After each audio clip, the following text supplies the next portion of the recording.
What is up, everyone? It is your friend Fat Jolly Guy, and we are back for episode 10 of Edge of the Map Original Homebrew Campaign. I am joined today with some of our party. We are sans a few members today, but I am joined today with AP. Yo. I have Ashley. Hello. Ashley, I believe your mic is muted. I think I heard you off of AP's. There you go. And I have Tim today. Heyo. We are sans Joe Cool. He is on a cruise. And Slow-Mo, he is spending some time with family while they are visiting from down south.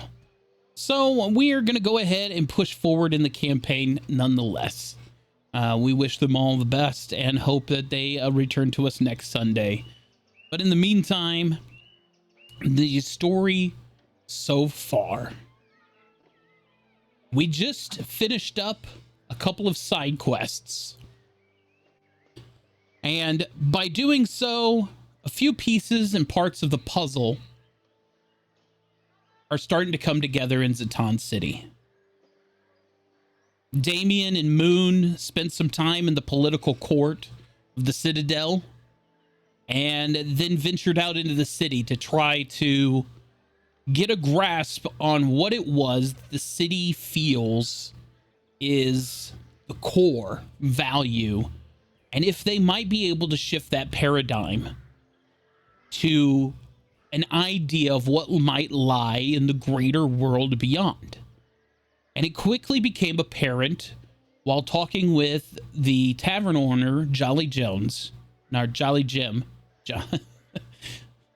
that he's quite content and that the people are quite content in Zatan, and that they believe that the magical barrier that protects the city will defend them against any threat that may come their way. Kind of defeated, they left the tavern and went to the gardens, and they spoke with the caretaker, Sheldon. And Sheldon was a very interesting turtle. Well-traveled and had been a great distance and had lived an amazingly long life and very well aged. So well-traveled, in fact, he recognized the very fabric and the wrinkles of the faces of the compatriots he walked with. Recognizing Damien's facial structures almost instantly.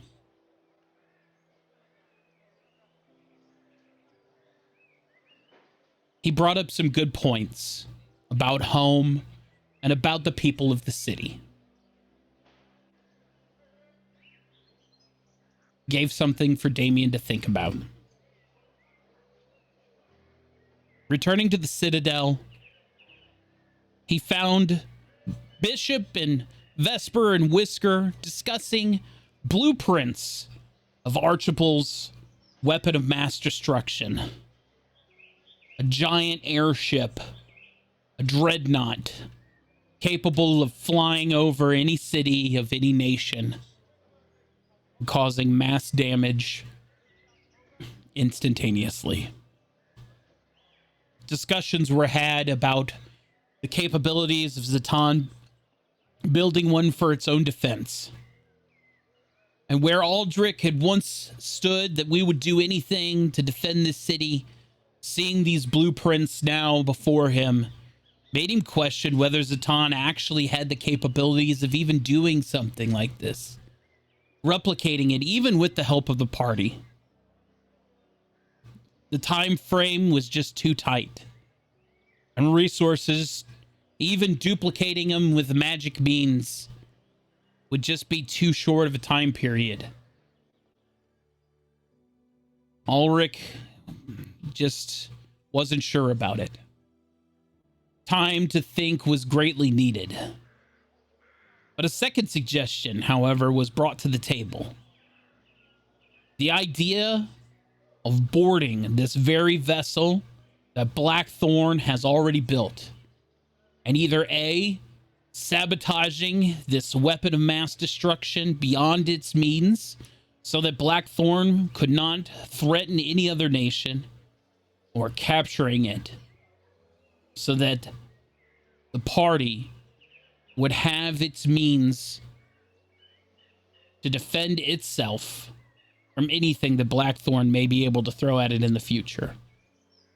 Either way, it was time to sleep and think about it, because the day coming had a lot in store.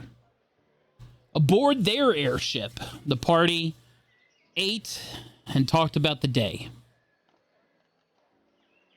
retreating to sleep for some of them.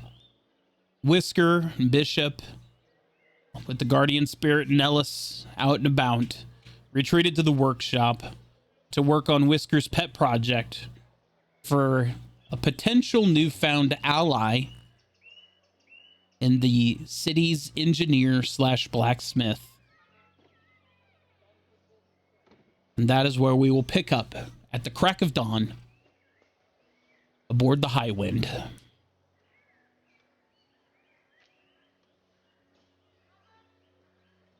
Oh.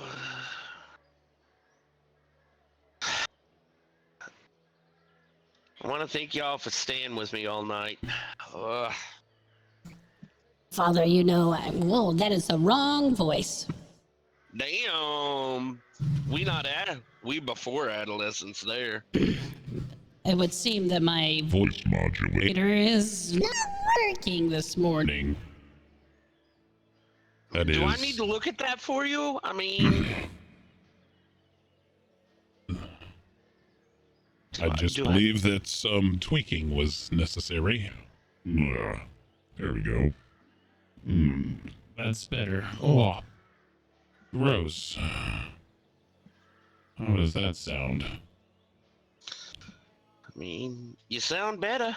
Oh, that was unpleasant for all involved. Yeah, just a little bit. Anyway, Father, you know that I do not require sleep. Only a few hours of motionless activity. Yeah, and Nellis here don't require sleep anymore either. But it didn't stop him from sleeping on the shelf there, now did it? That's just Nellis. I know he's now your spirit guardian and everything. Does he drink bean juice still, or? I have not seen him consume anything since being in this form. Nellis, wake up. Is it?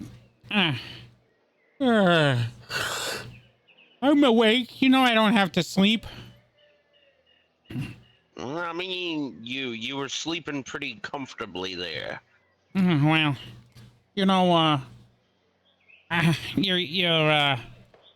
y'all's technical mumbo jumbo must have got the better of me.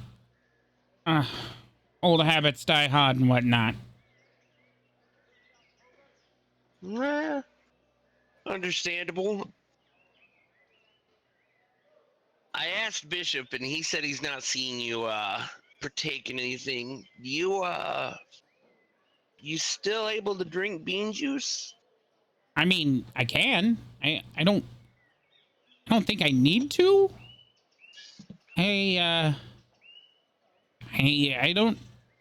don't think that this form requires sustenance, but I don't think that it hurts me to.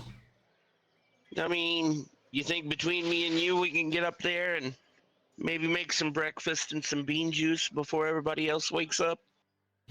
Well, from the sounds of the footsteps upstairs, I think there's a few people already rummaging around the kitchen. Maybe they'll have bean juice made. I don't know. I'll be right back, because that sounds really good.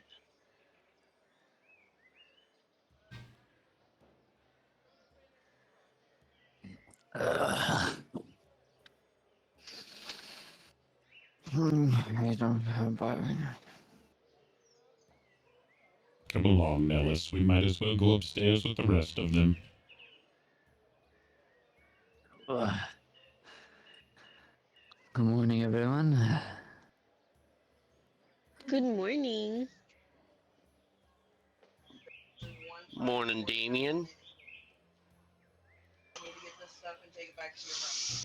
Mm, I don't know what y'all are cooking over there, but it smells good. It's practically an entire buffet with that survival roll. Yeah, I would say so. Vegetable options, egg options, meat options. Yuri is grabbing up a plate of food, helping himself to the smorgasbord, grabbing himself a seat at the table. Vesper's in the kitchen helping you, Moon.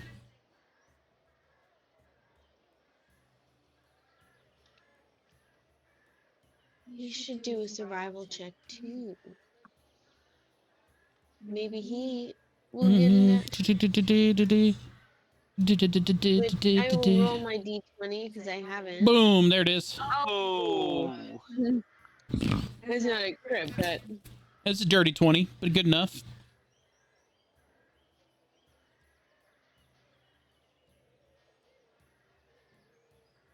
Nellis, I don't suppose you're going to be getting any food? I mean, I can. We were just having this discussion downstairs. Well, go ahead, eat. I'll take some of this, and I'll take some of that too. Very good. I'm gonna follow your lead, Damien. I'm just gonna take a little bit of everything. Thank you all. Yeah, It thanks, Moon. smells delicious. You're welcome. Enjoy. You don't need the whole bag. One and bring the rest of the bag in here.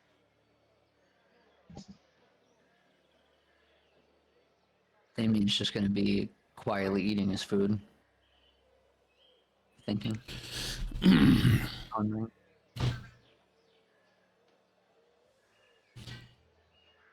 Yuri and Valmora Vesper, those three are sitting at one table, and Yuri is talking about how the one of the captains of the city guard had told him about some supply runs that the city needs done, and how lucrative they are, and how he could use some help today doing these runs, since the greenhorns that the city kind of has are not the best at the air shipping thing, and he wanted to know if they would be interested in coming along. And so Vesper and Valmora are kind of in the same boat right now with Yuri about going along. If you feel like you should go, then go. I support it. The more protection, the better. And the more people I trust, the better. Agreed. Well then, in that case, I'm gonna take Vesper here. Good muscle, and Valmora's a pretty good people person. We might be able to get some good prices on the medicines and stuff like that. Anything to help the city out. Aye. The city. That's all right with you. Me, boss. All right, good deal. The captain seemed pretty sure this was gonna be an easy run. He's gonna send up some greenhorns over here to learn the ropes of these airships. I guess they're gonna try their hand at converting one of the trade ships in the harbor to try to turn it into a balloon ship. Well, that does sound like a good idea.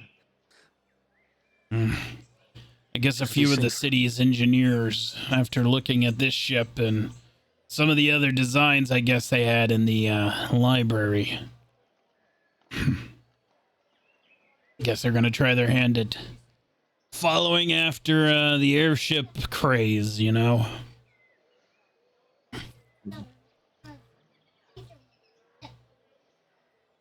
Anyway, I just wanted to run it by you, you know, since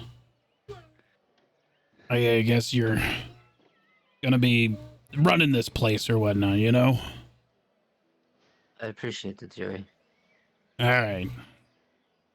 Vespa, be safe. And be smart. He's gonna kind of, while he's still eating breakfast and he's drinking from his coffee, he's gonna give you the like 2-finger salute. Adios.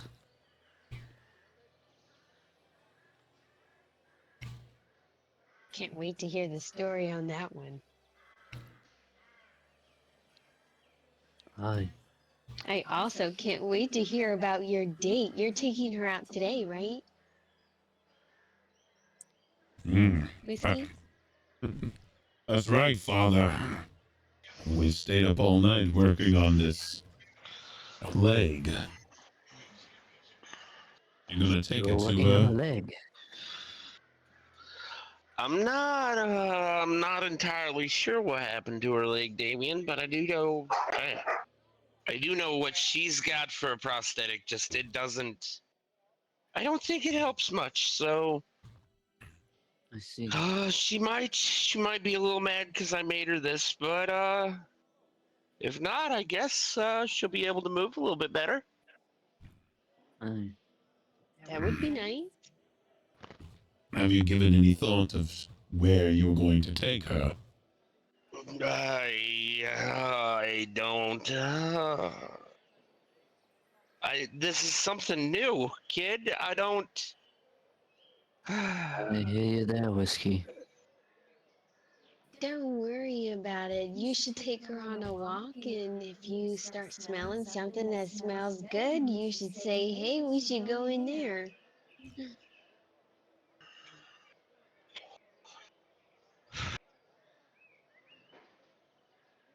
I mean, you It know, gives maybe. you time to talk. You can learn the town a little bit, learn from her. Maybe she gives you a little hint and she can guide you in the right direction. Maybe she might even just pick a restaurant for you. That too. I Ah, haven't been to a restaurant in a long time. Well, me and you should go then. Come again. yeah, Whiskey's going on a date. We should go on a date. We'll go to a restaurant. Neither of us has been to one. I mean, the closest thing to a restaurant I've been in is that tavern that we met in. Hi. The smile will come across Damien's face a little. well, Sounds like a good Damien, idea. it sounds like me and you's in the same pickle. Aye. Interesting. It sounds like a double date might be in store. Well, maybe not. As I'll gonna start to smirk. I don't know what that means. Well, I think me and you might try to find our own road tonight. Okay.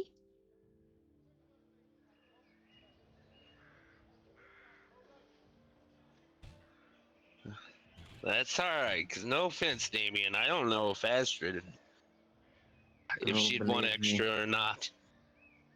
Believe me, Whiskey. That's where I'm coming in. That's the understanding I have.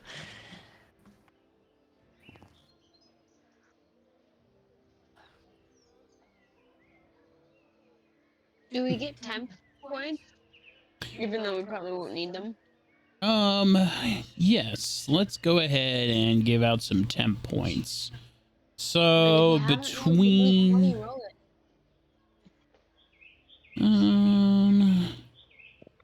well, Vesper rolled a 20 on his survival, and Moon rolled a 19. So that is 39 altogether. so let's do a D40. Till Raven. Only 17. Okay, well, 17 temp HP for everybody who ate breakfast. Then do it your damn self. Bummer. That's better than nothing. Better than nothing, that's right.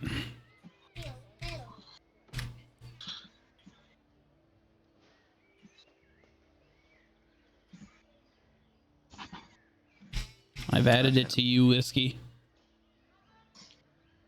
I'll let you add it to me, Jolly. Okay, I won't touch it. got it. I was working on it. I'm not gonna worry about Yuri, Vesper, and Velmora. Cause they ain't gonna be here. Ain't gonna be here to enjoy it anyway.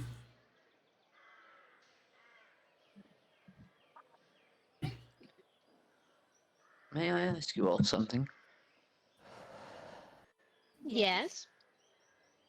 Listen, if it was about my meltdown the other day, I'm No, sorry. Whiskey, it is not. I wanted to ask about this whole day in Aldrich. The conversation that we had yesterday, something won't leave my mind. Well, out with it. If all of you have thought the same, for the ones who were there. When they mentioned there was a third person in the hierarchy that was installed as leaders of the city, they're forbidden to talk about him. And any Right. question about him, they neglect and decline to answer. It doesn't sit right with me. Well, I mean, I'm new here and I don't know the whole backstory. I don't know the whole story, rather. You don't have any. I mean, you don't have any other siblings or anything, do you? I mean, not close relatives, but I mean, I have cousins. Well, I mean, their history is going to be written somewhere because they wanted to preserve life, so obviously they'd preserve that information, right? Yes. Where do you think that we would find it? The library would library here, definitely right? have some sort of record. If they were a leadership of 3, there would have to be record of a vote or something along that line. And if they were the rule of why they no longer speak of those who were banished, why it was established, or some kind of understanding there, maybe we could understand why they put that in place. I mean, kid, you're not wrong. Maybe, if we can't find it, if they don't like to talk about it and you're not supposed to, what if they took it out of the library, though? I mean... Well, it would seem your aunt has a restricted section, and she has access to it. And you are the would-be, soon-to-be, king of this city. If you don't have access to the restricted section of this city, then who has the authority to access it? For once, you make a good point. The least we can do is try. I mean, I think it'd be worth checking out the library, and if we can't find nothing, I say talk to your aunt. And for somebody who hates to be around books, he wants to go to the library, I say that is the place we should go. Listen, I don't hate books. I can do it without them. Is fair. You can do what without books? I can still build things. I don't have to read to make things. Oh. No, why would you need why would you have to? I don't understand. That's okay. You can come with us anyway. Look out.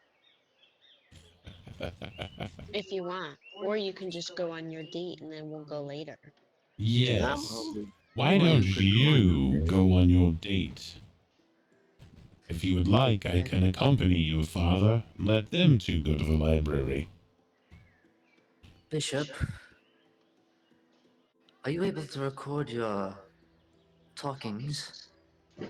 Yes, I have an eidetic memory. I can record everything that I ever read or hear identically.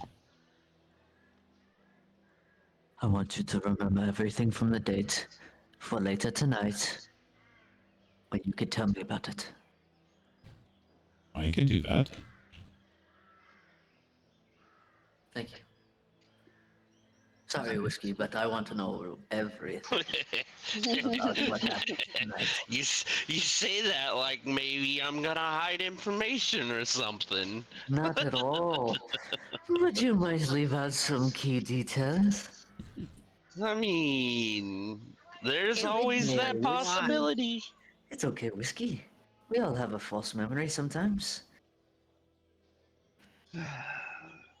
That's true. Very, very true. Well, is everyone ready to go I am. on their daily duties? So then it is settled. Whiskey will accompany him to the armory to escort his date to wherever he desires. And you two will venture to the library to dig into this mystery third member of the tribunal. And those three will take the airship on this would-be supply run.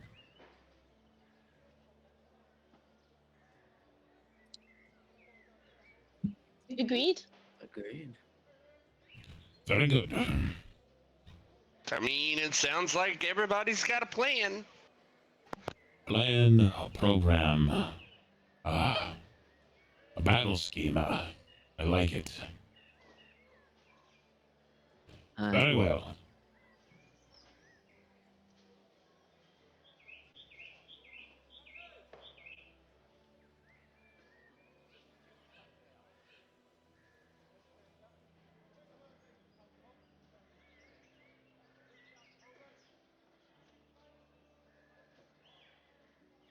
So, Father, where to? The armory first?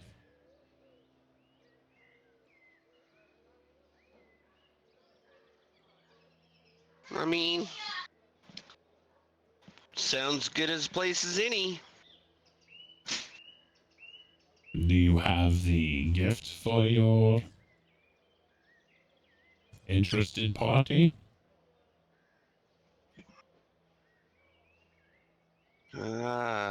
No, I better go grab that real quick. I'm glad I can already be of assistance.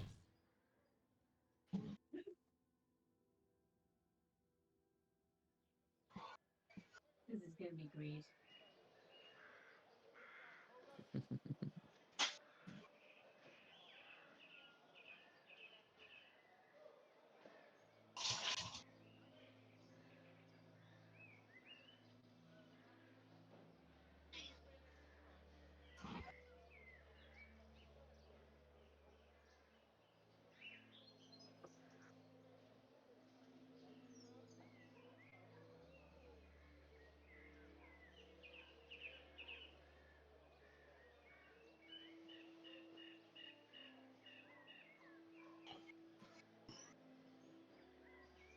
All right.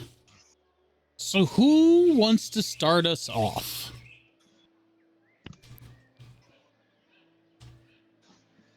Yeah, don't matter to me. Tim, are you brave and want to start us off, or do you want AP and Ashley to start this shindig? Let us start, actually. Let us start. We can start in Okay. the library. Yeah, let us All right. start. We'll go first. All right, let me clean up the board.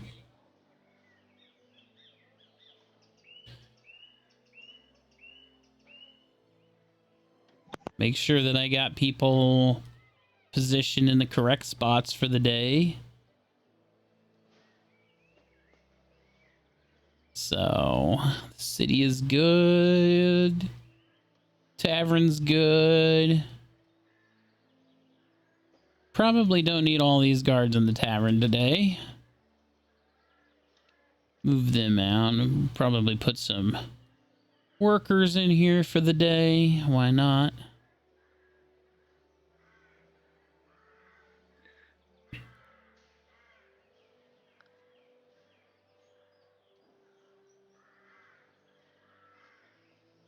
Okay. Shuffle around the library a little bit so it doesn't look like it isn't the same for every... Okay. Boone and Damien.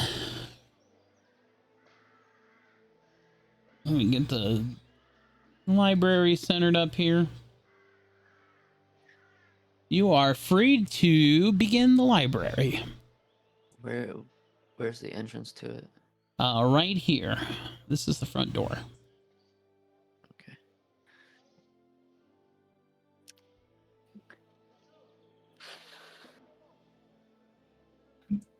Is that also a doorway?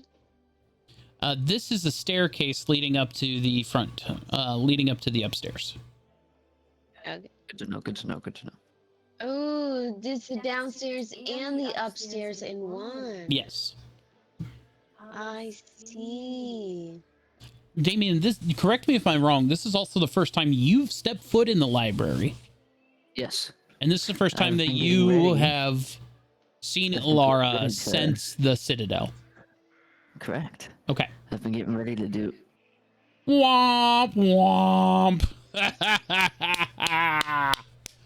All I see Oh, is my. you know what? That is fair.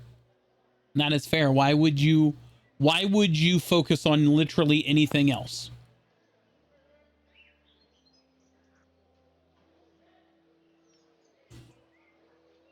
So, Damien and Moon, as you walk into the library, Damien, laser beam. First thing you see, your aunt standing there, tall, slender, beautiful, putting books on a shelf. The rest of this building, it doesn't exist to you. You still cannot believe that this woman is alive. The last time you seen this woman alive, the literal ceilings of the Capitol were collapsing in El Ramthian. And everybody was running for their lives. You're locked in. You have emotion. You're choked up. Emotionally, you're locked in. Moon. As you look around this library, you see this massive 2-story building built of stone and wood. It is both strong and homey at the same time. It has a sense of warmth to it. It is not cold, but it's alive. Though it is filled with volumes and volumes and volumes of books and scrolls, there is a breath of life in this place. The fireplace in this building is a centerpiece that draws your attention to it. And though it may be a small point, it does not seem out of place. in this building. The shape of the walls are intricate and delve in and out, creating these alcoves of almost private knowledge. And you can't help but feel like it reminds you of the ridges of a brain. And you think to yourself, this is how knowledge is stored in your brain, and therefore it makes sense that a library would also store knowledge this way. How it is all indented and ridged this way. There is an air of mysticism and magic in this place. And while it does not bear any overly elven traits, everything seems very new and well organized, but also chaotic at the same moment.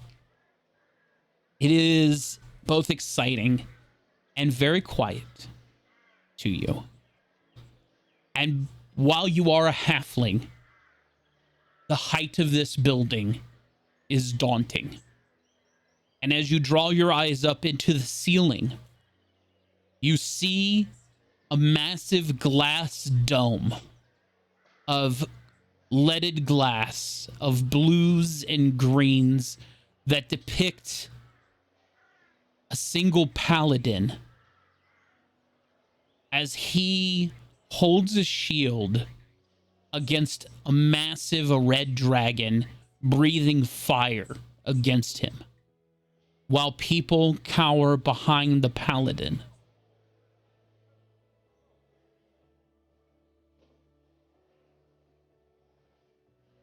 And the glow from the sun of the outside casts an illumination onto the wall of the upstairs. And it is beautiful.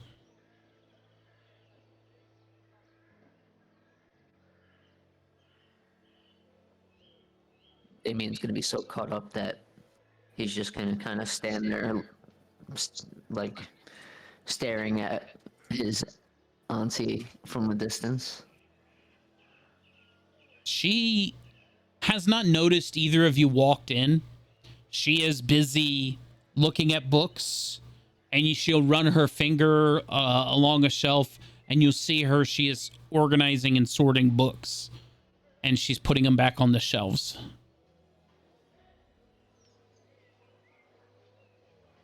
Before we continue, what does Moon know about the brain and the areas of the brain?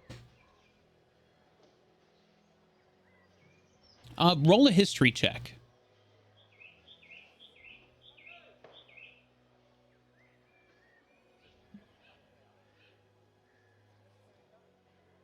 I would say that you have general knowledge of anatomy. You know, the monastery would have taught you, especially, through ways of combat. They would explain that the brain of most creatures, it's a place that needs to be protected. It's also a weak point. So you would have seen how brains are structured, how they're wrinkled, and where would the temporal lobe be? it's in Would the it be? it's in the front. It would be like in the front of the library, maybe on the second floor.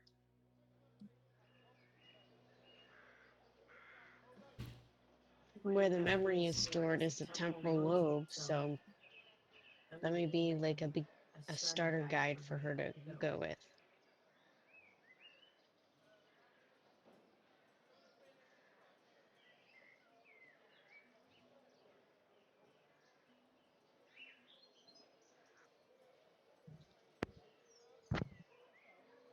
Damien, I know.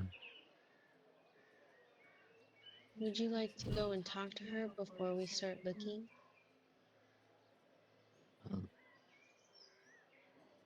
Or would you like to look and then find her afterward? I'm going to talk to her. Feel free to search yourself. Okay.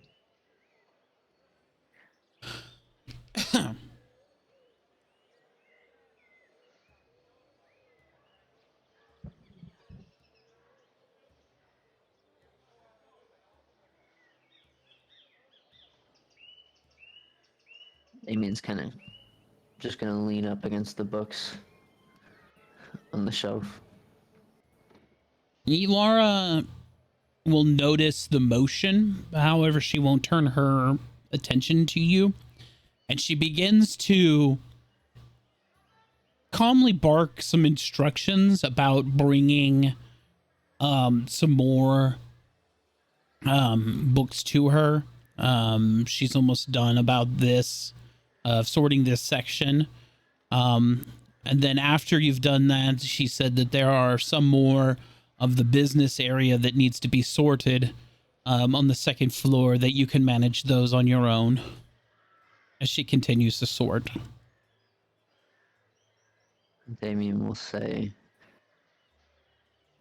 "And where would you like me to start?"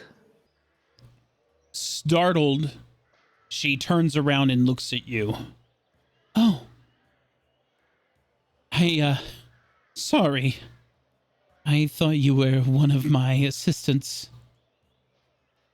Believe me. It is okay. If you wouldn't have turned around and noticed me, I might have just followed through with that task.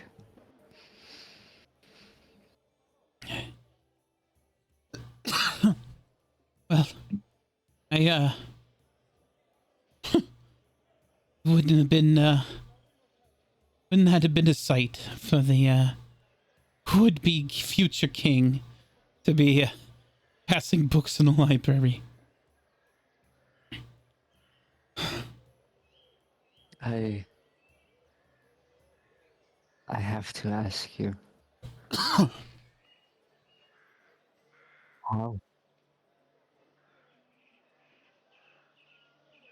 Thought that everyone was gone.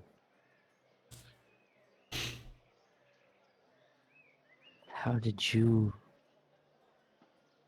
manage to escape with your life? I, was wondering when you were going to...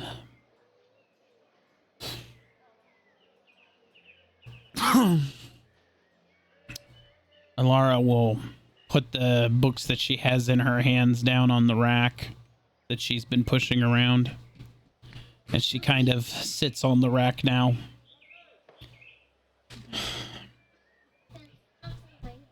When that time came, and we were in the capital,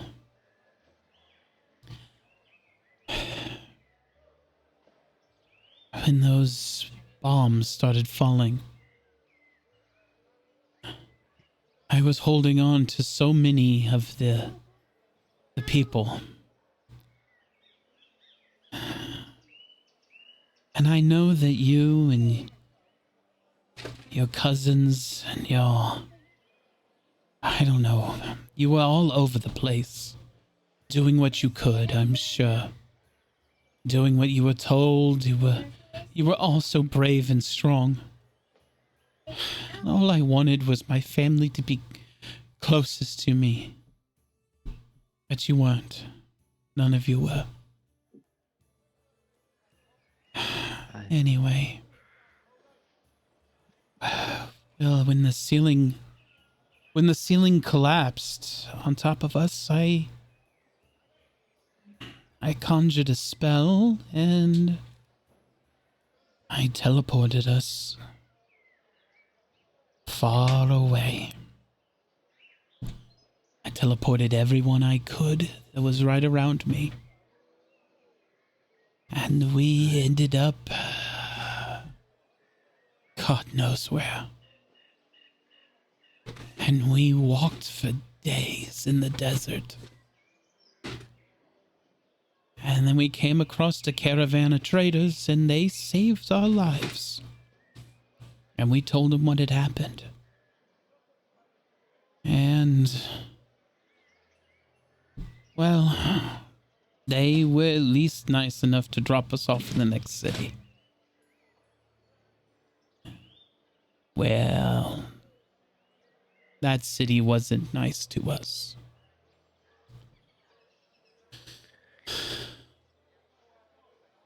Things got... Why did you get to do that? I'm glad that you were able to survive. Not all of us did. No. I tried to keep us together as best I could. But some of us were lost. Some of us were taken. Some of us chose to stay. The group, I guess. Anyway, we were taken prisoner. And they sailed us here. And dropped us off on an iceberg. And I thought about gathering as many as I could and teleporting us again.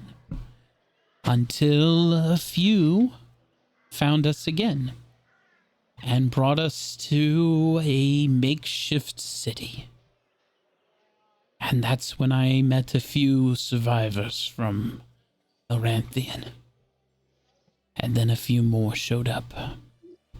And over a year, more and more and more of us came. And we started to build. So that's how I got out.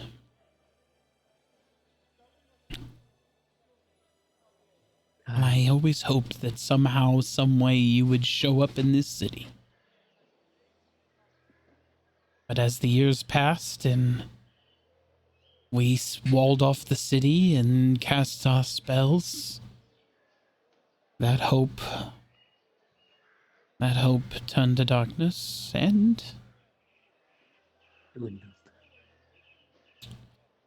let's just say when I got called to the city citadel for someone claiming to be you, wielding the sword of Elranthian, I figured it was little more than a muse. But there you were. But I was more impressed that you drug your cousin to this frozen wasteland. And that is something I will never be able to repay. No. The people that you were with, you talked to, they were all that you had. And they were all that remained. That is how I felt of Vesper. Not saying that it wouldn't have been any other way. But that is how I felt of him. Did you He was ever the last find piece. anyone else in your journey?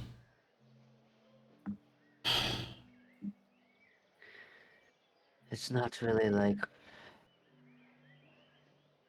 after some unspeakable things were done, we really didn't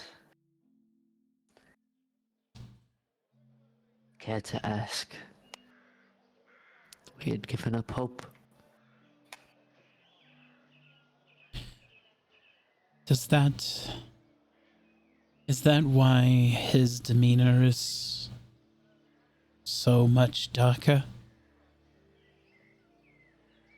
No. Well, I don't, but he has made some choices along our way that I know he wishes he could take back. But the past is the past. And the present, well, they call it the present for a reason. I am just grateful that you are alive and that he is alive. I would rather have you both here alive than to think of the alternative. Aye. Just promise me that he's still him, right? Aye. I believe he is. But for a long time, well, it seems like it was years, but it may have only been a short year. He had a second voice in his head. And I don't know what went on in there. Because, well, you know him. He doesn't speak of it. His father was bonded. His father was a warlock. Always spoke to a devil. I never cared for it. It wasn't common knowledge either. I can tell it. He's a warlock too, isn't he? Aye. Now, it might sound strange, but... And I'm gonna do this real quick, just to see if I can notice Moon in the room.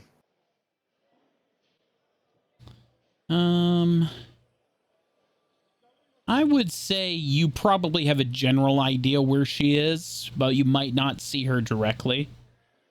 Okay. Well, you know the halfling that was with us? Yes. I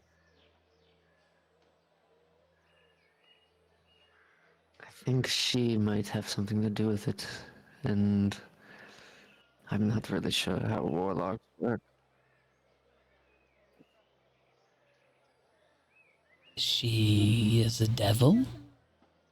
No,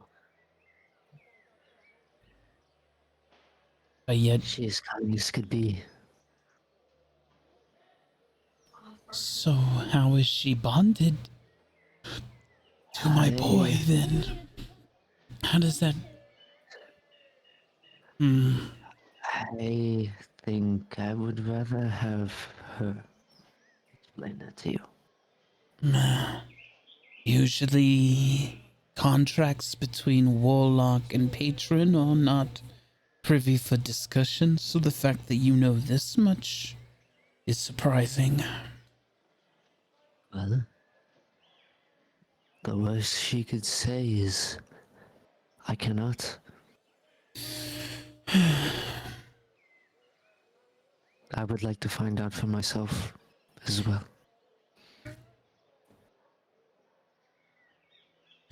Do you think now would be an appropriate time to... You know what? That's... You came here for a different purpose, I'm sure. Auntie,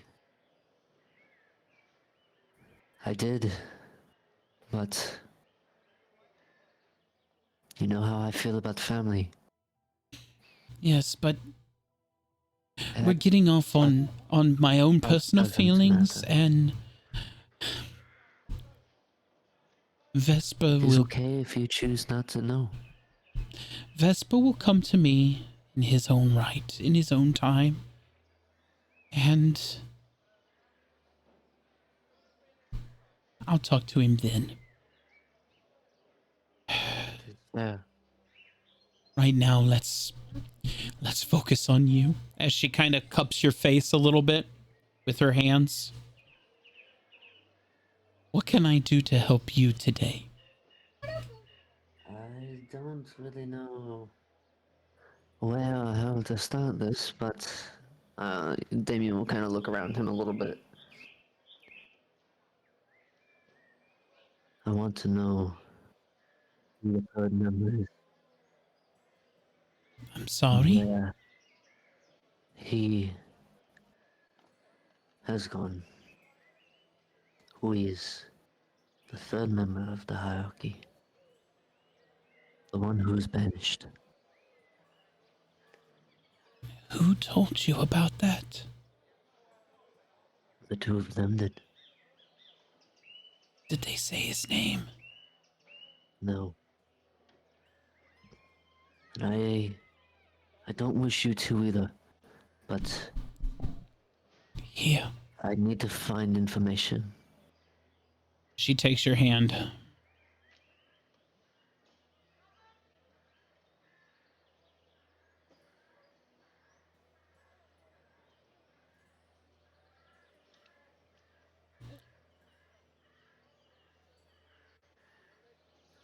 She starts to dig through various scrolls deep in this section here. This will tell you what you're after. You make a copy for me. I won't copy this. This is not something to be copied or shared. Hi. Give me another scroll with it. It doesn't matter which one. I will be discreet. This, you read it and you put it back, Damien. It doesn't leave the library. Do you understand? Hi. Take Bounty. this one here. She hands you a secondary one. This is the confinement for him.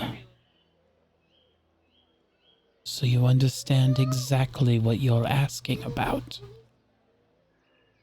Hi. Auntie. Thank you. Damien, if you read these, you're not going to look at people in this city the same way. You need to make a decision, a conscious decision right now. Whether it is important that the status quo be held as it is, or that the truth is more important. Believe me. I'm all about discretion.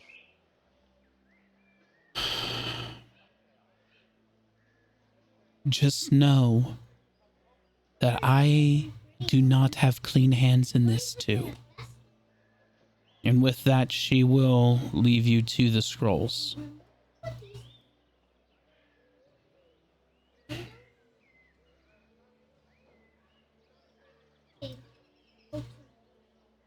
Damien will open the first one as he kind of goes into this corner over here. Damien, the first scroll, it looks like some sort of court ledger. And it talks about 3 counts of murder against the defendant by the name of Aurelius Shadowcaster. He is a high wizard and was a member of the Tribunal of Zatan City. Aurelius. Aurelius Night Shadow? Shadowcaster. Aurelius Shadowcaster. Thank you. He was a wizard and was a member of the Tribunal of Zatan City.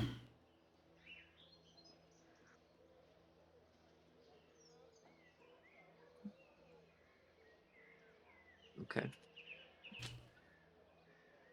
He was charged with 3 counts of murder in the city. He was found guilty, and for his crimes of murder, he was sentenced to be imprisoned and a magical prison inside the city.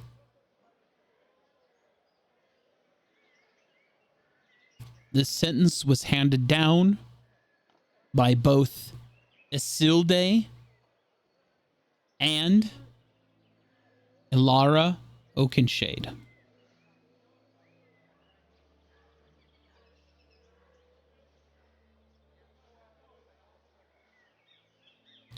At the bottom of the court paperwork, it also says that Ilara stepped down from the tribunal after this judgment was passed, leaving only Isilde in the tribunal.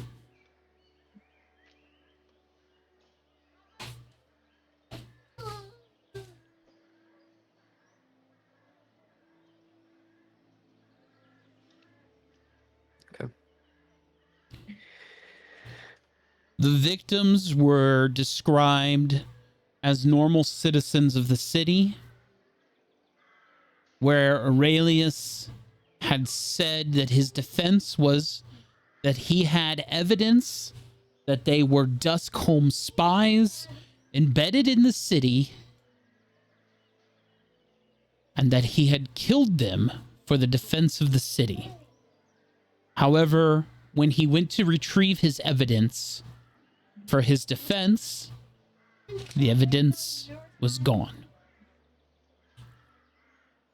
That he was being framed for the murder of these people. He was unable to produce said evidence, and he was charged with their murders.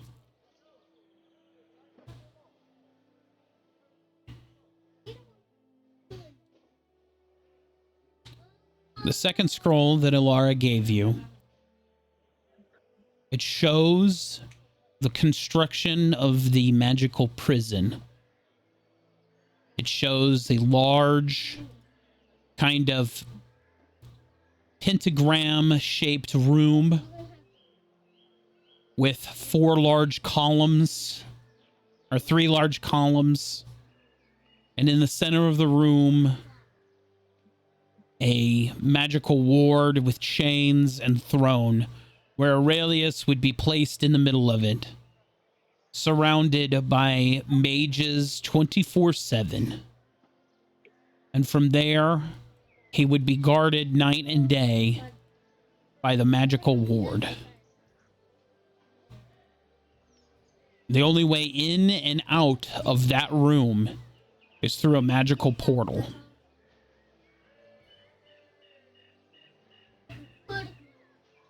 There is no physical entrance in and out of this prison room.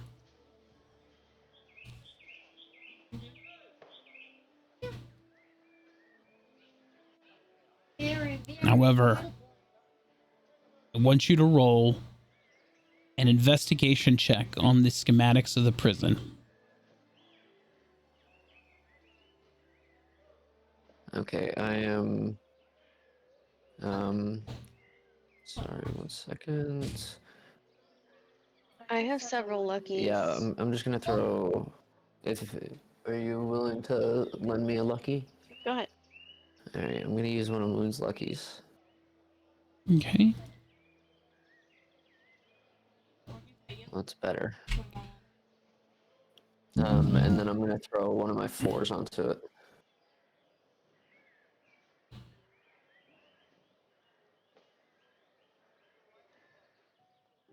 $11. Okay. With an 11 on your investigation, you look at the schematics for this prison, and you notice, while you don't understand the mechanical machinations of energy and magic mysticism, you feel like these blueprints, it's almost like you remember them from Ziggy's like farm, like when you were rooting through his paperwork. They almost look like arcane, like artificer blueprints.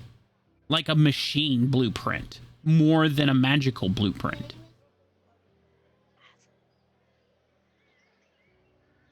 Okay. But you're not 100%. You just can't put your finger on it. Okay. Is that everything on the two of them? Yes, that's everything you can glean from them. So I am going to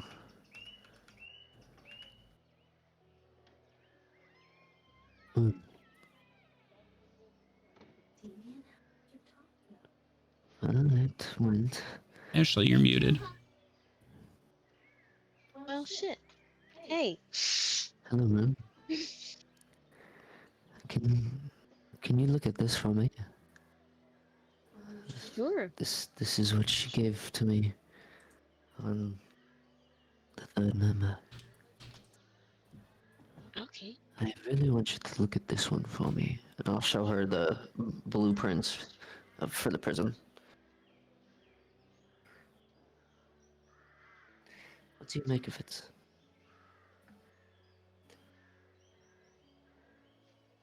Do you want me to add anything to it?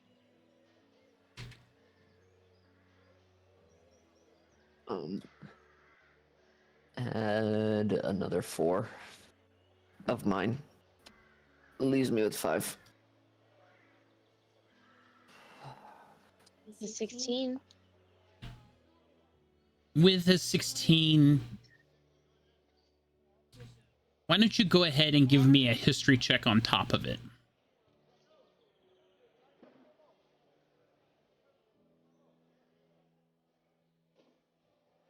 Moon, you look at these blueprints of the prison, and it sparks a memory from your time in the workshops, and you're like, these look like things that you've seen in Ziggy's workshop and in Whisker's workshop, like artificer blueprints.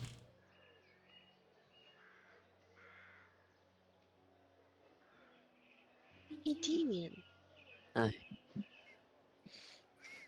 This looks like what Whiskey makes, like his blueprints, Hi. and what his master makes. I mean, Would you? they did say that they outsourced, like they just took on projects and he took in money, so Well, my aunt told me I can't take these out of here. And they're meant to stay here. But I would like Whiskey to look at them. well, Maybe after his date. you know where to find it, right? Well, I suppose. If I remember, I think he said Astrid.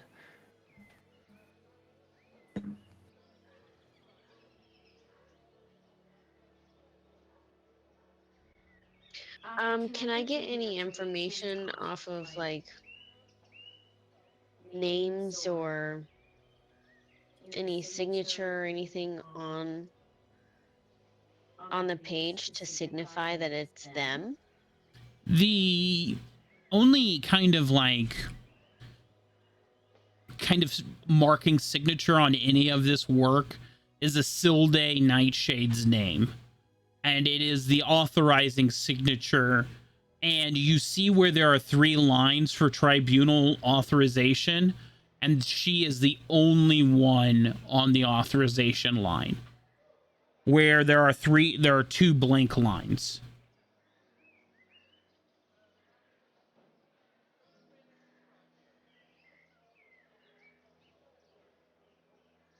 I don't think this has all the information on it.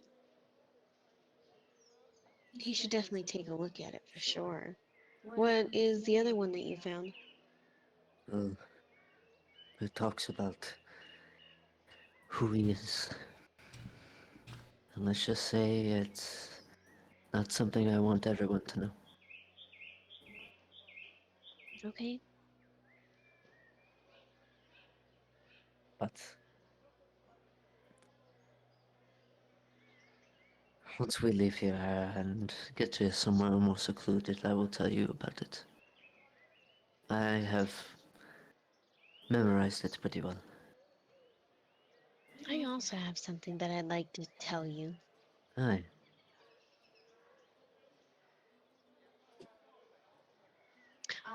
Should I do an investigation to see if I find anything? Or is there just like no shot? What are you looking for in particular? Like the beginnings of how they got there? Or, I don't know, anything that could help Damien. You're trying to find like the start of Zaton City? Yes. I mean, Zaton City's history is pretty well documented. And it's the murals of its start are plastered all over the Citadel. In the beginning of Zaton City, it makes no qualm that this ice shelf was a place where prisoners, exiles, and unwanted people were dropped off by nations across the sea. People were dropped off here to die. And then later on, due to conflicts on the mainland, people would come here as refugees. And it got a reputation that people would come here to escape conflict, but there was no possible way that anything could survive the ice shelf. Nothing would grow here. There's no way, people were only escaping here to die slower. That was the reputation that the ice shelf was getting, Anybody who came here never returned to the mainland. So over time, as refugees would leave the mainland and come here to the ice shelf, they would bring with them knowledge and magics and resources, and slowly but surely with that, they began to build the foundations of a very early Zaton city. In those early days, anybody who could wield magic, they were held in high esteems. Anybody who had any kind of medical training, druids especially, were in high demands. Smiths and things like that. And slowly but surely, they carved out a living on the ice shelf. And there was a large incursion of refugees from a dwarven excursion one time, and they were able to delve very deep under the ice shelf, and that really gave Zaton a foothold in it out of the elements. And from there, they really start to build a city. Over time, with Duskholm on the warpath, when they had the influx of the Elranthian refugees and all of the Duskholm refugees, or all the refugees from the Duskholm Wars coming to the ice shelf, there was a mass influx. We're talking like Zaton City was coming from a few thousand people to 10,000 people within a few months. And that's when the city flourished, because Elranthian was full of magic wielders. And with that, that was when the first barrier went up. And because the first barrier went up, that's when the temperature on the surface acclimated, and they were able to grow the first crops here. And as they expanded crops and people became healthier, they built a city on the surface. And as more refugees came in, they expanded the barriers, they built the wall, and then over time, the city has become what it is today. So it's just a beautiful story about refugees having come from the mainland, just hoping against hope that whatever on the ice shelf is better than where they came from, only to find a literal oasis in the ice when they got here. And that is why the tribunal in place now is so imperative about keeping everything so secret. Because if the mainland finds out that this oasis exists, they are literally a prime target for destruction by anybody. Like, not even just Duskholm, but just any nation. Because if they find out that this oasis exists, they may have a mass influx of people just looking for a better life, not even because of war or famine or anything, just because they go, well, that sounds good to me. I'm going to go live in the ice world because it sounds so much better than what I have, you know? So that's why Zatan is so secreted, so guarded.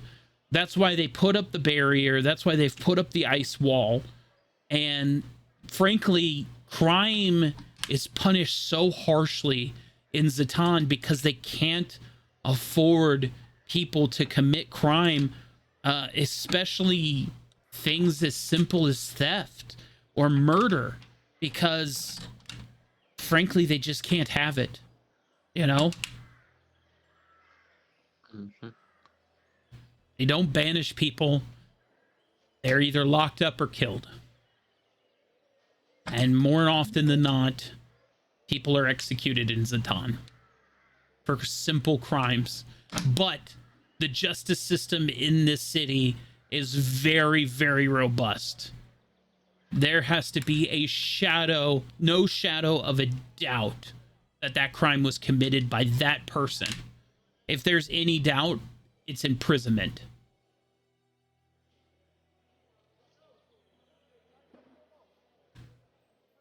Is there any mention of religion?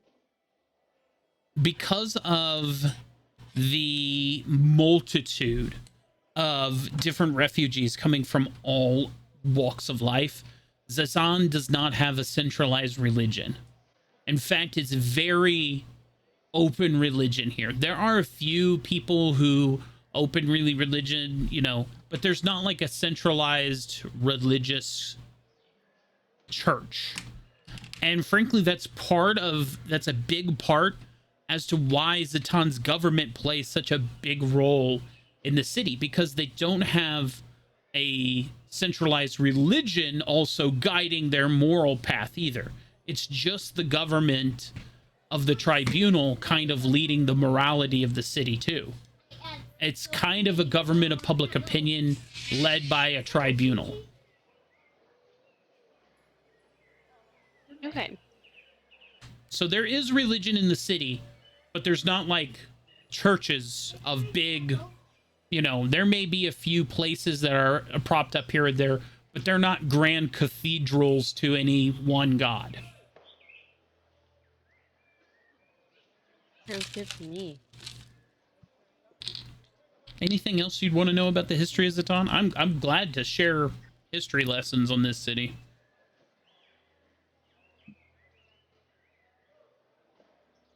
Right now, no. Okay.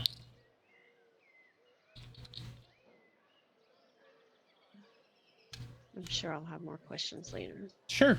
And if you have other questions, I mean, even when we're offline, we can talk world build from there, you know?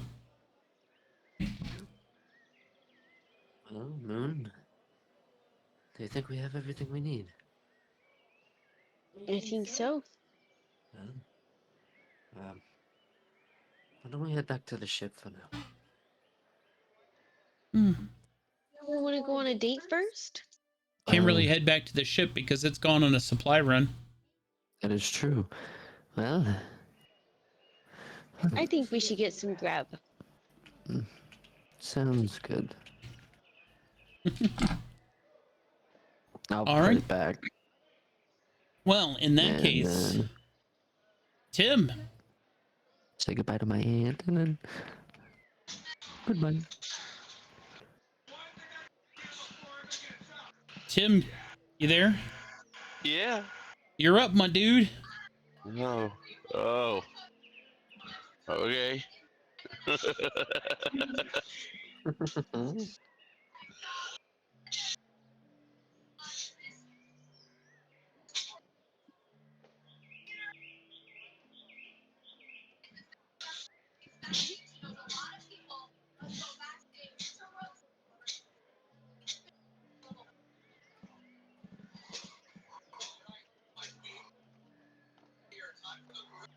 Oh.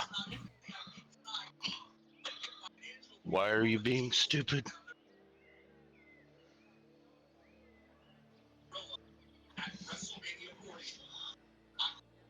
Oh, that's why. Mine shows I'm on the bottom. There we go. It fixed it. Haha.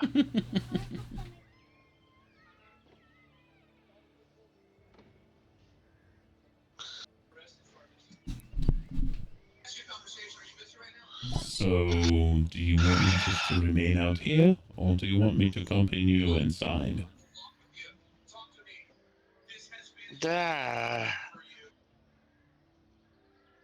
Well, I don't know, kid. I know Damien wants you to record this or some. I don't. Whatever. I don't know how well you can hear any of that, so. Then I shall accompany you.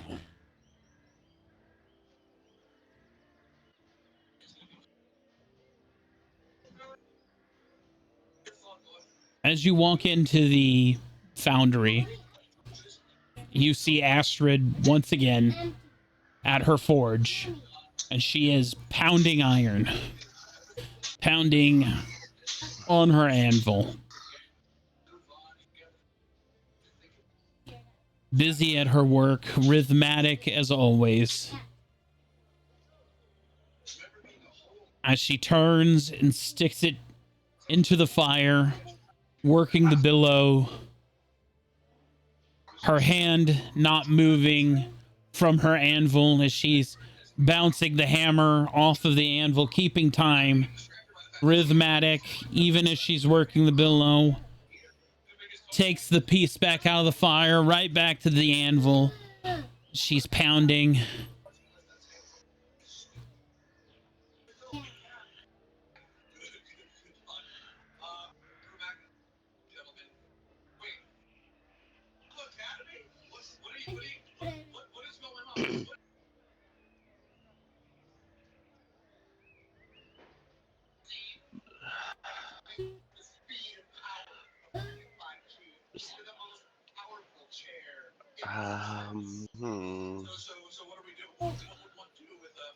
I think you should say something.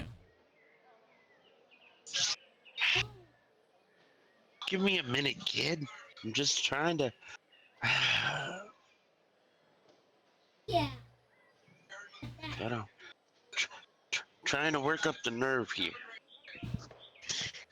You hear Moon just in the back of your head. You're imagining it. She was like, just tell her she looks pretty.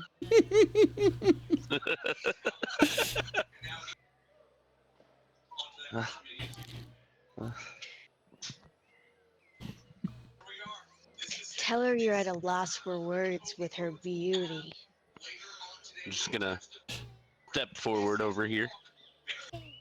As you step into her vision, Astrid will look up at you. Oh, there you are. As mid-swing, her hammer's still up in the air. Was wondering when you were going to come back. I just, I didn't want to interrupt your work. Well, then don't.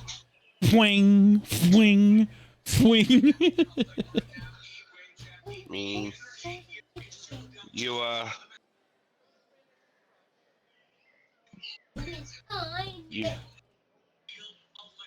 you need help, or you want to take a break, or? Are you hungry? Or... You want to help? You want to help me with my work? If you remember right, I do have the means. With that, I'm gonna flip my hand out to a hammer. All right, then. Keep that going. I've got 2 more in the fire I need to keep working.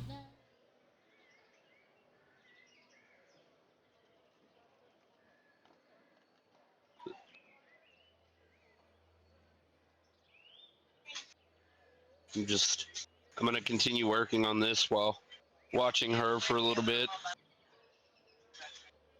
As I'm working on it, I'm gonna ask her like, so you had an interest in this arm of mine. I do. I find it fascinating that you've replaced your missing limb. I wish I could do the same for me. She kind of pulls her apron to the side and wiggles her nub at you. You wish you could do the same for you? Would you be mad if, I don't know, maybe I did the same thing for you? You already have, haven't you? Yeah. Well, let's see it then. As she pulls a hot iron out of the fire and kind of pokes it at you. With that, I'm gonna pull out the prosthetic that I'd spent all night working on.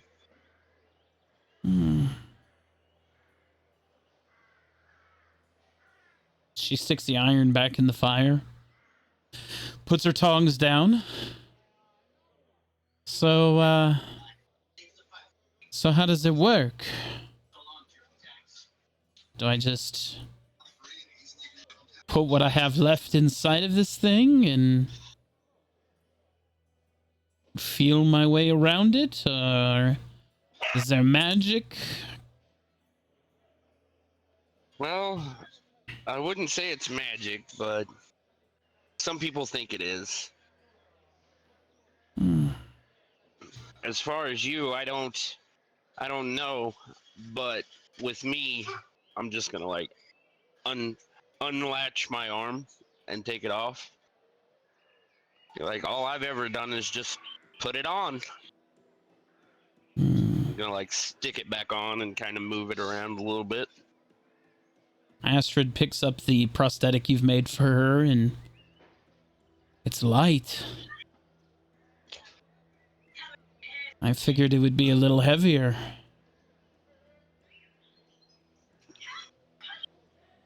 Eh,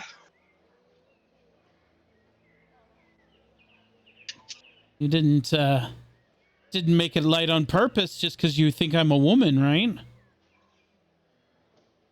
no, not at all. Astrid slides the cup of the prosthetic over what she has left, and now here's the real question, Cat. How in God's name did you get the perfect fit the first time without even being close to me?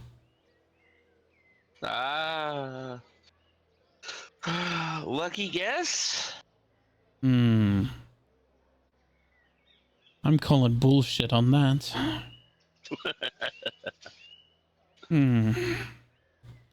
As Astrid kind of leans forward on it, you have one hell of an eye to know this stuff, don't you? It's the right height, the right cup size, and you did it all in a single night. I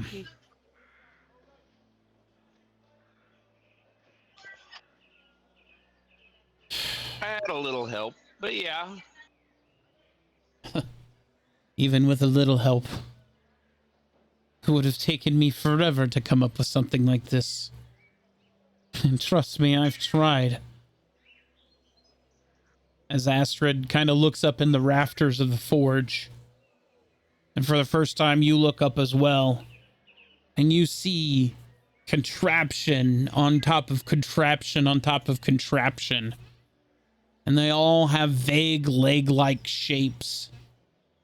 Some of them more crude than others, some of them more elegant. You even see one that has some sort of enamel plating on the outside.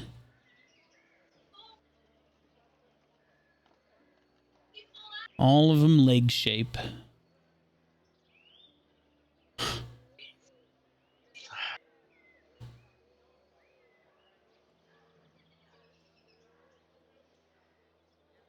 You truly are a master of your craft, aren't you? I wouldn't call myself a master. I would. I would, even if you don't. Because look at this. As she sits down on the box, she picks the leg up, the prosthetic. Look at this. I have an ankle again. As she flicks her foot back and forth, I can bend a knee that I no longer have. I even have toes.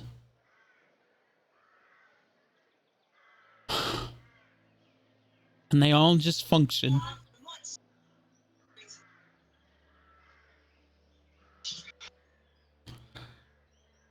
And you didn't take a single measurement.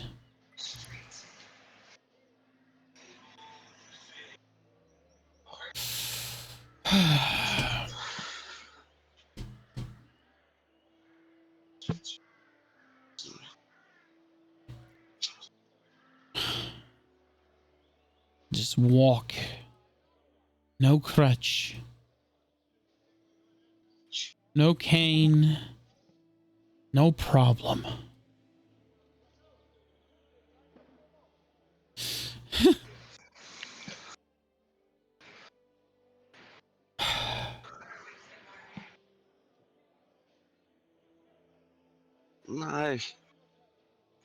I hope you like it.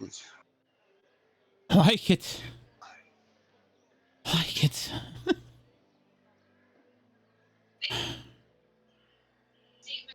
She turns to you.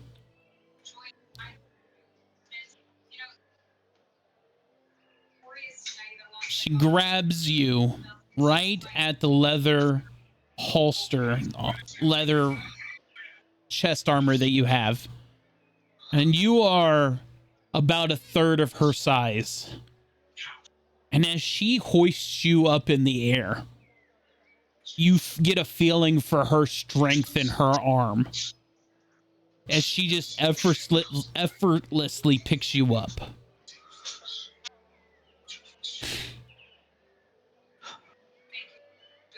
Like it. You single-handedly gave me my life back. I am no longer required to be in this forge day in and day out any longer. I can go anywhere again. I'm going to get drunk in the tavern as she drops you. And she just begins to walk.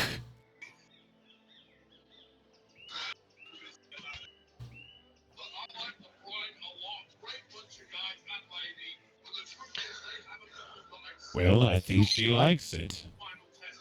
I do too, but I don't know how long she's been stuck in this forge. But we better make sure that she doesn't get into much trouble this evening. To the tavern then? That's where she said she was going. After you, Father.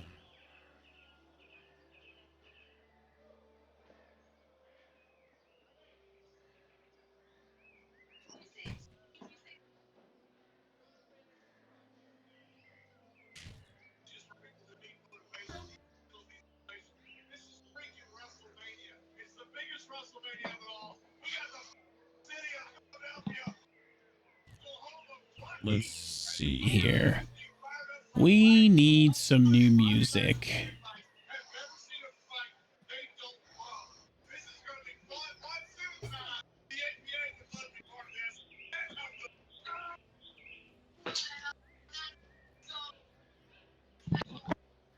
Let's see here.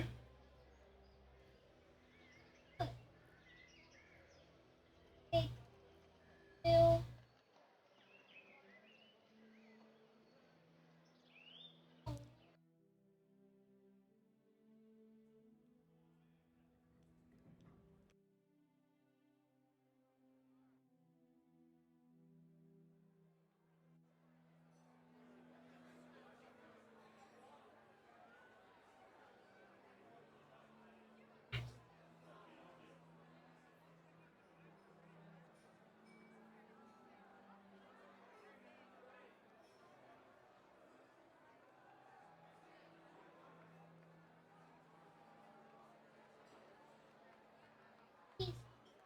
Off it.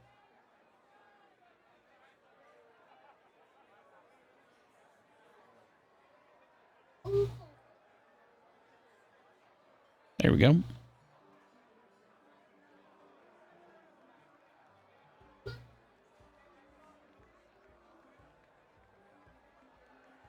So as you enter the tavern, Whiskey, you and Bishop in tow, you find Astrid literally at the bar, and Jim is there, and she is already one tankard just straight up in the air, just blam, as she slams it into the tavern, and you see that she already has 2 glasses in front of her empty, and Jim's already filling a 4th.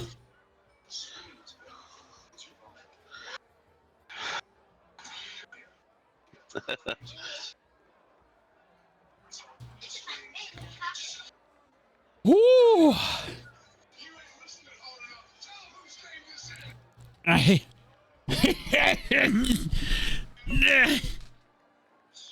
Here you go, Astrid. Here's another. Oh, it's so good to see you into your forge again. It's so good to be out of the forge. And it's all this cat's problem now.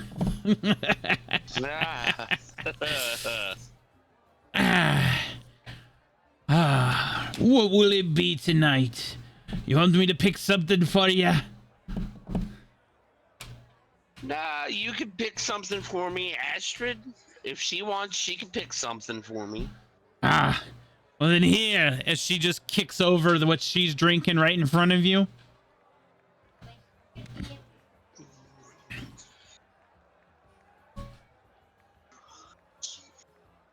I hope you can keep up. Well, it's not always been my thing, but we'll try. Don't worry, there's few that ever could. I don't know. The last time I was in here, we kind of left Jim here with a mess.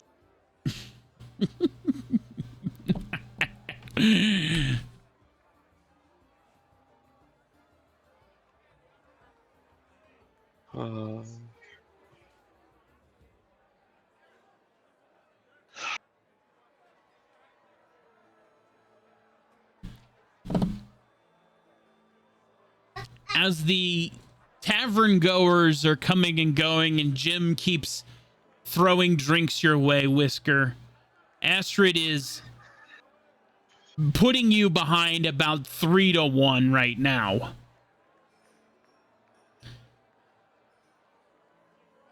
Do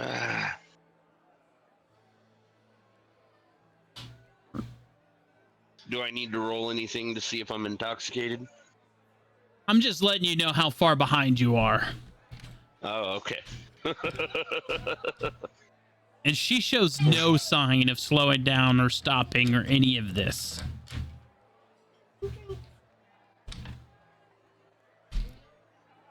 As she finishes her drink and she slams it down. Oh, it just feels so good to get out of the forge.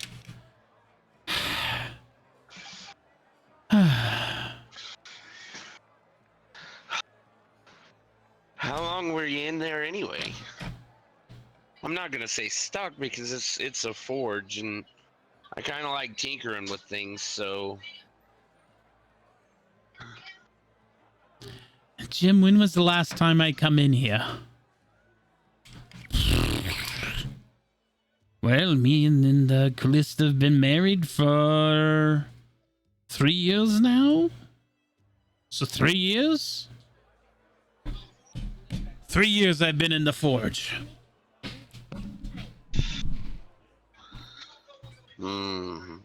it's a long time to spend with nothing but fire and anvils. That was the last time I tried to build a leg. I got so drunk I twisted the steel on it and I fell. Nobody wanted to help me back to the... Nobody wanted to help me home. So I had to drag myself back home.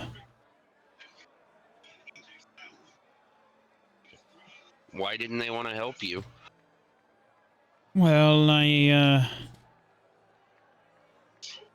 get a bit rude when I'm drunk that way.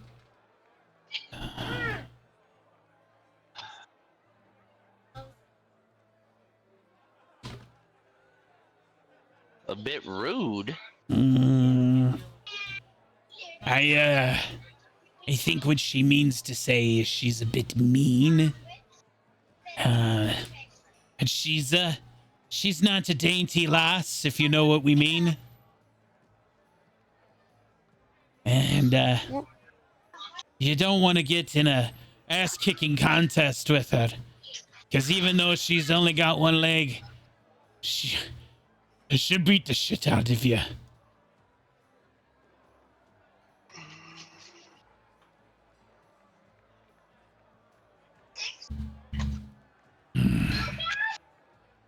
Well, I mean, I wouldn't want to get in an ass-kicking contest with her. I've seen her swing that hammer. Oh, come on. Out of everybody in this godforsaken town, you of all people have got to be able to swing a hammer as good as I.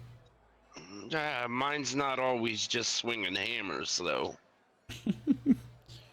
Twisting wrenches, bending steel, come on.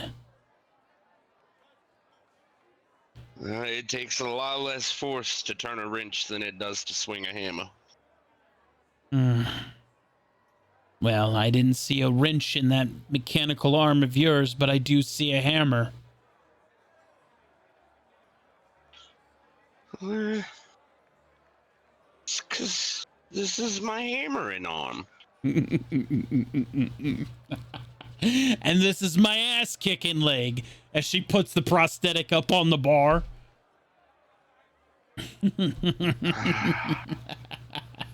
As long as we don't go kicking the wrong ass. Jim is literally like poking at this leg now. Why do the toes move? And Why do my fingers move? This is crazy. And Jim is like tickling the bottom of the foot, and Astrid starts laughing. But it's not like that, like, girly laugh. It's like this hearty, like, barbarian style laugh. And she begins to howl, and she starts to fall backwards. Whiskey, I need you to make a strength and acrobatics check. It said strength. Oh dear God. That one may not turn out very well.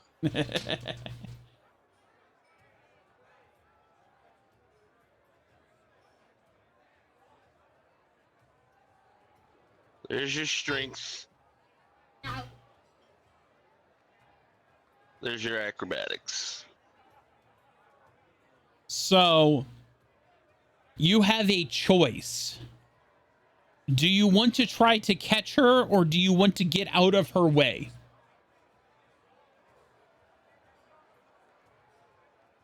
Meh. we'll try to catch her.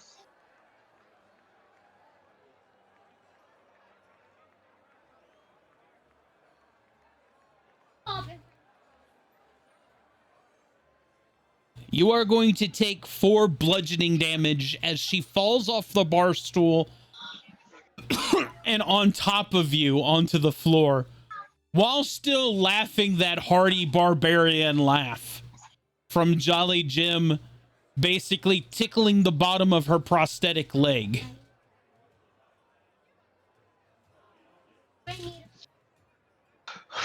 Oof. I'm glad you're having a good time. I'm sorry I didn't catch you very well. Oh, that's all right. I prefer this position better. Oh, just gonna kind of like look away a little bit. Not that she could tell it because, you know, I got fur, but I'm gonna blush a little bit.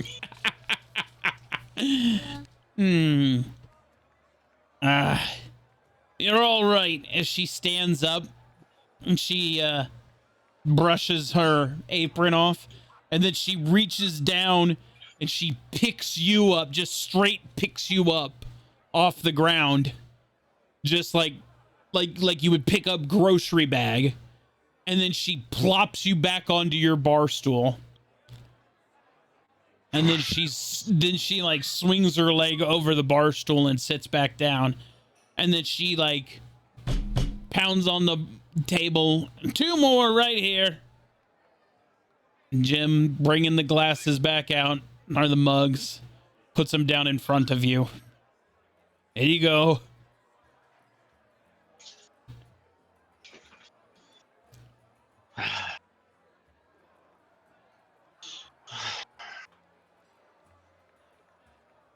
So, you mind if I ask you what exactly happened? I don't know. He tickled the bottom of my foot and I fell over. Not that. That'll take you a little bit to get used to. You're gonna have all the feeling. Yeah, explain that. How do I have feeling in a fake foot? I don't.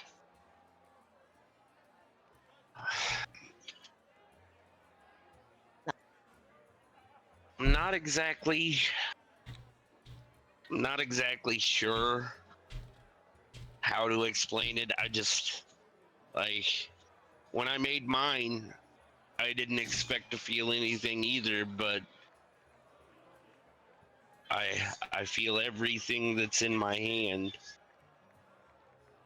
I feel if you brush up against my arm, Like my this? fingers. Yeah, like that. Like I can feel if I have something in my hand, or I can feel if I'm brushing up against like a wall, or even somebody else like this, and I'm gonna raise my arm up and brush her hair behind her ear. Hmm.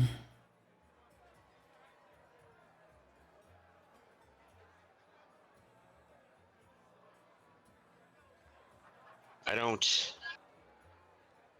don't know if it's because I'm an artificer or what exactly it's caused behind it, but it'll give you all the sensation of everything without the pain. It's beautiful. So not like I have to worry about it. For you, it's like you don't have to worry about, you know, getting up and being groggy and stubbing a toe anymore on that foot. You won't feel that pain. So when I have to finally kick the guys out of the shop for non-paying me, I am free to kick that plate armor of them right in the hind end, huh? Yep. You won't feel it. So, what's the tensile strength of this? Is it not? It's not gonna bend and break on me, right? It'd take a heck of a lot of force to cause it to break. I'm gonna hold you to that.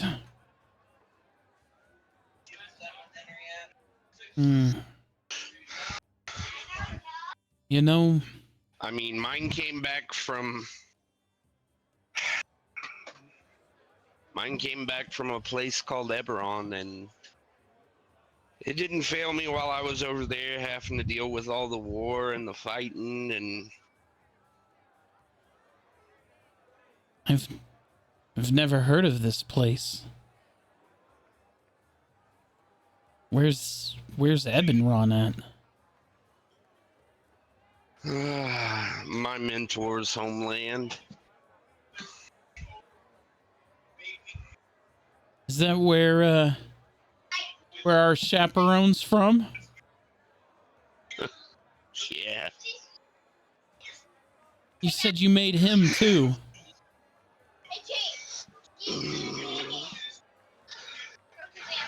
I did. Did you build him like you built your arm, this leg? Put him together in a No. workshop? I mean, he was put together in a foundry, not an actual workshop. We went over, we had to take a portal that my mentor had made. Because, you see, you said you'd classify me as a master, and our chaperone, as you put it, the kid over there, it's both probably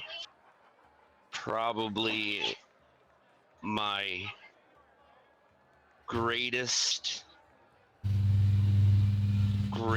creation, and I know I'm not supposed to feel that way, but my biggest failure all at the same time.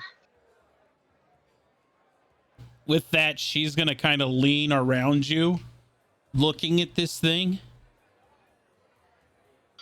And then she looks back at you very confused.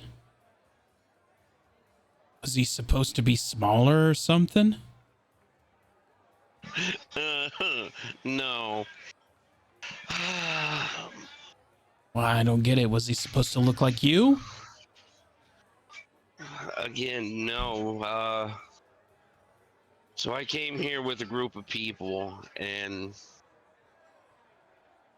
one of those people, well, long story short, he'd made a deal with the devil, and the devil collected. Poe, the guy that was with me in the forge the other day, him and another lady had bound my friend Nellis's soul to a mask, but his body was decaying, so I talked to my mentor, Ziggy, and we decided the best thing would be to go to Eberron, where we could create a Warforged and put Nellis's soul into it, and we did everything like we were supposed to, but we ended up with Bishop here, the kid. He's got his soul, and well, Nellis is there, but it's not Nellis like I told everybody I could do. Interesting. So, you literally created life. Just not the life you wanted. And you think that makes you some sort of failure? I didn't bring Nellis back completely. He's there, but he's not in control. So, why didn't you just build another one and try again?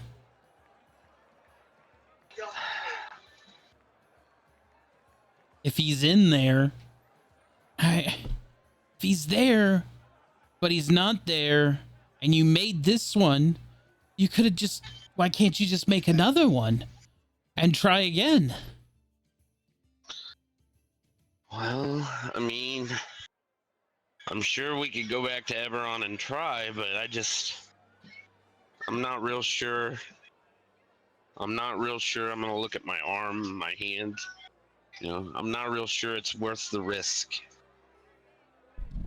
The political and economic instability in the region would probably not facilitate another transfer back there. Besides that, the Foundry is probably compromised at this time. Yeah, probably, kid. Considering we had a giant warforged come through the portal. Yes. Although I do wonder if Ziggy was able to use the Titan for some grand purpose. With him, there's no telling, kid. This does bring into question, I guess this is now my home plane, since I probably will never be able to return to Ebenron.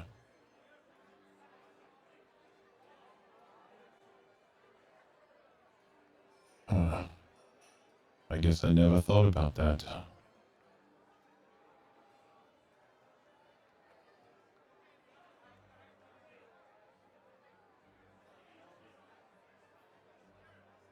I mean, I guess technically, kid, that does make this your, this would be your home plane now, I guess.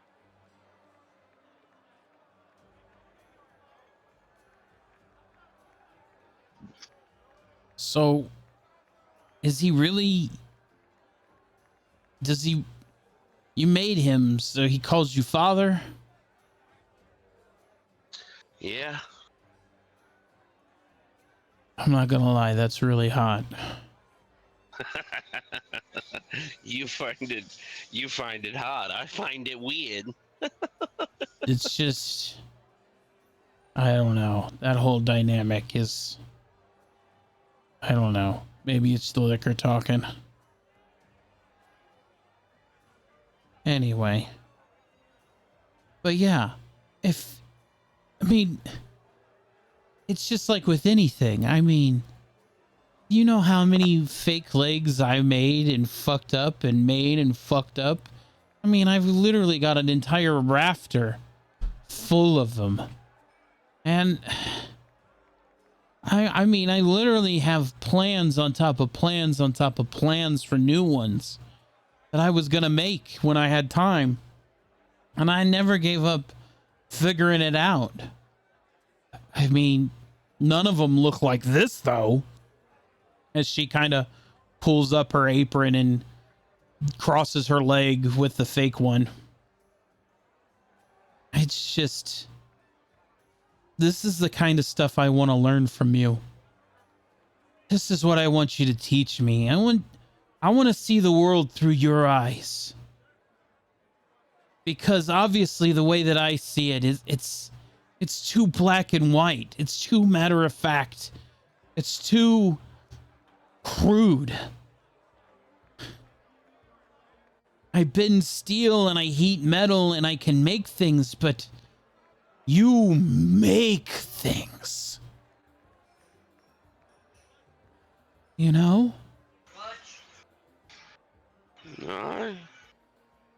I can understand where you're coming from.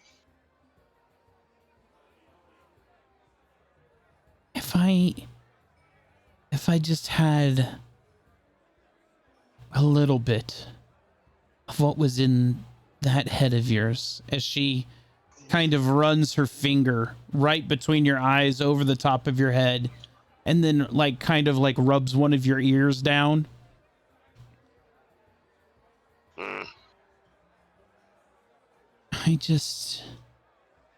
I feel like I could really make a difference in the city. You know? Well,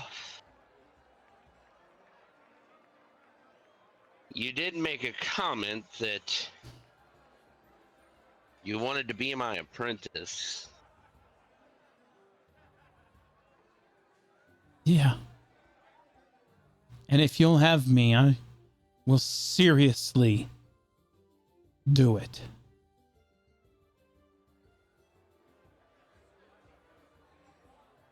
Mm. As someone who was thrown as an apprentice, I understand what that's like. And I'll teach you anything and everything I can. Really? If it's something that you're interested in and something you want. That's wonderful. As she reaches out and grabs you and just gives you the biggest hug. I need you to make a Constitution saving throw. Constitution? Yep.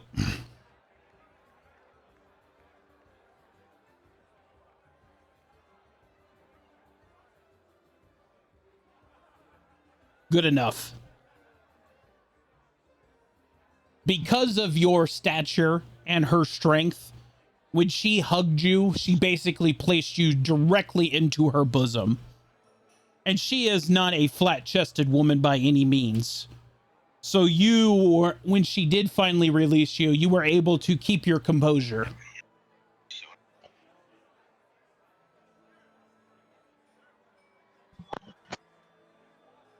Okay, say that again real quick, Jolly. I said, because of your stature, when she gave you that hug, she placed you directly into her bosom. But because of your Constitution saving throw, you were able to maintain your outward appearance. So you were not awkward after she released you.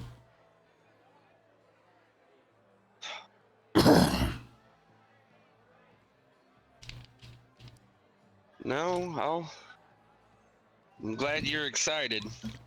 I'm not gonna tell you it's gonna be easy. Yeah, things like these rarely are.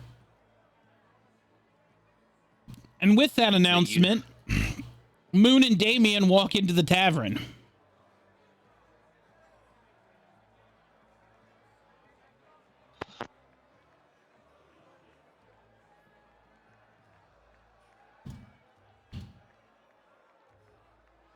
What the hell? Oh, I guess you guys are moving your own tokens. Something was broken on my end. Let me refresh. Okay.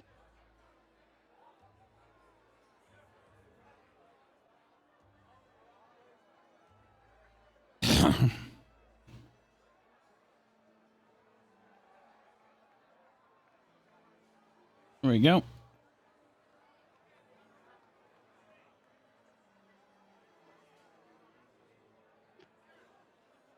Anyway, Moon and Damien walk into the tavern.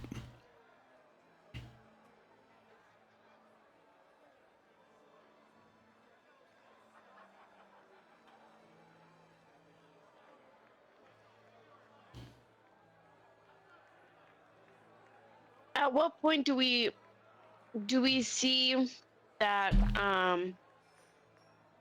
Whiskey's face is in her boobies? You probably see it almost immediately.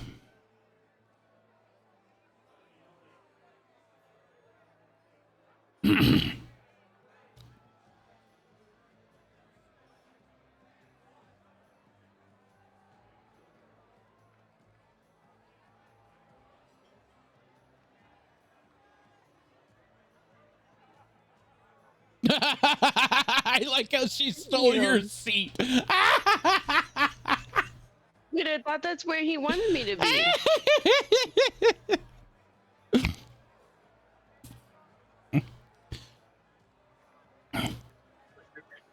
Hey, welcome to the Frostburn. What can I get for you? Or what would you like me to choose for you? I would love for you to choose for me. Little Miss Moon, I know exactly what you like. Here you are. As he places the familiar bottle, a small black square bottle in front of you with a shot glass. And for you, sir. Baby, you're muted. Aww. I don't. Aww. You're not lighting up. I'm not hearing him at all. Yeah, I don't hear nothing.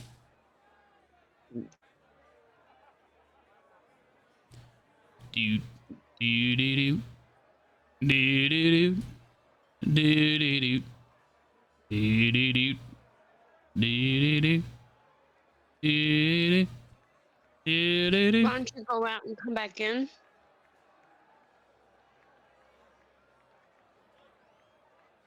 All right, can you hear me now? There it is. I hear him. All right, beautiful. Jolly, may I ask you to be a little discreet with the fact that the two of us are here? Our buddy is on a date right over there, and I would hate for him to know that we're spying on him. I think he's a little distracted with Miss Steelhand there. I can see that. But please feel free to choose whatever you think what kind of ale I should have. Here you go. As he places a tall cylindrical bottle with the neck is the same cylindrical style, all the way up with a cork in the top of it. Just a very cylindrical bottle all the way up, and it holds a very yellowish water. Very yellowish liquid in it. And then he hands you kind of like a whiskey glass with a single ice cube in it. Enjoy. Thank you. Well, Moon. Cheers to you. For being you. Thank you. And cheers to the. Aye. Cheers.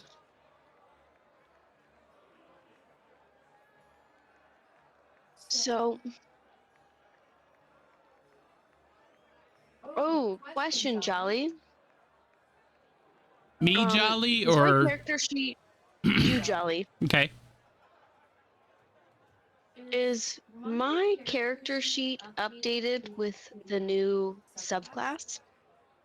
You don't have a new sub. You do have a new subclass. Hang on. Make sure to do the import on that.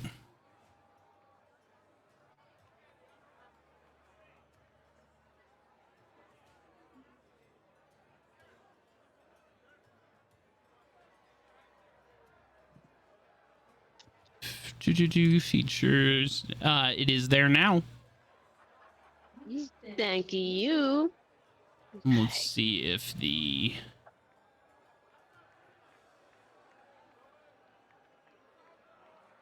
Okay. So it did not hold it.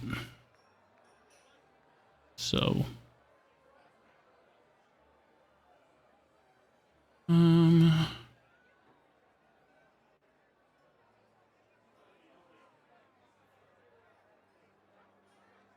Limited use, long rest. 1 of 1. There we go. Okay. What fixes that? Should I refresh? Yeah, you might need to refresh now that I've done that. Just see the new stuff. Anyway, that takes care of that. Do I need to refresh? No. Anyway, as we continue, Damien and Moon, as you walked into the tavern, you seen that Astrid was hugging Whisker very tightly as basically his face was buried in her bosom. And now he has been released and has returned to his bar stool. And he has kept his cool very well. He doesn't seem to be any worse for wear. You do see Bishop kind of at the end of the bar, facing the fireplace. Jim is paying pretty good attention to this whole scenario at the end of the bar. While most of the patron goers in the bar are having a good time drinking and that kind of stuff, they're coming and going. So...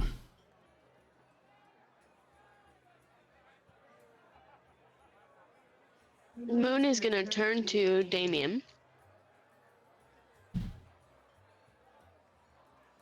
I haven't told you everything about how Vesper was changed and how I'm now his patron.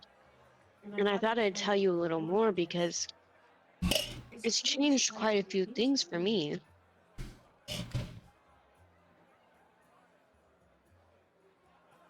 I am now what is way of the what? Where is it? Because it's no Way longer of the Long way Death. of the open hand. It's called Way of the Long Death. Instead of following the way of the open hand, I have now transcended into a following of the way of the long death. Becoming a priestess has enabled me a few more features of myself. I am now able to have the touch of death, which means I can extract vitality from another creature as it nears its demise, and I can send it to meet my god. So you can send people to meet death. Yes. And sometimes those things No. can come back as her allies. And sometimes they may not come back at all. Sometimes they may not come back at all.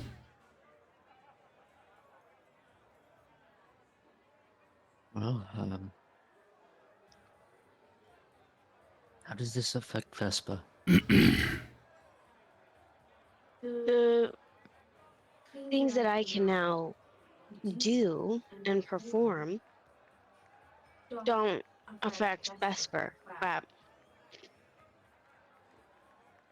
I have been rewarded this because I took Benny from Vesper.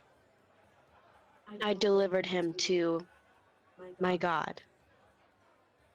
And in thanks, he rewarded both me and Vesper.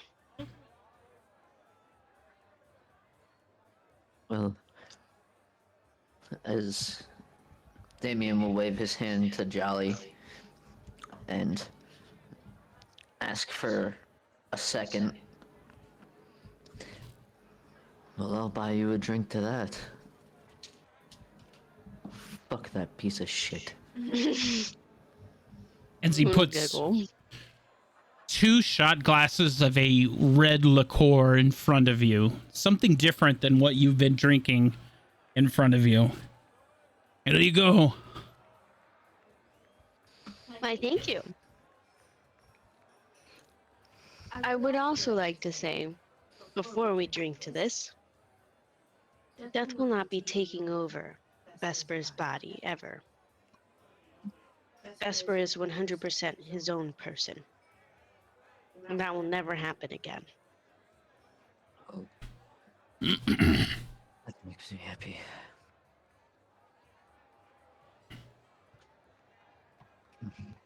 Well, Moon will gently sip the shot glass.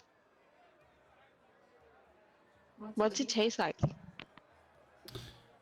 I'll cheers to that.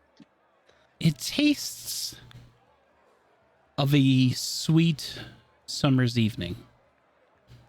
of a watermelon. However, I need you both to make a wisdom saving throw at disadvantage.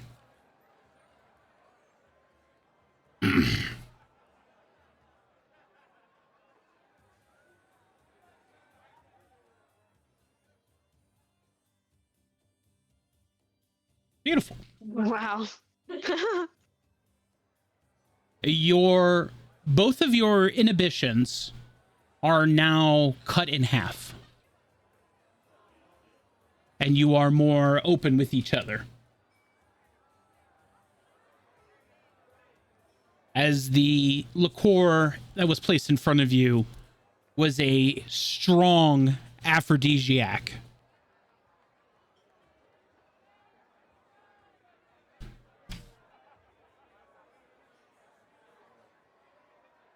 You know, Damien,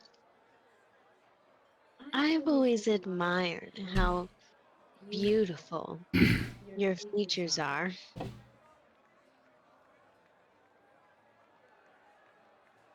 And they're yours. Your eyes are something out of this world. Glow about you even without wearing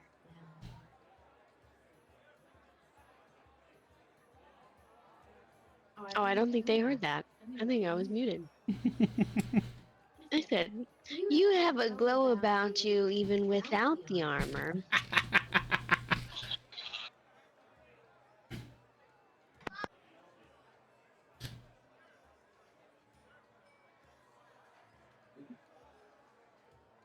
Happy we've done this. I am happy to be in your company. Always. And she's gonna grab your hand. Always. No sense in leaving now.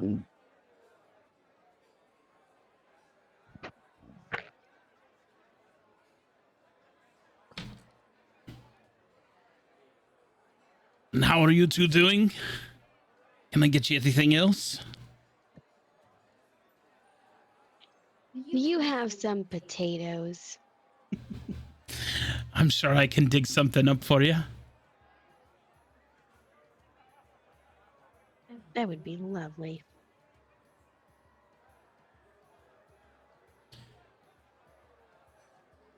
Whiskey, you and Astrid have been talking for some time now. And it's pretty obvious that she's rather intoxicated at this point. And she's pretty much giving you the feeling that she's interested in you. And how would you like to approach that? Well, I mean, I'm glad she's interested in me, but we're also intoxicated, so Yeah, you're not sober either. ah, I've rustled up some homemade potato chips. A large enough batch for the both of yous. And Jim puts those on the table in front of you. And here, 2 more shots. And he puts them in front of you. Enjoy.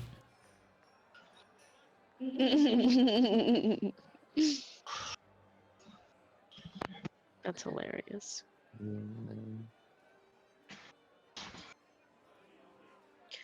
Wow, this made me feel super relaxed. I wonder what another shot will do. Only one way to find out. And she takes a sip.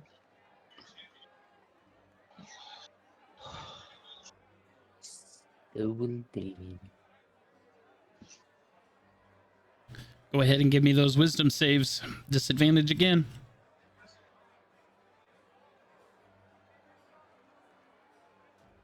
Wow. Oh, yeah. Whoa! What is going on? Dang. However, while these shots, you know their effects, this time around, you both have a clearer understanding that while these shots make you way more relaxed, you both have more control over yourself this time around. And while the shot still makes you feel really good and you are happy to be in each other's company, you have more soundness of your mind to make your own choices and your own ambitions.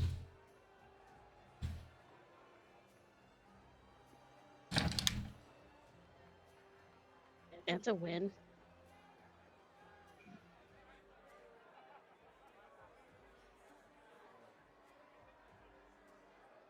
This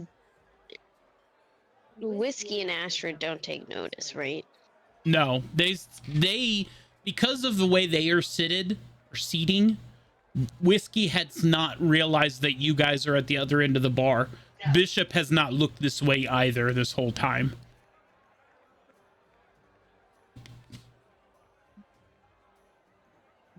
I'll motion to Jolly to send 2 down to them, and I'll like do the motion, like put the finger in front of my mouth, and go shh. Here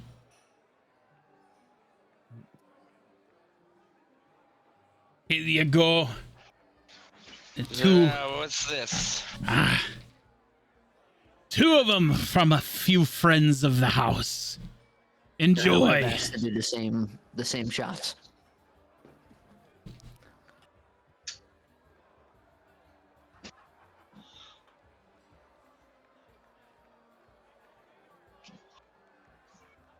I'm assuming I gotta make the same wisdom ability.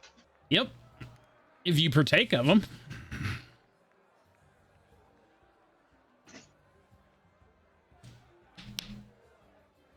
Let's see. Astrid, wisdom, saving, disadvantage. Oh, yes. Oh no. At this point, Whisker, while the aphrodisiac is very strong, you have a sound enough mind to realize that while you feel good now, you have it well enough to make your own choices. However, Astrid, with her intoxication and now this strong aphrodisiac, she is nearly ravenous for you. We are talking, this is the kind of lady at the bar who is grabbing you in that kind of playful way, running her hands over you constantly, playing with your ear. But Astrid is not some dainty lady. She is a strong woman, and she uses her strength to her advantage. And as time goes on, her stool gets closer and closer to you, and you feel that pressure pushing you closer and closer to the bar.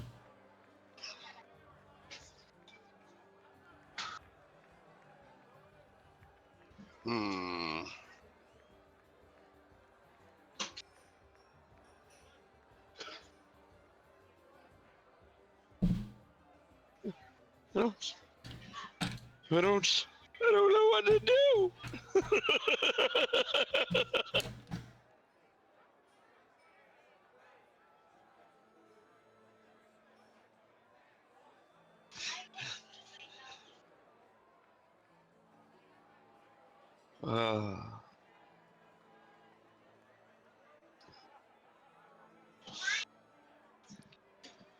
No, yeah, you really do. You have me stumped.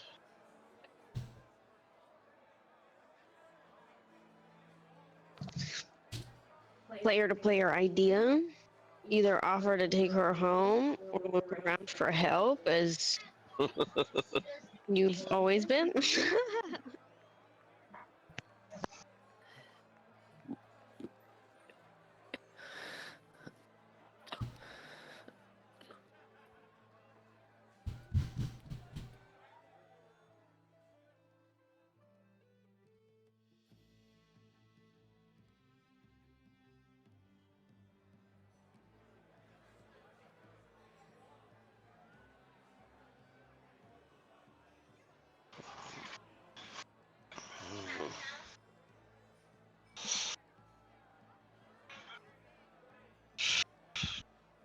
Uh,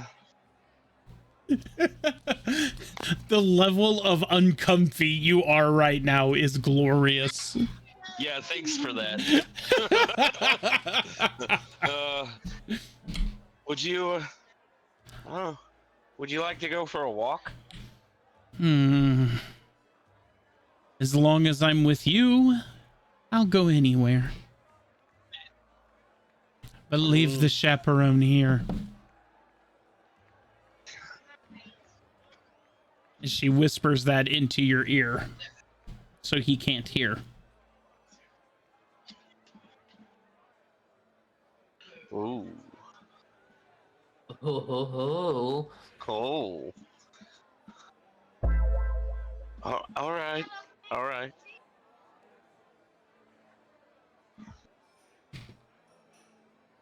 Oh. Oh shit. So how do you want to do this? Where would you like to walk to first? How do you want to do this? I'm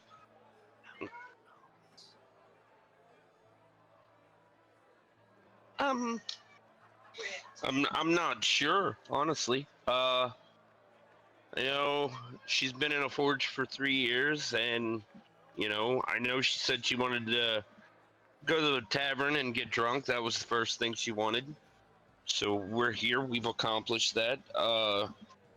Does she want to walk around town? Does she want to go see the bazaar? Just go to the garden? Like, She is full on want to take you into a side closet. well, I know that. I'm just trying to figure out what I want to do.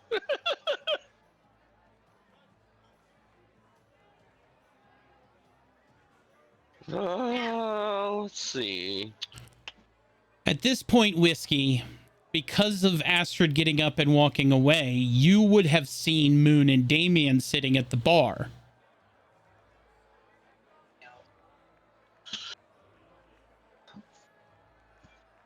Okay.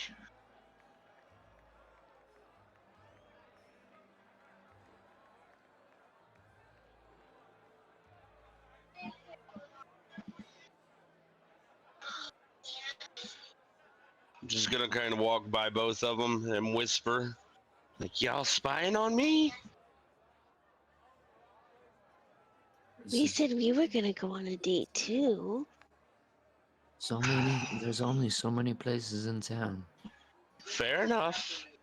Fair enough. Have fun. Don't be silly. You'll never know what happens. Bishop's staying here. Yoink.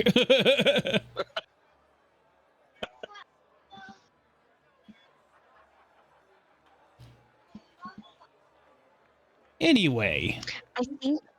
I think that Valmora calls that a spicy moment.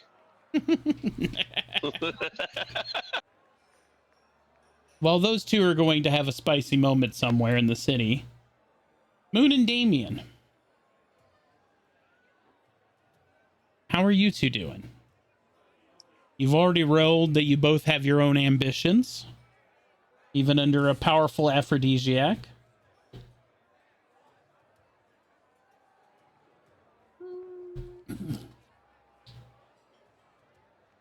I mean, to be honest, spicy stuff would probably have to be initiated by you.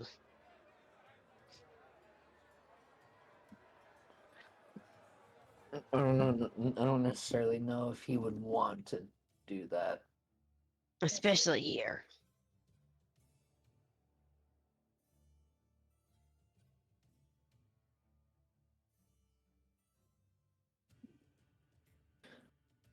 did the music stop?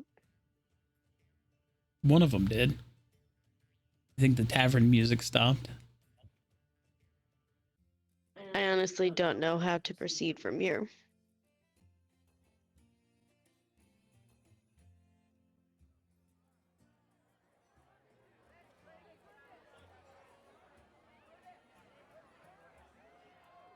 The music is still playing. It's just.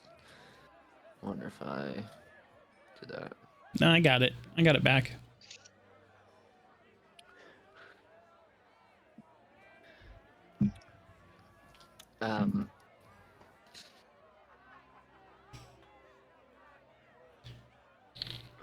Well, Moon, I don't know. What would you like to do? Would you like to take a walk through the city? Get to know the layout?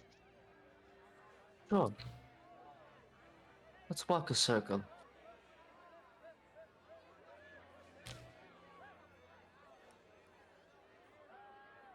And Moon's gonna grab your hand. Probably like a child grabbing an adult hand.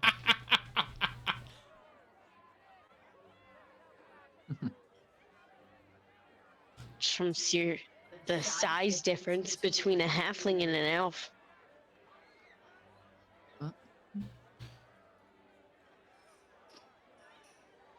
So as you move around the city, if you want to care to look at the overview, you're at the orange dot now.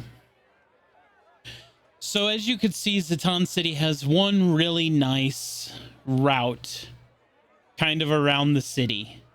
Nice circular motion around. Most of the residential districts follow this route around.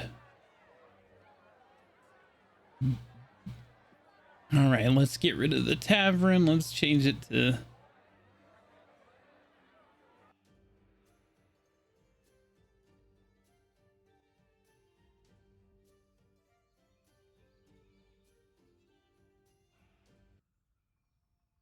There we go.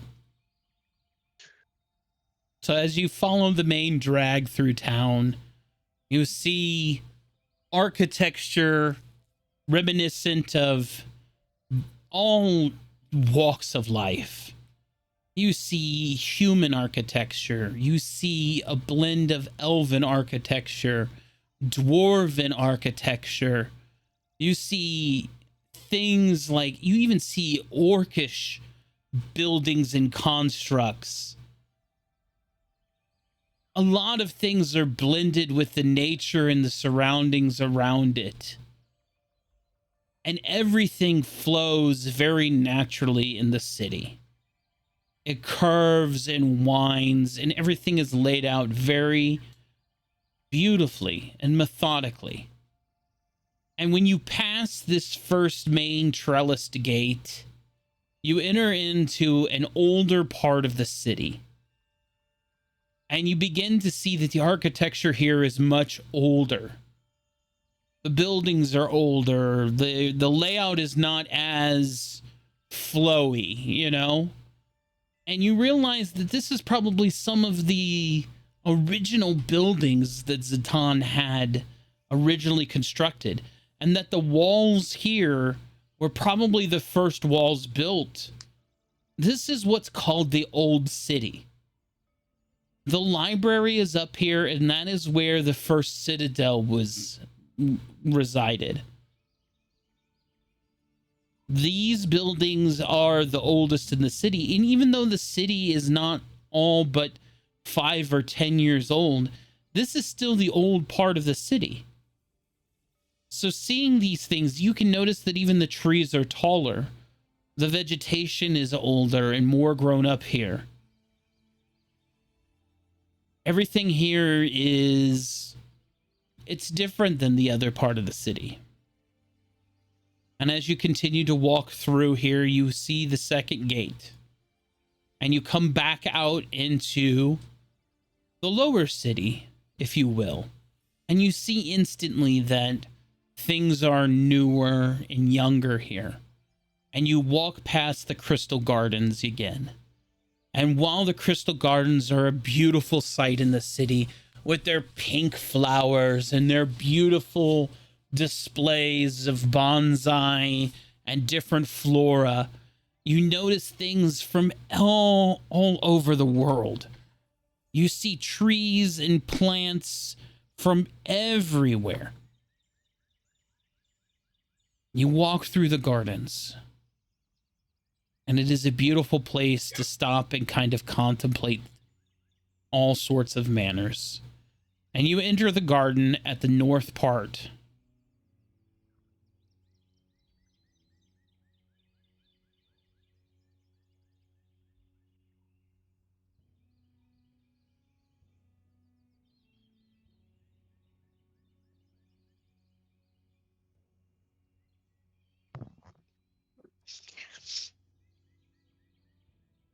It never gets less beautiful. No, it doesn't.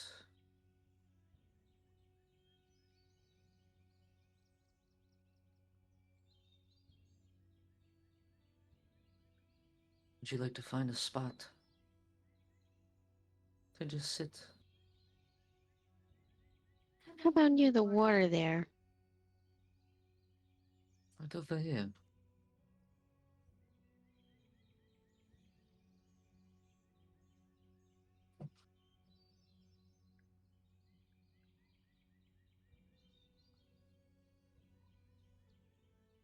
How was your talk with your aunt? Well, I found out how she survived. Mm, Proving she was smart as ever. She teleported. It's impressive.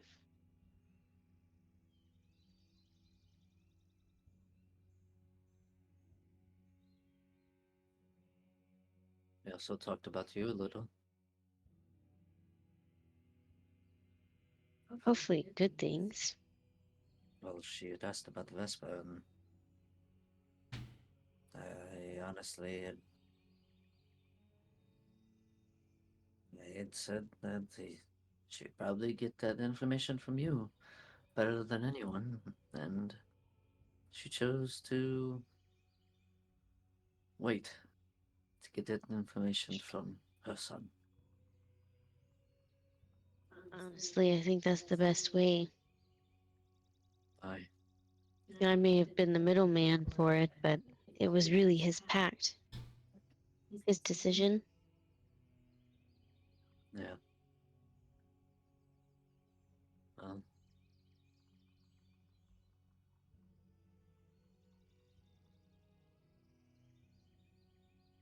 So, Yes. the document I didn't want to talk about while we were still in the library.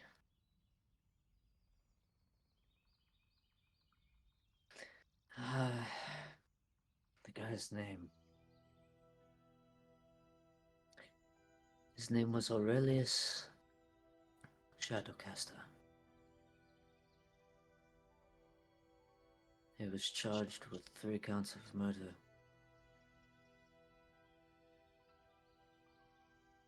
Wow. He was found guilty and sentenced to a magical prison in the city, which is the blueprint I had you look at. I see. It also said that the punishment was sent down by Solday, Aldrich, and my aunt. Not us. Oh, not Aldrich. Not Aldrich? No, Aldrich No, came into the. just- No, Aldrich came in after. Okay. There's And just 2. after that happened, well, my aunt stepped down. I don't know why I didn't ask her, but the victims was said that they were normal people of the city. Shadowcaster said that He killed them because he thought that they were spies for Duskholm, and thought that he had evidence. Went to go get the evidence, it wasn't there. So then he was charged.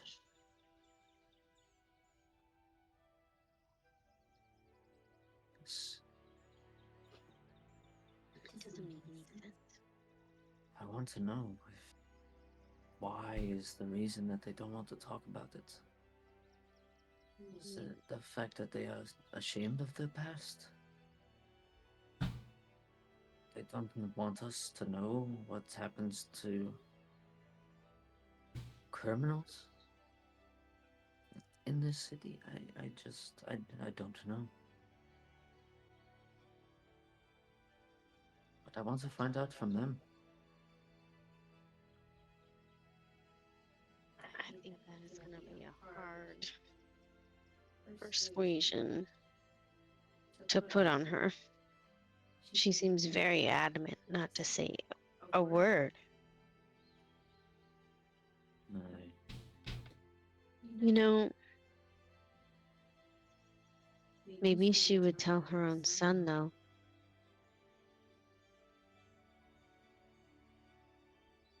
When he comes back, we will relay the information to him. And ask him to do it. I'm sure he'll want to know himself as well. Aye. Agreed.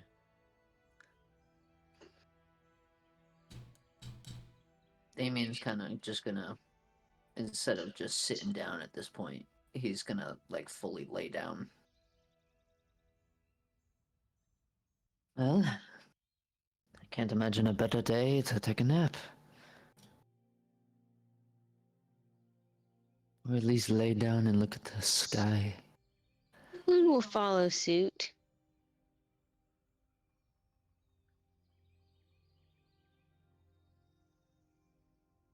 It is beautiful. It is.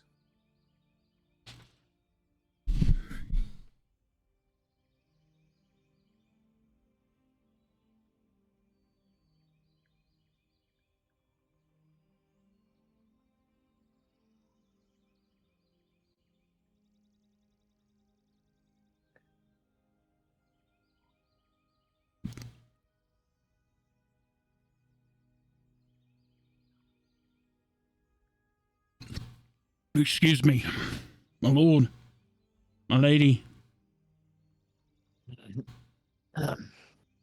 Yes. Moon will sit up. Your presence has been requested at the Citadel by Isilde Nightshade. I am to escort you directly to her. Aye. Well, Moon. Seems our day has been cut short. We will have many more. Aye.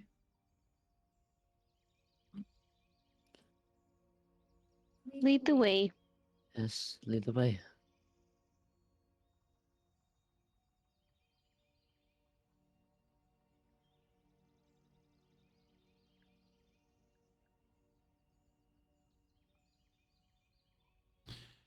Upon reaching the Citadel, you find that Bishop and Whisker are already at the Citadel.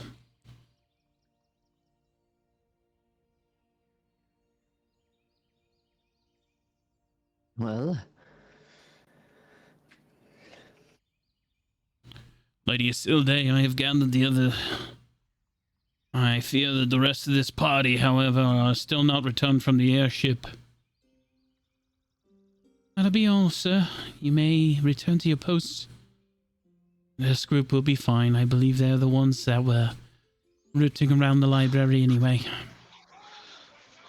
Yes, ma'am.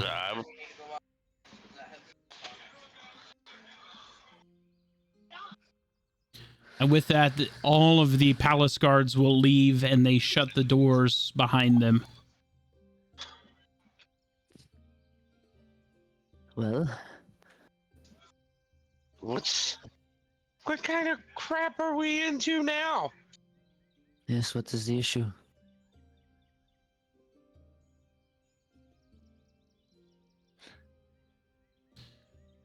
I want to know which one of you have been rooting around in the old court records. Listen, you picked me up from a date. I'm not even gonna lie. Why would I go to the library? Silence. There's books in there. Bishop, leave the room.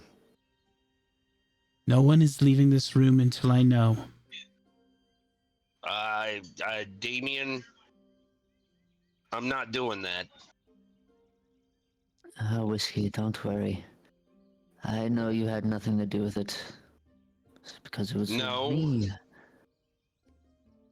I may have not had anything to do with it initially, but I've traveled with you all long enough. If it involves you, it involves me. I'm not going nowhere. I appreciate your honesty. As I am giving you a sol day.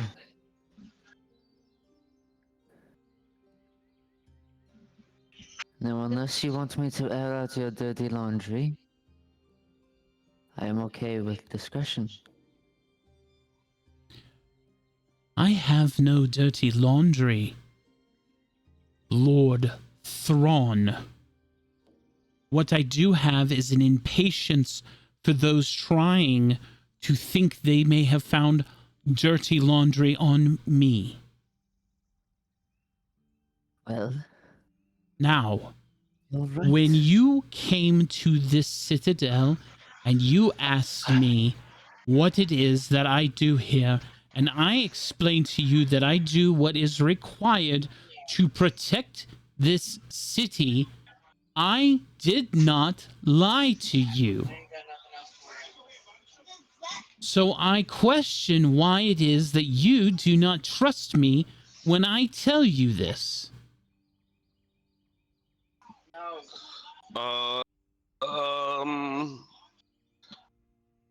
It's also important for the king to understand his own kingdom, and not giving him the information is going to hurt his rule. How is he supposed to rule over people who are keeping a secret from him?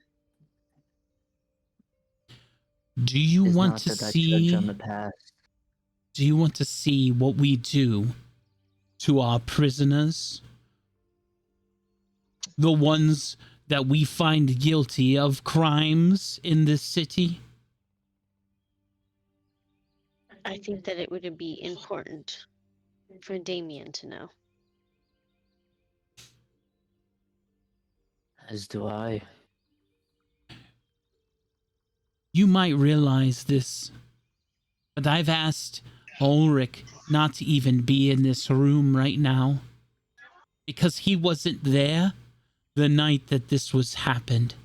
Your aunt, she stepped down from this council because of these actions. I was there and I made sure that this city stayed safe. Me alone. And I would do all of these actions again. I'll have you know that. I am not the bad person here, and I want you to know that when you see what this is. And with that, she flicks her wrist and conjures a portal.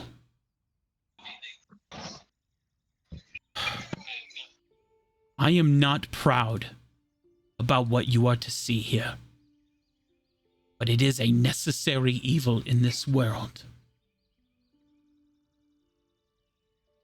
An evil needed to keep the people safe. Well, will you be coming with me? I would not leave you in Yeah. there alone. I'm glad. I'm not trying to put the blame on anyone. Unfortunately, The past is the past.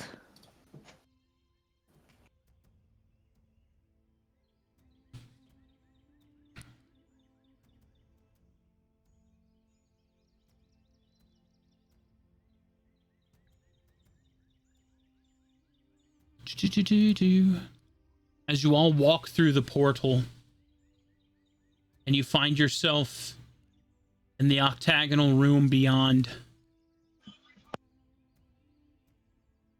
just realized I did not have resources on for people. Give me a second for that.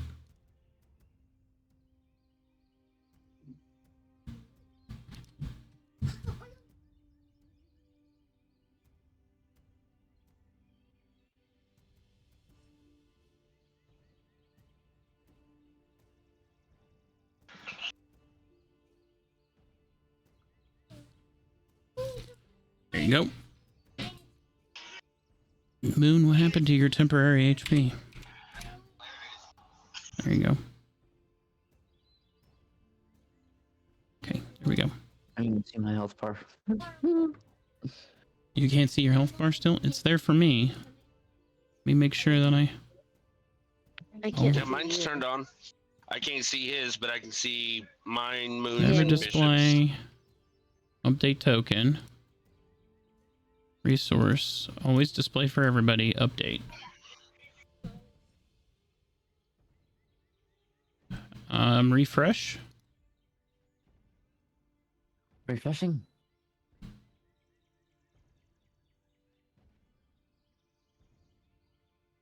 I'm free. I'm free. Dang it.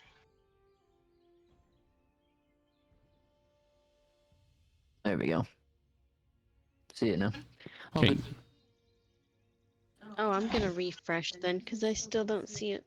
Yeah, I was gonna say I'm gonna refresh as well All right. because I'm in the same boat. I cannot see his health bar, and that drives me crazy. Mm-hmm. If it was an enemy's, whatever. Fuck it, I'll take Jolly's word as his word. But friends, I have to see. I have to see my allies' fucking health bar. Have to. There we are.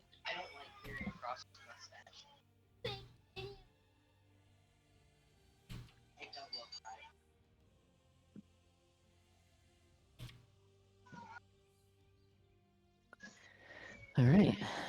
Good to go. Let Tim give it to him a second to.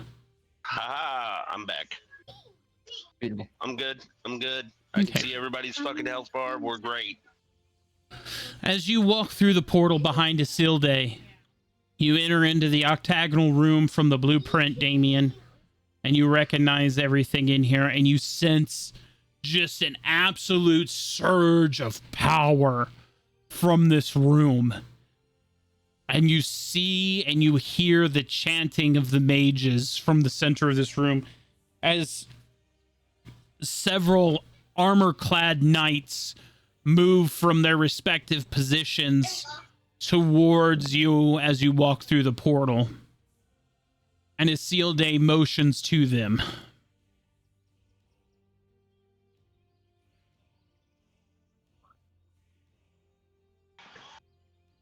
What's up, kiddo? Oops. That's very pretty. Let me take our flower thing. Mm-hmm. Yeah. Very cute. I like it. Good deal. So, as you walk into the room, and these knights approach Isilde, then they begin to, like, quickly realize who she is, and they turn and back and form kind of a line, if you will.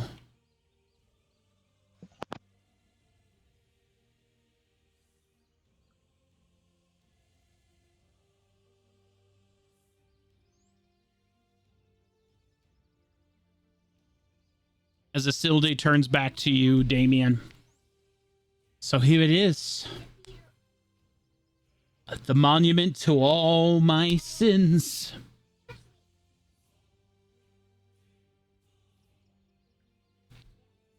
Why? this all day? The Why not just city, tell me? the city needed protection, and Aurelius did an unthinkable crime. The planets aligned so perfectly. And I told you that my mages maintained the barrier that protected this city, didn't I? Aye. So we came up with this prison, this mausoleum, as punishment. So they drain his weave to keep him powerless. And because they drain him, it feeds into the mausoleum, and it directly feeds into the barrier, keeping it up. Aye. I see. So there it is, plain as day. He murdered 3 of our own with no evidence. He claimed them to be spies for Duskholm. How quaint. No evidence. Duskholm, the great scapegoat. The boogeyman.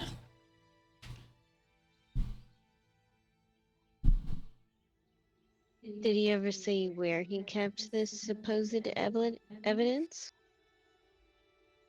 We gave him sufficient time to produce us evidence. A week. And the whole time he was under guard, but free to go where he needed. And within a week, he was unable to produce any evidence to defend himself. So yes, myself and Ilara, we sentenced him to confinement because we could not banish him. And neither of us had the stomach to kill him. But yet I saw potential in him for him to still serve the city, even in his confinement. And so we built the mausoleum. And I conscripted these mages. And they sacrificed their minds to the mausoleum. And now they chant mindless 24/7 to keep the barrier around Aurelius up. For he cannot escape it. And it keeps him drained and weakened. Tell me about him. Who was he before he came here? He was a How was he wizard. so strong that he could power the entire barrier? He wasn't like the rest of us. He wasn't a refugee. He was magnanimous. He came to the ice shelf as a savior. He heard the rumors that there were people scraping out a living here. And yes, I was here at the beginning. And yes, I did what I could. Even back then, the dwarves in their subterranean dwellings. But it wasn't enough. But then Aurelius showed up, riding a wave of the ocean.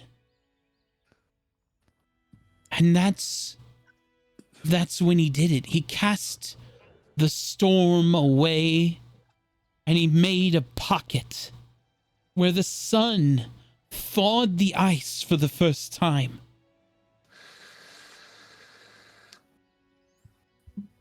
And we were able to plant crops. And we really got a foothold here. And we built Zatan for the first time. And the people wanted him to be their leader. But he wouldn't do it alone. And so he made them pick 2 others to lead with him. And they picked me and Alara. And Alara didn't want to do it. She never wanted to do it. But I wanted to. I've always wanted to help these people, lead these people to a greater future. I believe that. And then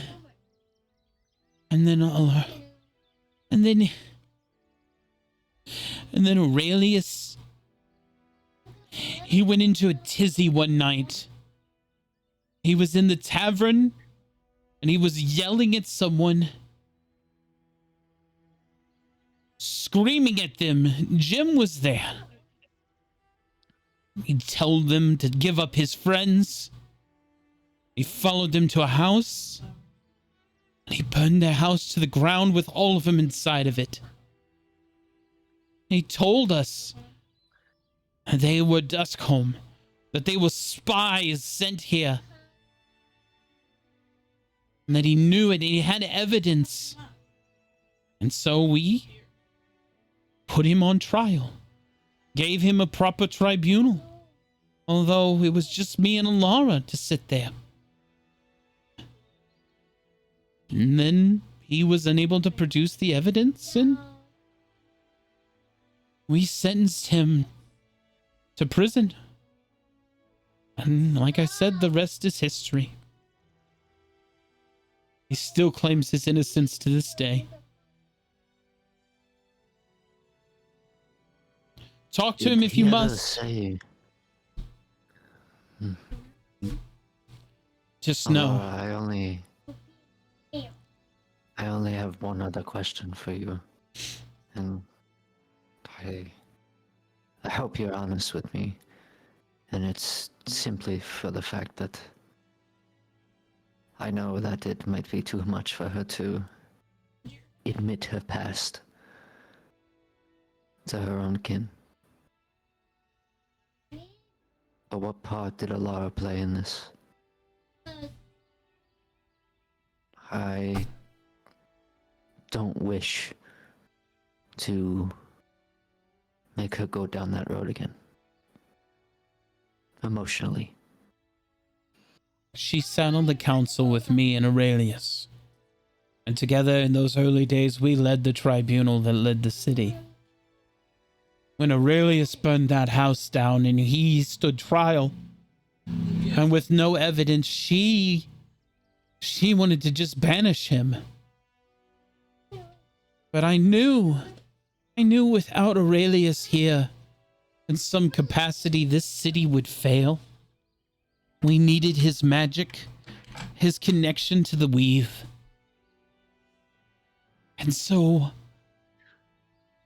I convinced her to allow me to imprison him, to build the mausoleum. But she told me that I do it by myself, that I do it alone. And she stood down from the council that night. That's why I tell you, do not think lesser of me. For when I tell you I do what I do to protect the city. Because without that man there, we don't have the dome.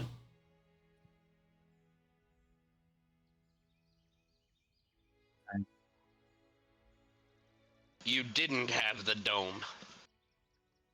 Well, that's also true. But Aurelius made sure that the storms were gone. Because he could control the weather and nature and made sure that this ice shelf stayed You ever seen what an artificer can do? I am sure it fails in comparison to what that wizard could conjure. Did he build another person? Well, I'm sure he could if he tried. I doubt that. I don't. Aurelius Shadowcaster may single-handedly be the greatest man I've ever met. even though he has committed murder. And I do not say that lightheartedly. And it really does pain me to see him in this state. But I had to think of the city and the people that lived here.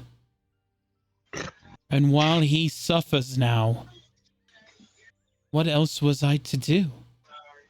If I sent him away, everybody here would have perished. Everything that we built in Zatan would have been for naught. And we could not just sweep it under the rug that he killed 3 people, because then our justice system would have been seen for a farce, that our leaders could get away with literal murder. He had to be shown that justice prevailed. And that's something I definitely understand. Be careful not to touch the mages. They are mindless, but anything could break their trances. Aye.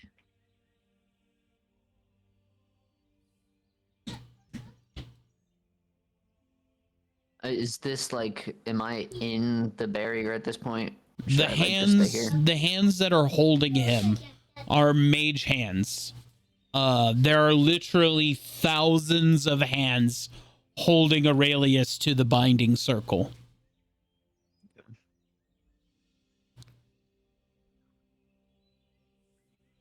As you approach, you see an elderly man literally wrapped in chain upon a stone chair, held down by magical hands, thousands of them wrapped around his body, connected to some sort of enchantment circle on the ground, as energy is pulsed out of him into the floor and being channeled into the mausoleum itself.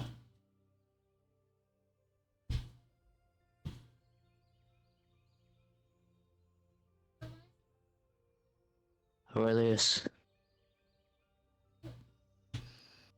Oh.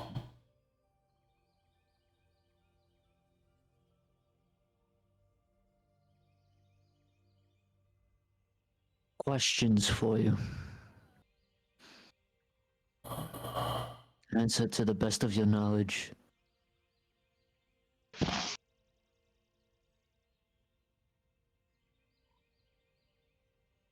What were the names of the 3 people you killed?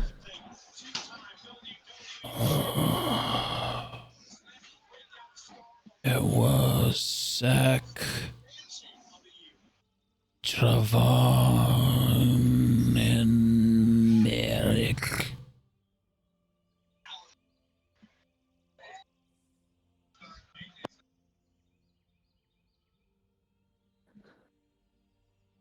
What evidence did you have against them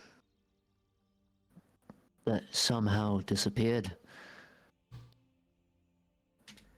They bore a sigil of Duskholm upon their chests.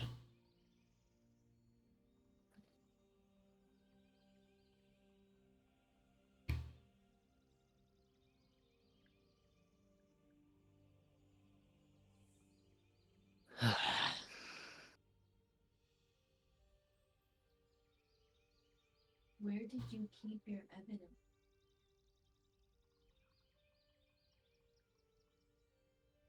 If Ashley said something, I didn't hear her.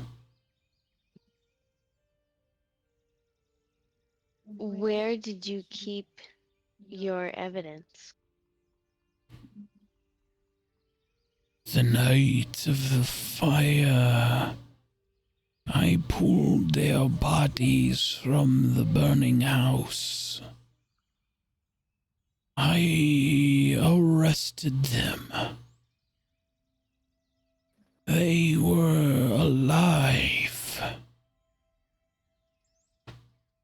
When I went to get the city guard, I returned and their bodies were burned.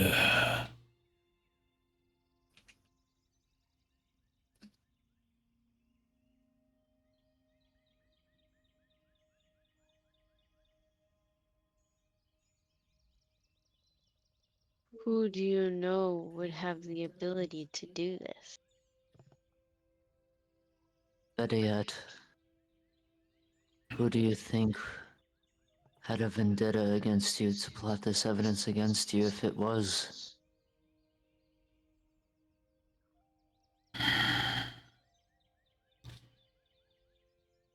I have no evidence of who would have cast stones. But Were this there any people in this- mausoleum was built long before my guilt.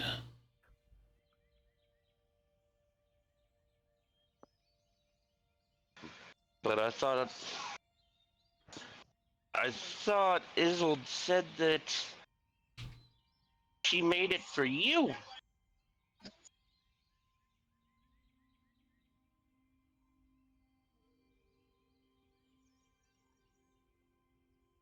Well, you're sure there wasn't anyone that had a vendetta against you?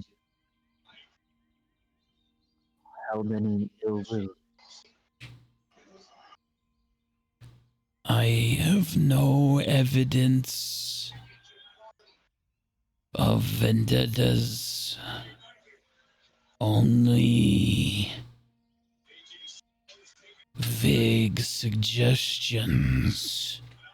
Isilde. As he kind of pulls what strength he has against the chains and hands.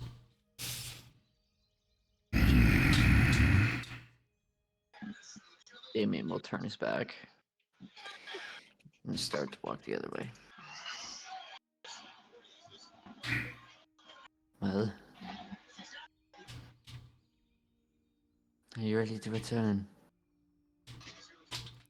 You see what I mean? Of course he's gonna blame me for this. And I don't blame him. Why would he? I'm the one that's literally siphoning his energy for this. Aye. Aye. Let's go.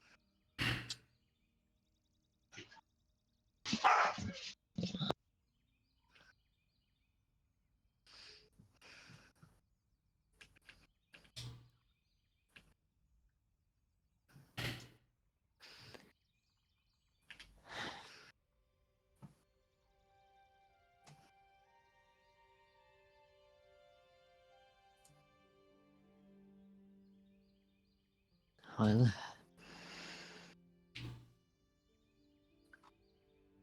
I hope you know that I really... Isolde, the past is the past. And from hearing everything, or mostly everything, about this, I know you've made the right call. Because it's for the people. It's better off for the people. With that, a loud pounding on the doors of the chamber. Wham! Wham! Wham!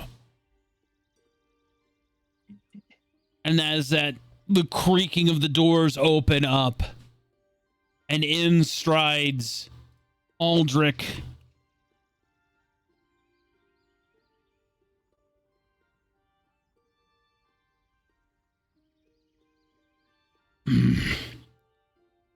What in the blazes is going on in here?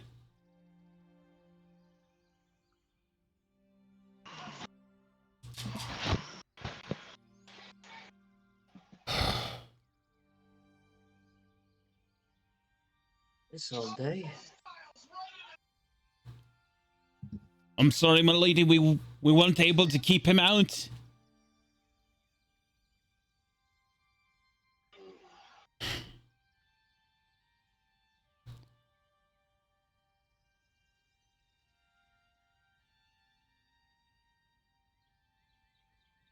Alright, I'm good.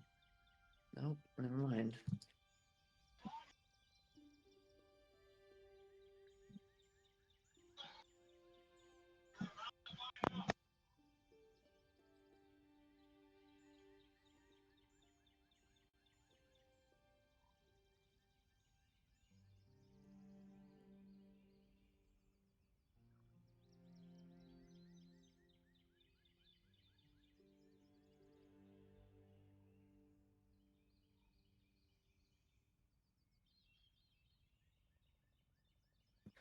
Alright, I think I'm good.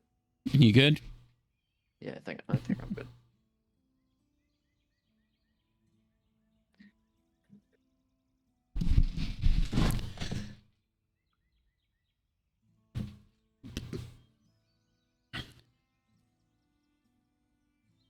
Anyway, Aldrich strides in, guards behind him. Isolde, you have no right to keep me from the Citadel for any reason. My lord, I'm sorry for the intrusion. That is okay. But what is going on in here? I am a member of this council. I have the privilege to know what is happening. She is not more important than I, and I am not forsaken from this council. It's funny. She had told me that she told you not to be here.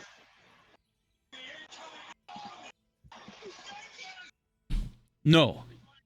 Palace guardsmen showed up, told me there was some sort of escapade going on with Astrid and some sort of cat person in the forge. Needed my direct attention. I'm like, what could possibly be going on with some sort of cat person and Astrid right now? So I leave the Citadel to go check on this in the armory. And the next thing I know, the whole bloody fucking Citadel has been locked down. And I'm not allowed back inside. So finally, I gather up some guardsmen, break my way inside here, past all these palace would-be only to find you lot in here with her. So I apologize, my Lord Damien, but I would like an explanation as to why I was not involved in council decisions. I know I am just a simple guardsman at the end of the day, but I still hold rank. As I would like to know, Isolde, as why you have lied. On the simplest of matter. Aldrich was not on the council when this decision was made, therefore he was not privy to the information.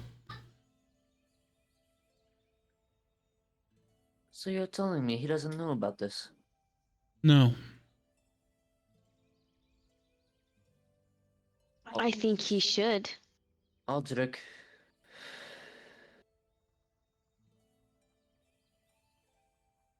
Would you come with me? Damien. He is an honorable man. If he sees what is going on in there, he'll put an end to it.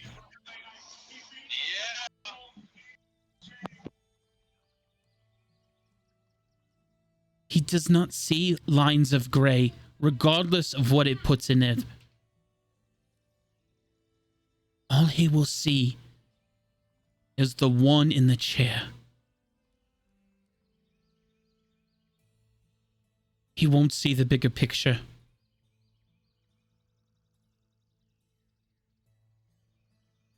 He should know what he's hiding from his people and doesn't even know it. You look him in the eyes and tell me I'm wrong. He even admits in himself at the end of the day he's just a guardsman. Aldrich. I want you to be honest with me. At the end of the day, are you willing to look past some things for the better of the people?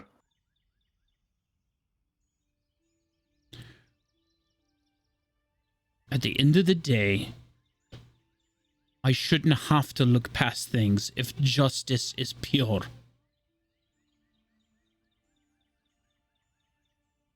And neither should you, Paladin. Aye.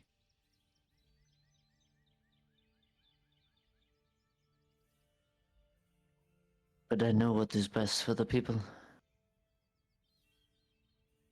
Perhaps. But do you know what's best for my people? And does Isilde know what's best for my people? Maybe she knows what's best for hers, or what she thinks is her people. That's why we have a triumvirate, a tribunal, a council of 3. Although we haven't had 3 in some time.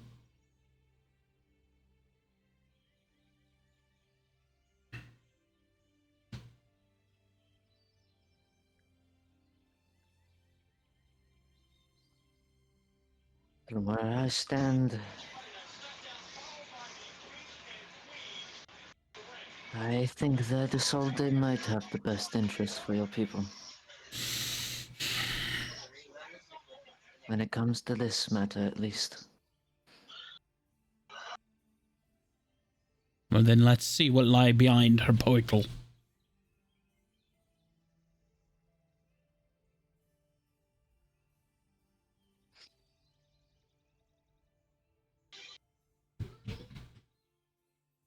I want you to swear on it. Regardless of what you see on the other side of that portal. No actions will be taken upon this. Lord No Damien, words will be spoken outside this room. Lord Damien, I've made only 2 swears in my life. I swear to my God and I swore to my king. I've been betrayed by both in my life. I'll give you only this, my word. Your word will do. As long as it is pure. You too. I don't trust the palace guards to do their job. But don't let Isilde leave until I return out of this bloody portal. No, you don't want her to leave? Moon, Whiskey, just please remain here. And make sure the room doesn't change. Wow. Okay. What do you think he means by that? Beautiful. Do you let the palace guard stay in or out? I don't know. What do you say, Moon? Out.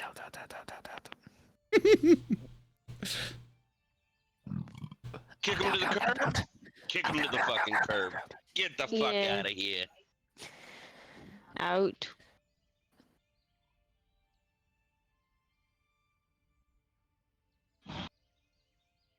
All right, back to the mage prison. But Isilde is not here, and Whisker is not here, and Bishop is not here, and Moon is not here. But Aldrich and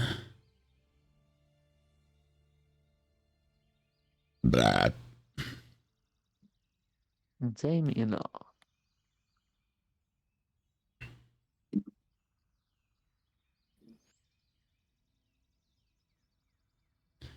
okay.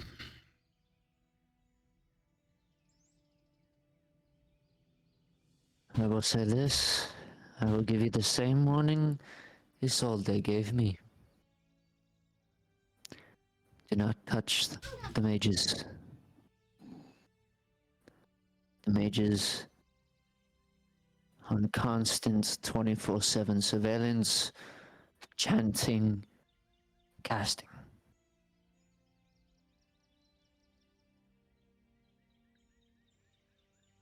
I only want you to ask questions. You are both stopped immediately by this knight. You two do not have permission to be in this sanctum. You just saw me in here with Isolde. Yes, but the Grand Priestess Isolde is not with you this time. You need to return with her in tow, or you do not have permission to be in here. You need to leave immediately. And if your king permits it,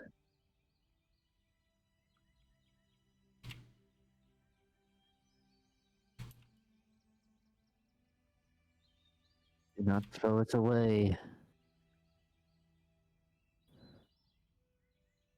You need to leave immediately by order of Grand Priestess Isolde Nightshade.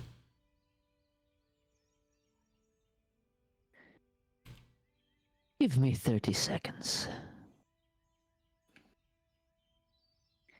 Aldrich, one moment. Damien's gonna poke his head through the portal.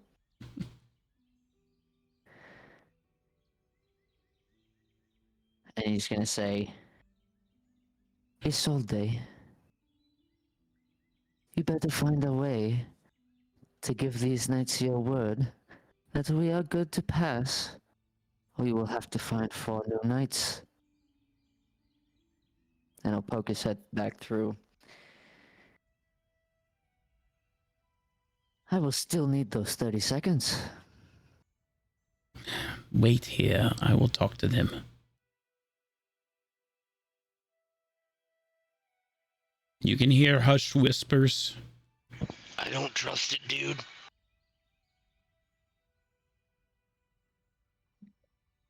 As they relax.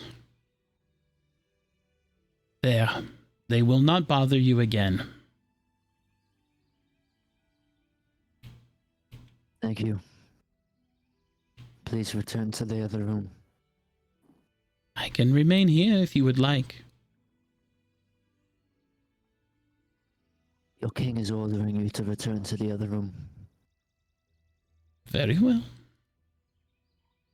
Thank you.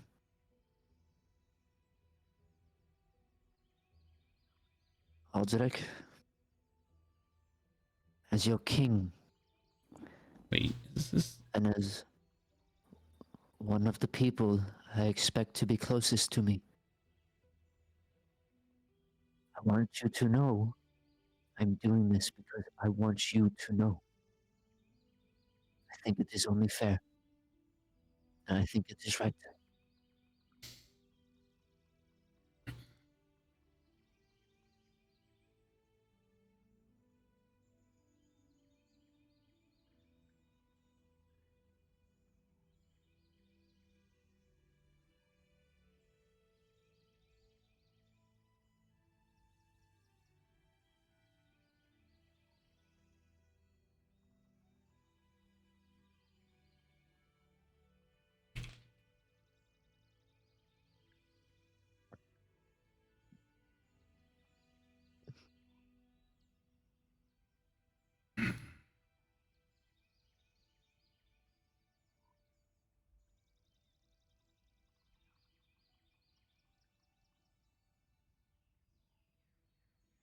As you see Aldrich approach, Aurelius,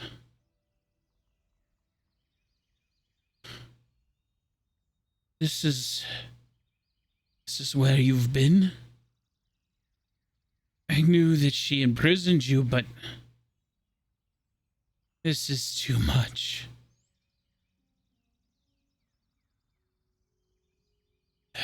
He is the one who is providing the energy for the barrier. What? You heard me correctly.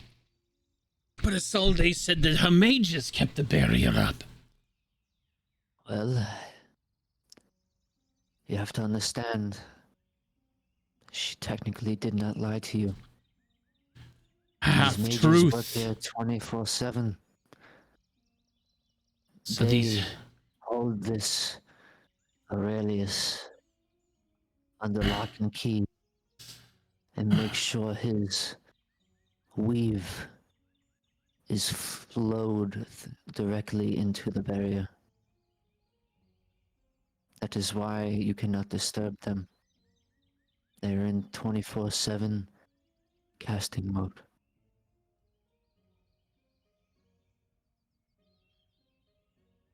I understand the assumption of this is too much, because that was my first realization about it, until I realized that this man, single-handedly, is the reason that the barrier is the way it is. And as much as that barrier and this is, you know, two completely different things, is providing good for the people.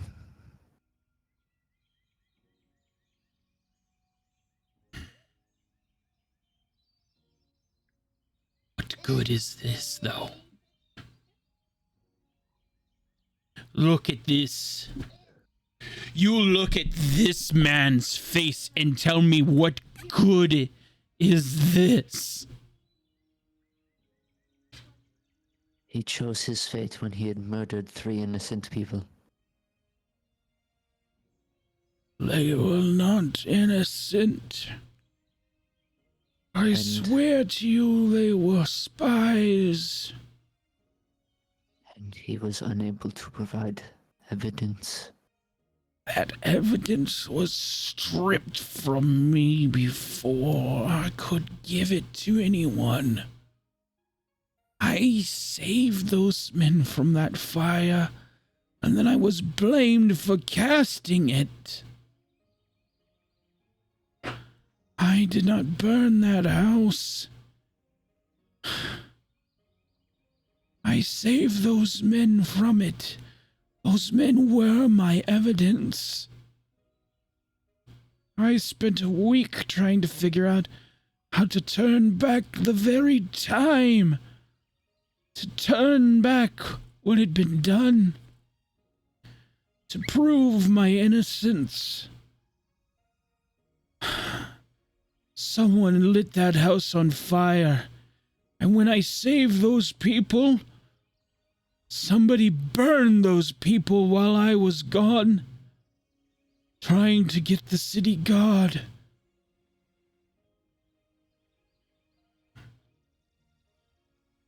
And all I have is doubt and shadow.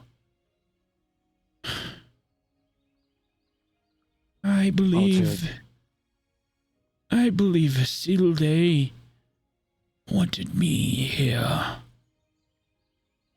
She wanted me out of the way. She built this mausoleum years.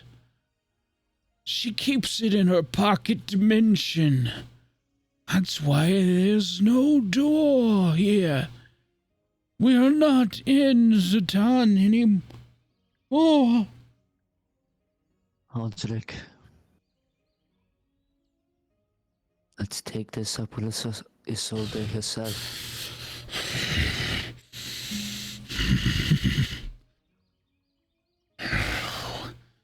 No. Listen to me. If this man is innocent, I will see to it that it is made right. But until then, there is nothing to it until we figure out the truth. As a knight, you understand what the truth is. It is binding. We need to find it. Do you know what the first tenet of being of Justiar is?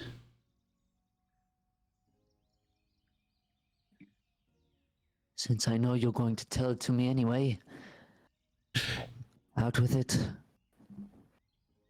To be a Justicar is to not allow injustice in any capacity when you still draw breath. And here I am, drawing breath while there is injustice in front of me. Yes, this man may have been a murderer, and while he may not be able to cast evidence in his defense and may be deserving of prison and or death, he does not deserve to be siphoned of his life force, regardless if that saves thousands of others. It is injustice and inhumane to leave him here. Aldrich,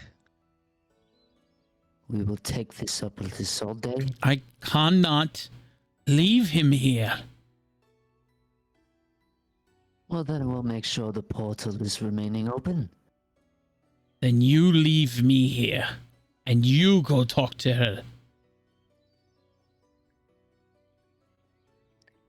Will you give me your word once again? And what do you want my word on this time? Not to disturb the mages or what remains of his lock, keeping him there until I return. You want my word to betray my very oath? No one's saying anything about betraying your oath. All I'm asking you to do is wait. You'll learn this about me, Lord Throns. I am not a patient man. Neither am I. Then Your word. I would ask you to be very fast with your words. Because I am old and I have a very slow hand on the draw.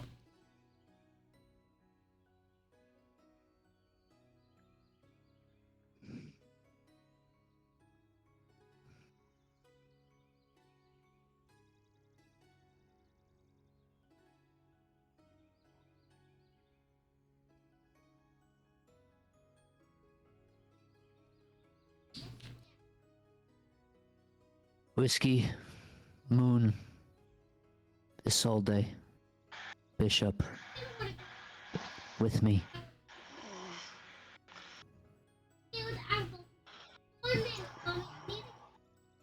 Isolde, step in, please. I feel like I'm not going to like this.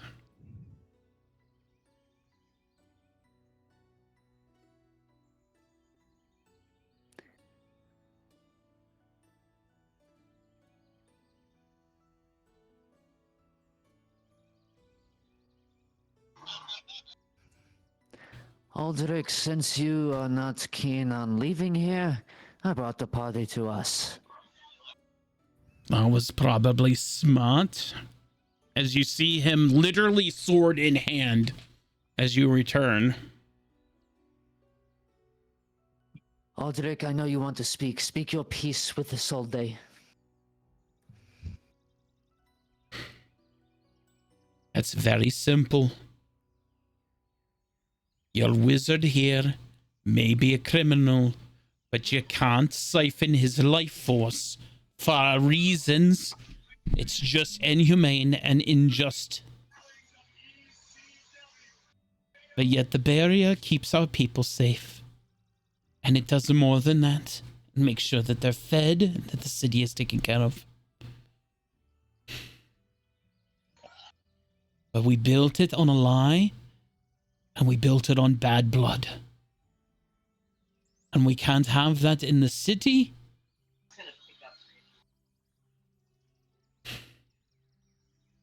Well, then there's only one thing left to do.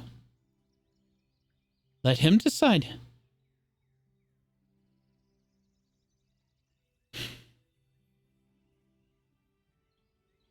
Fine. Fuck you.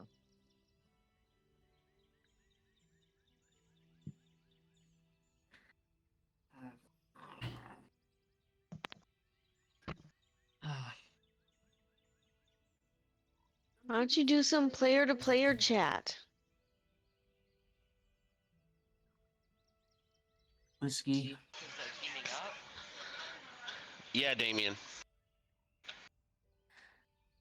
Do you know of a way to make a barrier the same as the one that we have now? Or any possible leads that could lead us closer to a barrier? Free from draining life force? I'd have to see a schematic for the barrier that we've got. But I'm sure I could. Solday?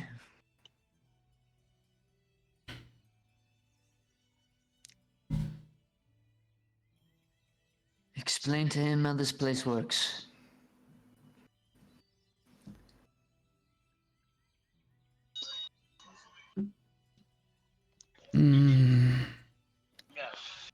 I want you to know, the both of you, if I had it my way and the people weren't here, the people didn't matter, this man would be free now. But we need the barrier. What if you ask him what he would do about the barrier once he's freed? Or if. Moon's got a good point. I mean, You can't free him. He's a criminal. He was found Aldrich? guilty by who? by Where's your me. proof that he actually did it? There was no evidence that he was innocent. And the proof that he killed them, he burned their house and their scorched bodies were found in the street. He was seen following the man home. Solday, That's your word against his, though. what evidence was there that he created the fire? He's a powerful wizard. The flames were so intense, nothing could have... Solday. So what you're telling me is there was no proof that he deliberately Okay. started the fire. So, There so, were witnesses that placed him at the house the night of the fire. There were witnesses that placed him at the tavern yelling at a resident of the house, accusing him of being a Duskholm spy. So much so, in fact, that Jolly Jim asked him to leave the tavern. Then Aurelius followed the man home. His man's home burned to the ground, and 3 compatriots' corpses were found in the streets, burned to a crisp. but according to what he says, they were Wait. alive. Everyone stop. Isolde. Your story isn't lining up. You said that they were found in the street. How could they be found in the streets if they were burned in the fire?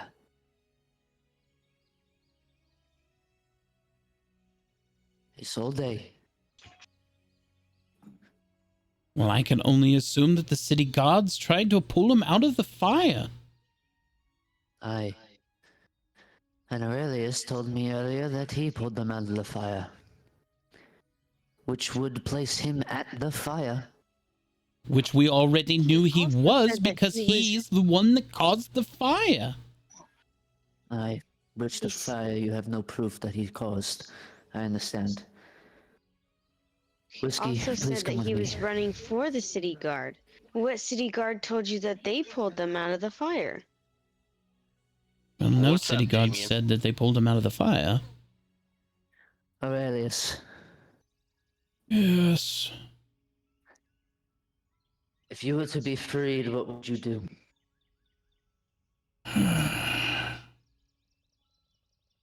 I don't know. I've been here for so long. What would you have me do? I'd have you make right for the past. And wash away the past in one fell swoop. Focused on them now.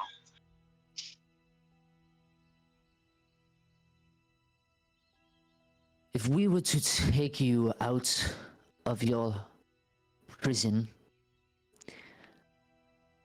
the barrier that surrounds our city would be gone, because the barrier is consistent of your weave. I want to know, how will you implement a new barrier? Yes, I can do that for you. One that would not require living soul, a power, but last forever. And what would you use as the power source? I would pull from the weave itself.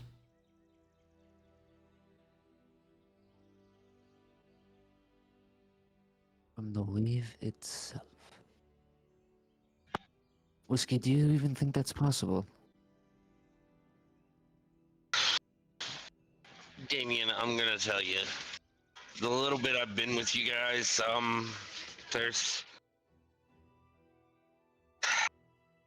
I've seen a lot of things that I've thought impossible become improbable. Do you think something along the lines of what was his name? Ziggy. Do you think something along the lines of what he had powering his contraption? Do you think something like that might be able to help? A giant Tesla coil? Yeah, probably. I mean,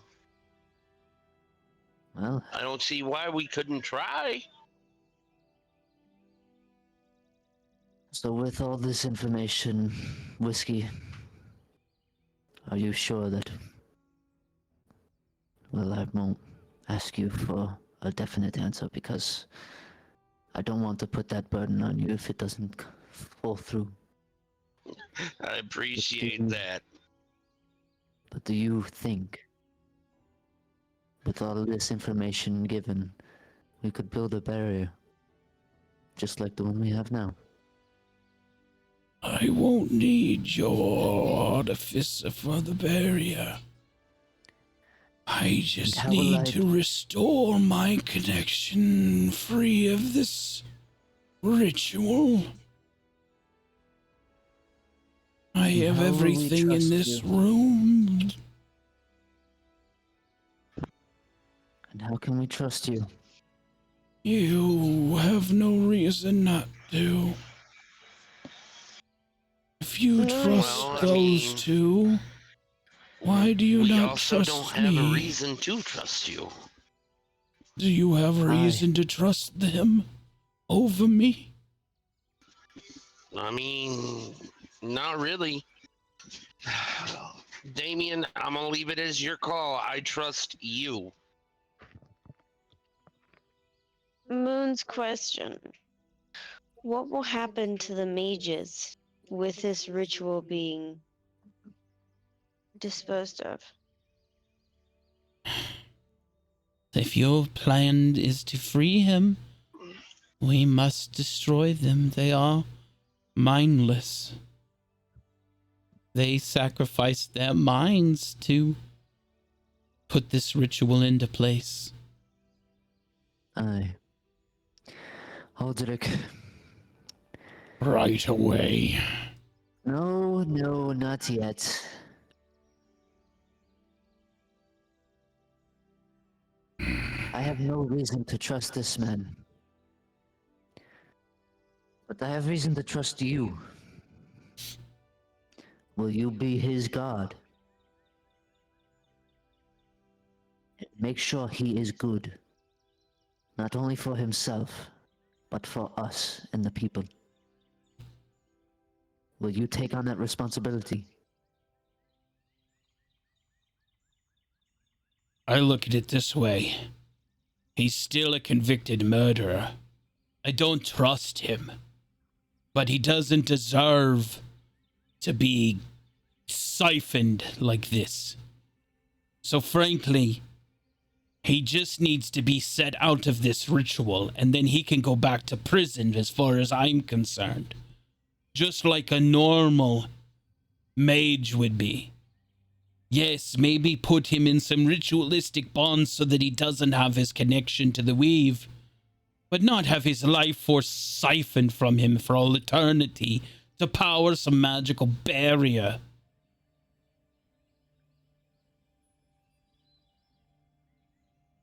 So yeah,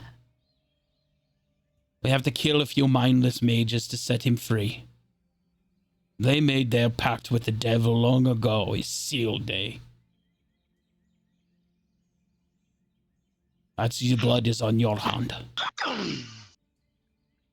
But I will take care of him to make sure that he is reasonably contained with a just cause for his crime.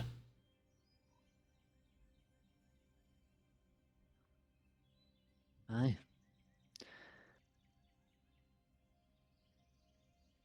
So be it.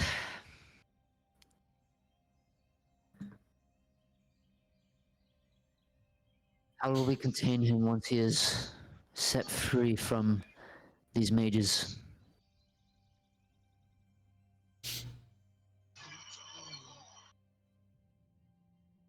Father, do you think you could set up some sort of arcane lock on a pair of handcuffs or something?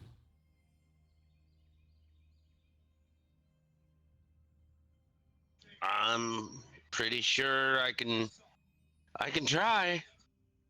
If you could do an arcane lock, I'm pretty sure I can scribble some sigils that I remember from Evanron. Stuff we used to counteract the wizards and mages that we used to keep as POWs.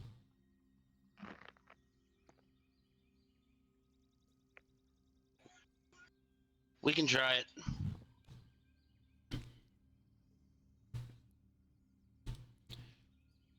So then, All right. am I free to start unlocking this thing? Isolde, show me that you still hold value to the city, and you still hold it in its utmost regard by helping this go smoothly.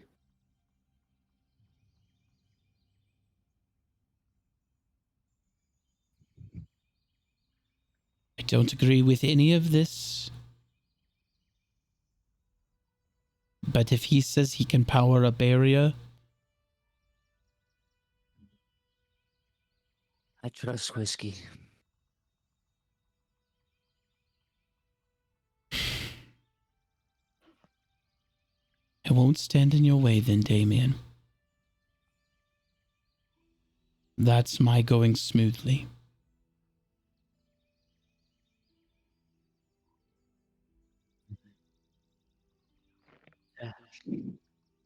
Well, let's get on with it.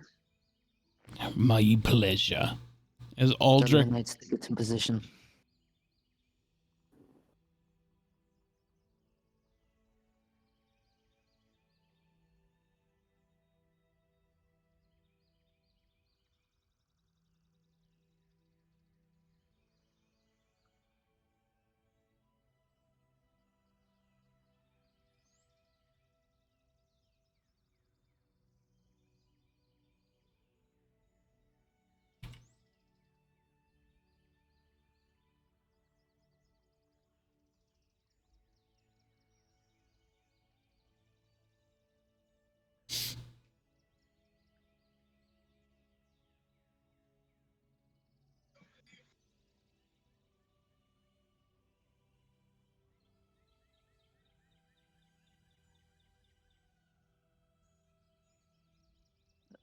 Would you like me to start up some combat music? Aldrich is going to stab this first one directly at the base of the neck, and it's just going to collapse in a basically a ball of dust.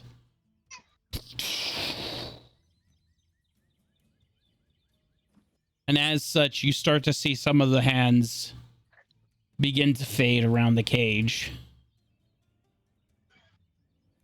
Bishop pulls a knife and does the same over here. And Damien does the same. The one right here.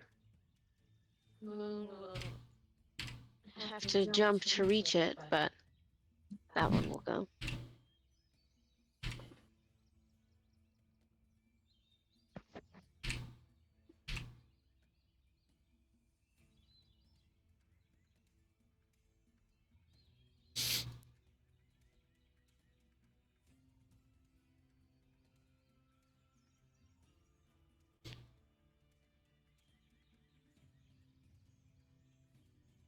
All right. A few more.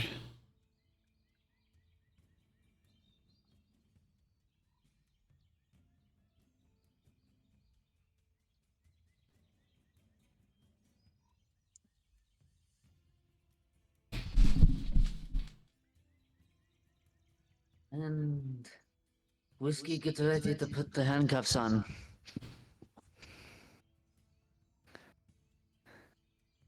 I want to take a brief pause just because I need to go use the bathroom before we get started here, okay? Sounds good. Okay. That's fine. You go to the bathroom. I show speed. I Put him through the table.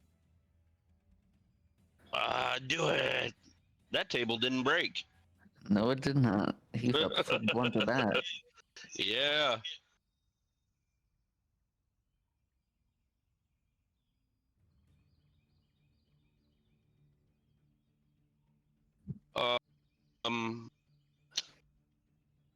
I got a sneaky suspicion, guys. This is about to get fuckety. Mm-hmm. So, I hate Jolly for making me fucking choose, man. Like, that's why I was trying to get fucking Isolde and Aldrich to talk it out. like just Right. hey, you two fucking talk. Let me fucking just be on the sidelines. that's all right. I got a feeling that things are about to get fuckety, so I'm gonna go out on a limb and go ahead and tell you I'm sorry. Oh, don't worry, it ain't gonna be on you. Well, I only say that because somebody may be asked if they want to see a magic trick. God.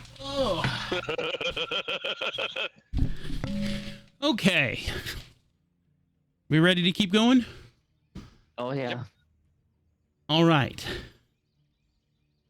As the moon, Ulrich, Damien, and Bishop kill the last 4 mages holding the cage around Aurelius, and the magical binds in the hands fall to the ground around him, and Aurelius stands up.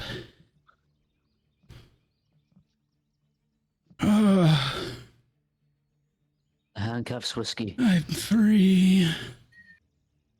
I'm free again. Sorry. Blast! Whiskey goes flying across the room. And Aurelius just lashes out with this red lightning at Isolde. As he lifts her into the air.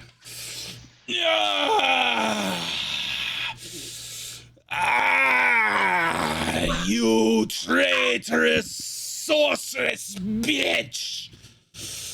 Now you will rot in this power, just as I have wrought. Can I like put up the shield or something? She's way up in the sky now in the mausoleum. I was gonna try and knock him out on his head. As you go to punch him, Moon, there is literally a force barrier around Aurelius right now of this red cosmic energy. And you just see Isolde and her physical body is being crushed down until it is just a crystal.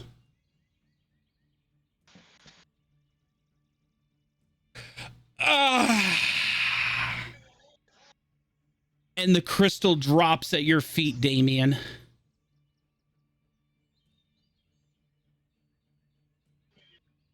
I have waited a long time for that.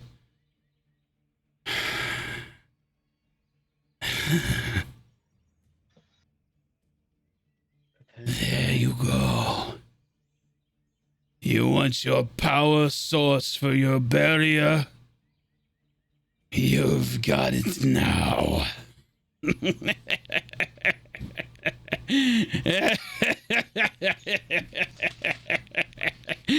we still have the red, Brandon? You watch as the red barrier drops around him.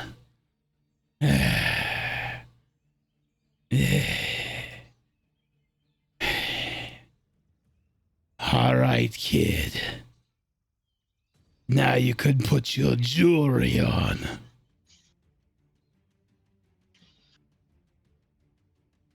Put my jewelry on.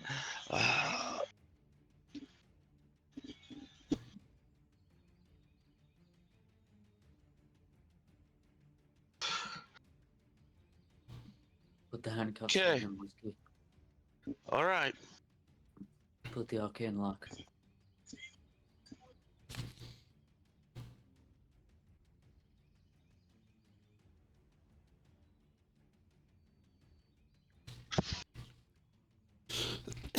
All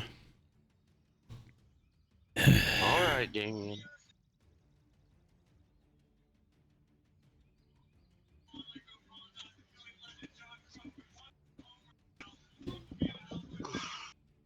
I'm gonna put the handcuffs on him. Yeah, you was frustrated, but is that any reason to fucking hit me? I do apologize. I couldn't have you interrupting my plan before I had a chance. Did you put the arcane lock on? Yeah, me and Bishop already put the arcane lock on it and Okay, had. so it's like it's verified. Yeah. Yeah, that is verified.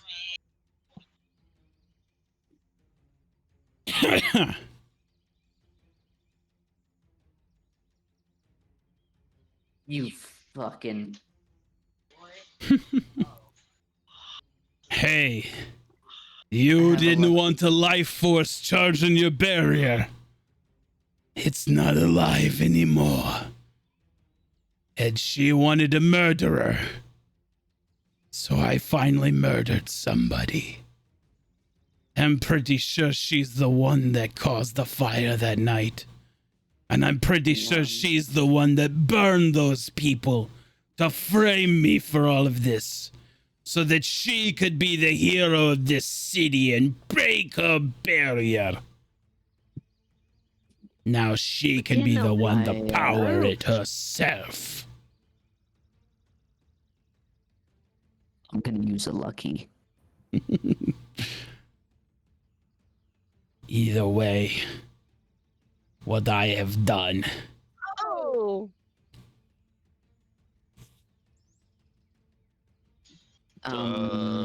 Nat 20.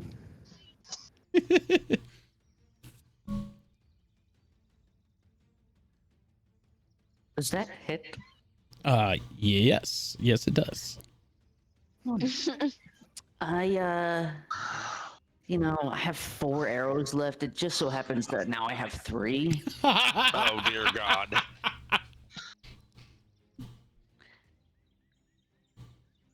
Cool. Go ahead. What do you think?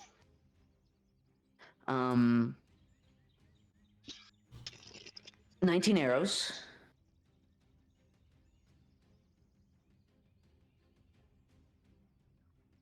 Whiskey, At 12 run! apiece. Okay, so 12 damage times 19 arrows. I'm sorry. That wasn't a critical damage roll. Yeah.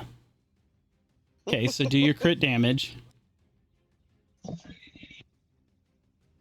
Okay, so 23 times 19 arrows equals 437 damage.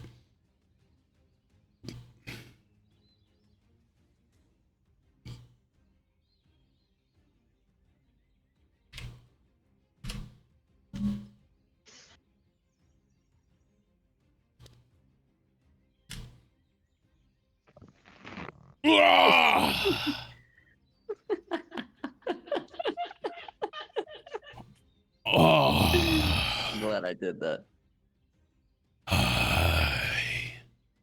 Well, I knew I might have pissed off some people, but... Ow!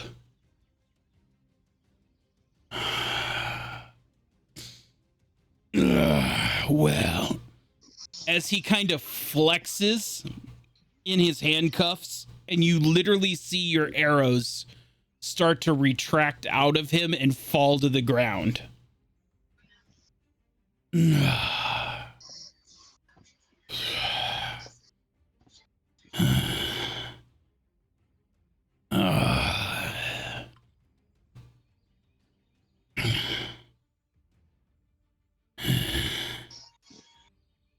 I may not have my weave right now, but I have killers, keepers rights.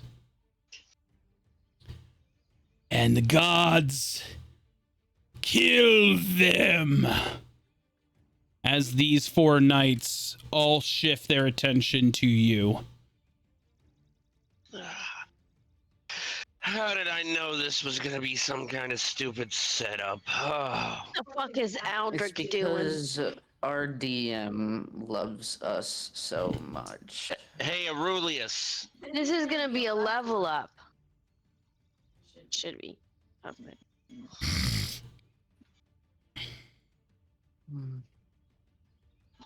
Yes, my cat friend. Hold on. Let's roll this initiative.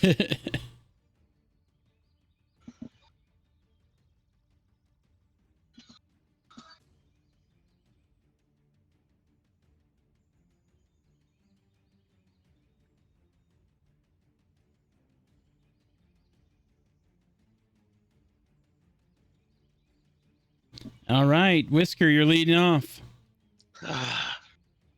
You attack me. Now you got your fucking knights turning on me. You're supposed to be some kind of warlock or something. You do magic tricks. You want to see a magic trick? Can I ask what Aldrich is doing in all this? Oh, yeah, he should be Yeah. in the initiative. Sorry. Yeah, okay, good. I just want to make sure I know where he stands. Oh, no, he's fucking pissed.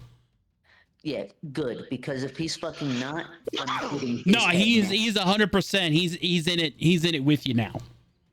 Yeah, good, because his head was going to be next. No, he's in it with you. Like, this is like he was not happy with this all day, but he did not want to see that end to her.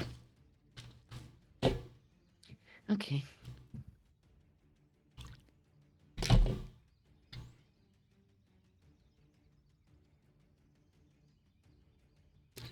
All right, Whiskey, you're up. You want to see a magic trick? Abracadabra. Avada Kedavra. With me asking him that, I pull one card. Ooh, really? Yeah. Oh, Mm. All right, here we go. Deck of many things. What do I need to roll? You don't need to roll anything. You ready? Yeah. Are you gonna shuffle? Are you gonna shuffle? You draw the key. Oh, jeez. Okay. A magic weapon that you are proficient with appears in your hand. I select the rarity of the weapon. So, as such, as you draw the card from the deck and you see the key, the card vanishes. And in its place, you get a firearm. And it looks like a handgun, but it's a pepper box. What? One of those What? old He said school it's pepper an boxes. Old school. Yeah. And you spin the barrel on it. And those pepper box barrels, every single barrel has its own, right? Mm-hmm. And you aim it at the first night.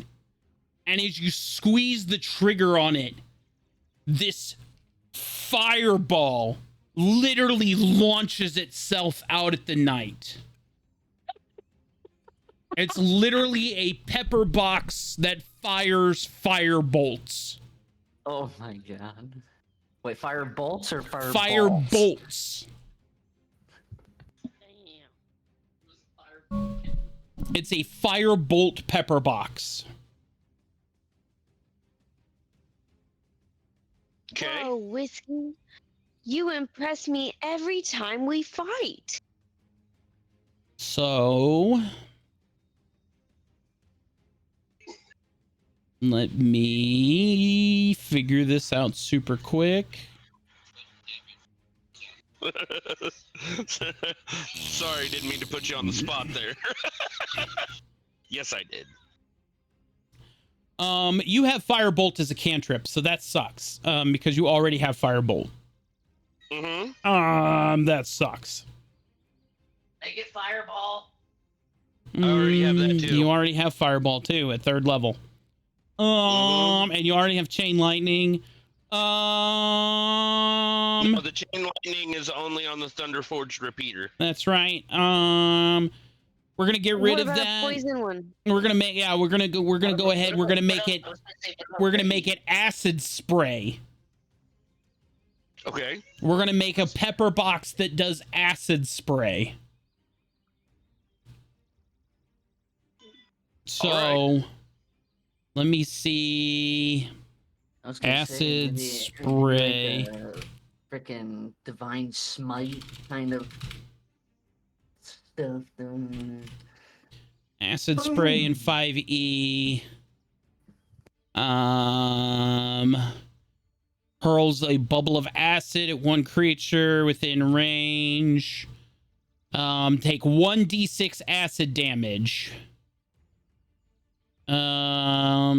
And so we're gonna actually up that. We're gonna up that to level 5. So it's actually gonna be 2d6. So you get to do 2d6 acid damage. All right. With this pepper box. So until I make it for you, that's what you're gonna roll is 2d6. If you're using if you're using this as a, so you're just gonna roll me 2d6 flat.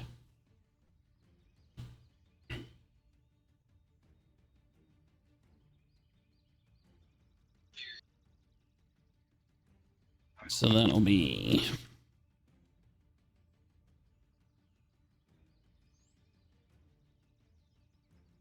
okay. So there we go. And then I will work on the I'll work on that firearm for you. Now you have that in your inventory. All right. So I will work it up. Yes, sir.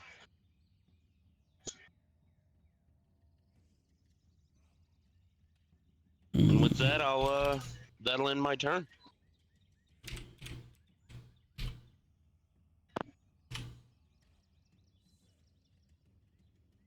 Okay, so with the 2d6, how many times does he get to shoot it in one, one action? Hold on, give me a second. I gotta work it up. I was gonna say, like, I guess, yeah.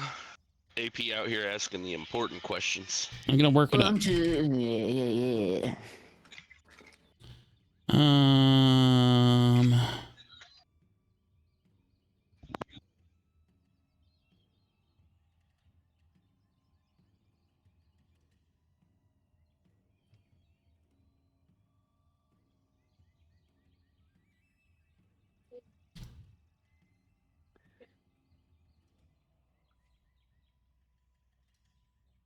I don't know. Pepperbox has.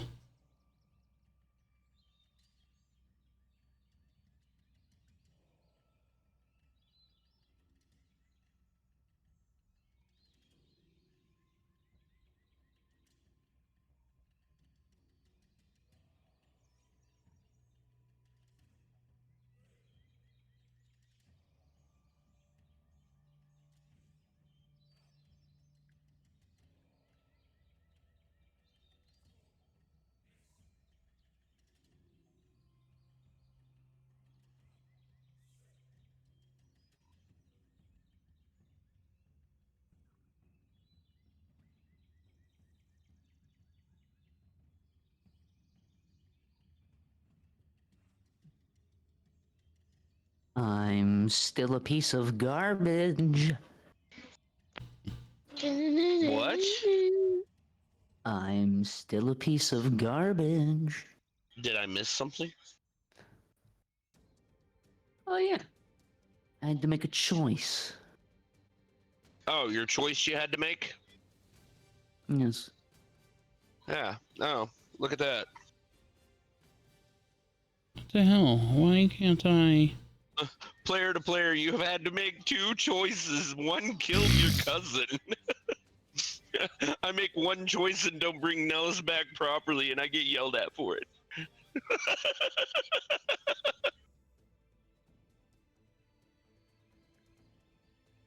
It's alright.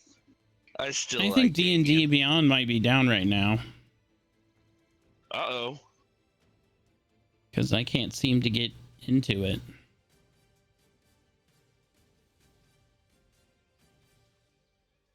So I can't do what I want to do.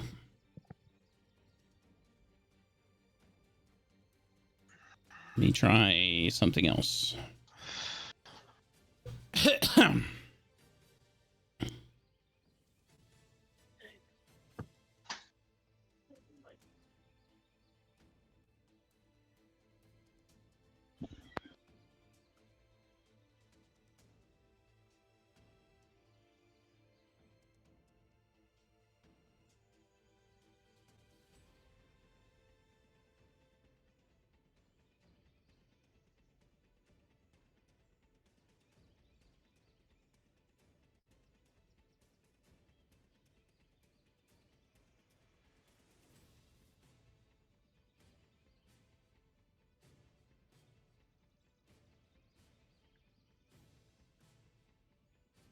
Yeah, I think D&D Beyond is having some problems.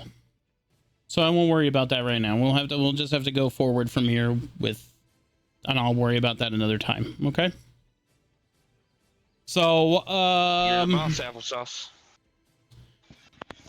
I don't know. What do you think? Three. I'm Let's not do entirely three. sure. I'm not entirely sure because the pepper box I found on the D&D wiki shows 6 shots before it has to reload. Yeah, but how many in a single turn? Does it say anything? Let's see. This one doesn't say anything about a single turn. It just says that it's a pepper box. It does 1d10 piercing, weighs 3 pounds, ammunition's 30-90, reload is 6 shots. It says it offers a revolving barrel for multiple shots before reload. So why don't we do 1d10 piercing plus 2d6 acid damage?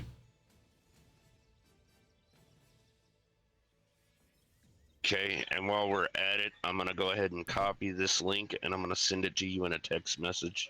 Yeah, so that's what we'll do with the pepper box. So 1d10 piercing damage plus 2d6 acid damage. So I need a d10 for the piercing.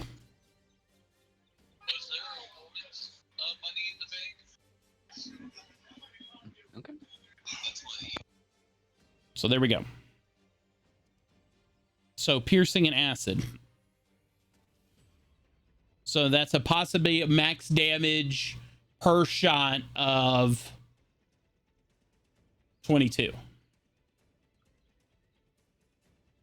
Run that by me again, Jolly. It's a max damage of 22, crits of 44. Okay.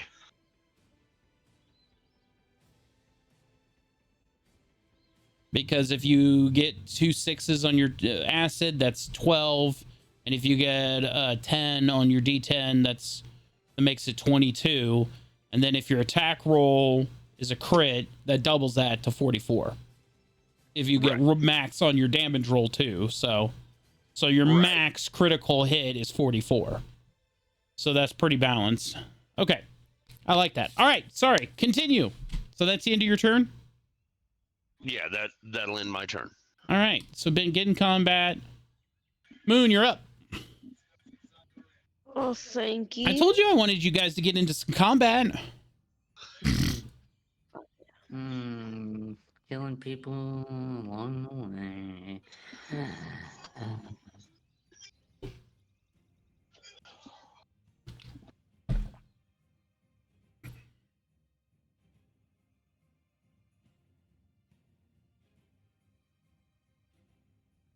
23 will Going hit for him. It's the first knuckle. for 24 damage.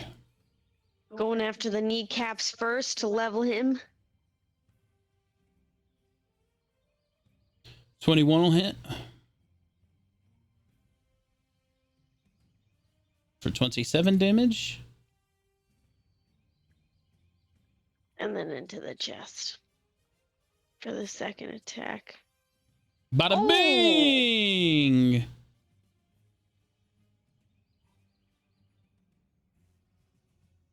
Oh, yeah. Beautiful. That is DTD. Moon just rushes in, and before the knight can even take notice, she comes in with uppercuts, takes out his kneecaps, and then off with his head. Straight bang.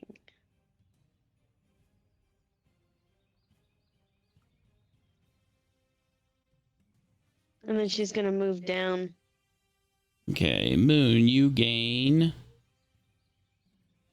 8 more temporary HP. Heck yeah.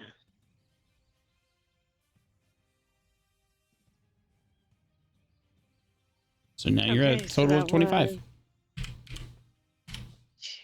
That was 3, so I have 1 more knuckle hit left.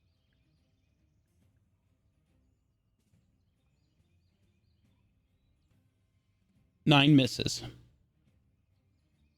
And that's okay. As a bonus action, I'm gonna kick him in the nards. 14 misses. Well, I tried anyway. It's my turn. Damien, you are up.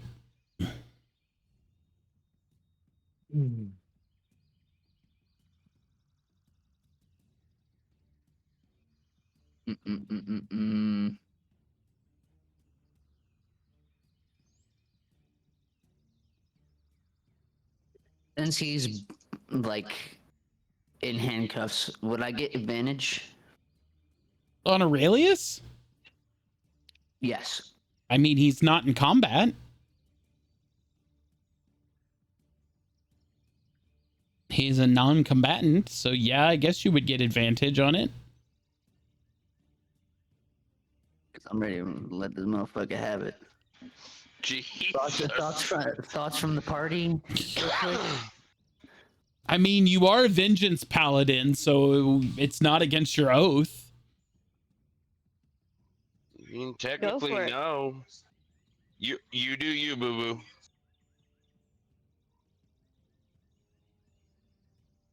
You gotta be. A 15 misses. I will gift you either a 4 or an 8, your choice. I will. I'm gonna use the 1-8 that I have. Hope you get an 8. Yeah. Am I literally one off? Because I'm at.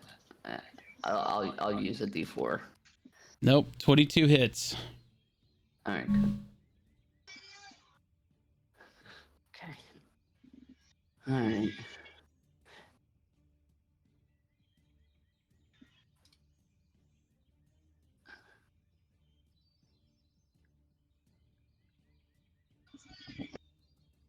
For 32 radiant damage.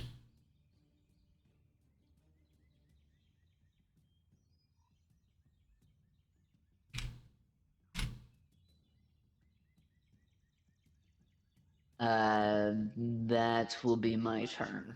Because I do not have any more attacks.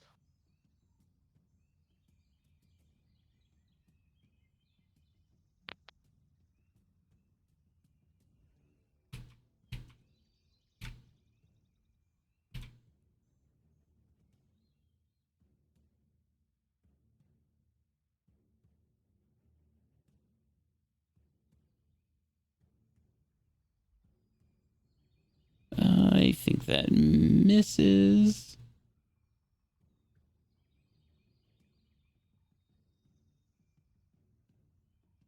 And that definitely misses.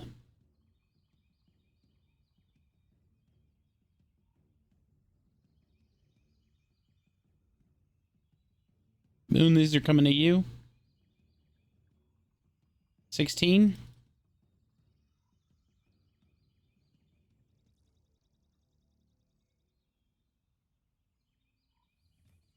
Oh boy. Wait, something's not right. What's wrong?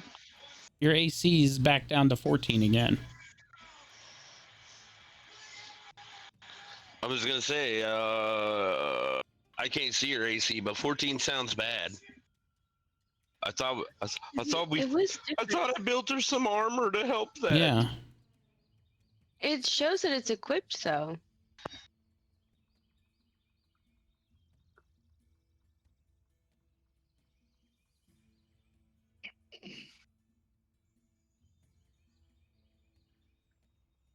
Do you want me to re-equip This is it? supposed to be giving you +5. That doesn't add to the... Okay, so...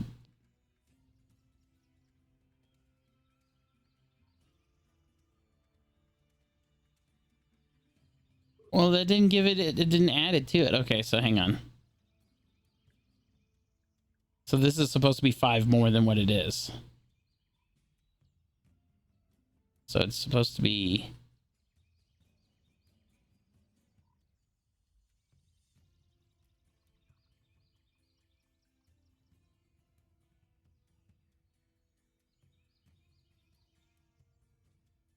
Hang on. So Death Harness...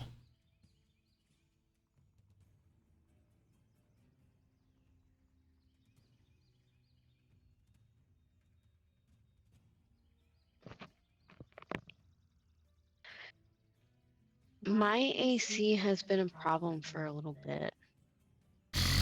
Armor class. We do that.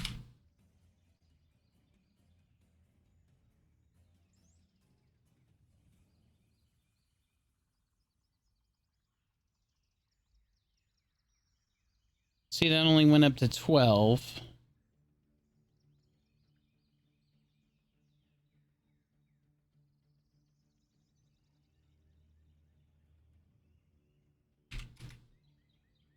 Because it's supposed to be... Your AC is supposed to be 18.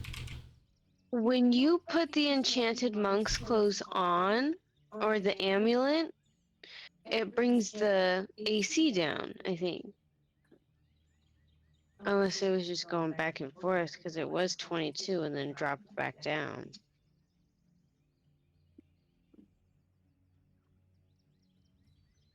Okay, so... Your AC is supposed to be 18, so there it is. It is at 18. So I need to fix the. I don't know what happened, but your death strap harness is what you should be wearing. The Spellguard amulet is not your armor now.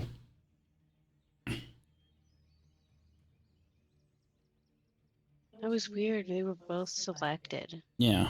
Okay. Yeah, because you took off the Spellguard amulet to put on the harness. Right. So there you go. Okay, so yeah, your AC is 18. So I just fixed it there. So yeah. Okay. So that takes care of that. So delete that and delete this. So 16 misses, which is good because that's what it's supposed to miss. I'm like, okay, that doesn't make any sense. It's supposed to miss. All right, and then here comes the second one. 19 will hit. Okay, all that work, and then now you're getting hit.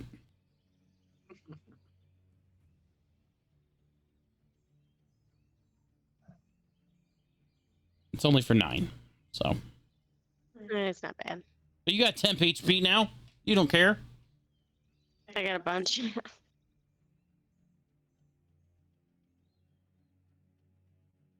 Okay.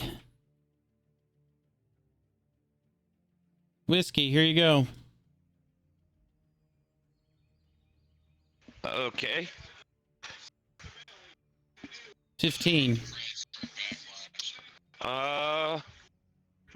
Misses. You're 17. I was gonna say, I think that misses.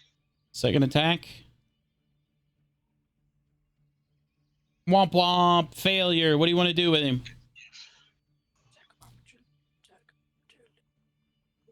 Well, I mean, Have him pull one of the cards. Have him pull one of the cards.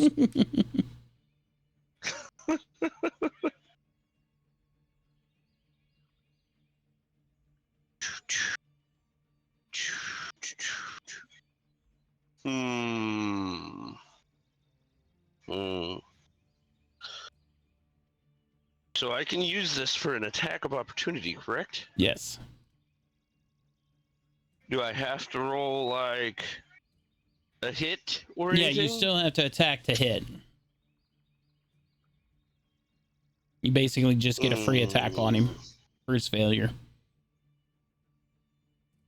It's like a counter attack.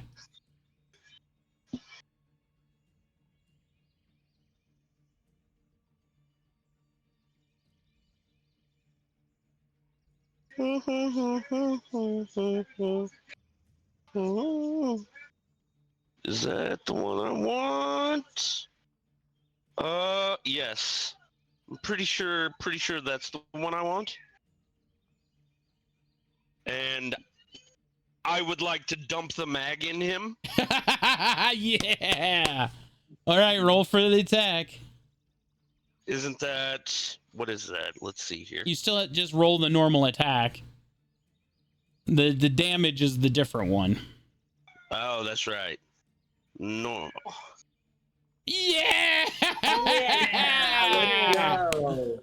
Oh, So fucking good. A.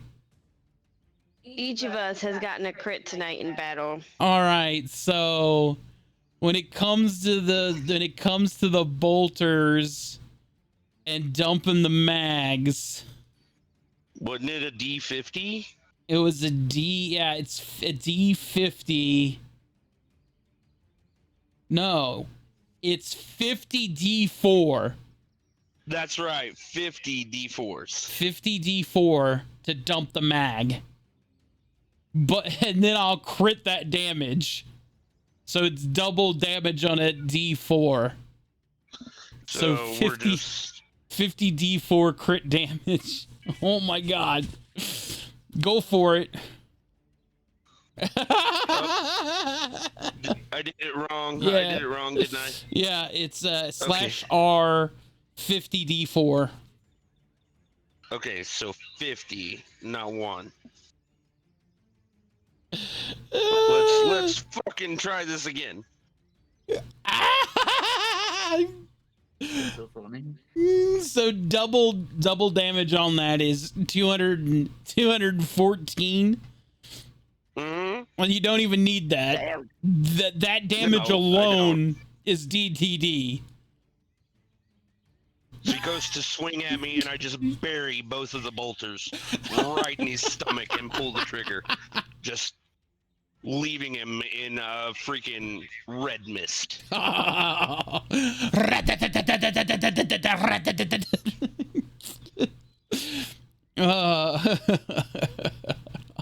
Christ. Oh, that's beautiful. And they say whiskey ain't got powerful attacks.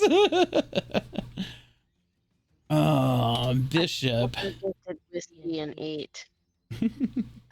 Do what?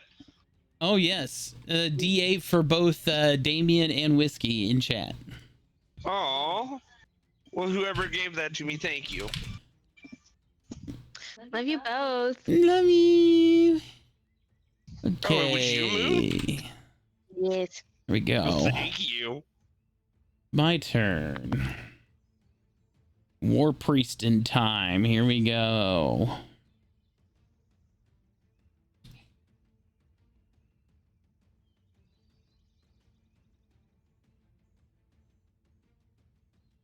That'll hit. Oh, wow. How is that not a crit? Well,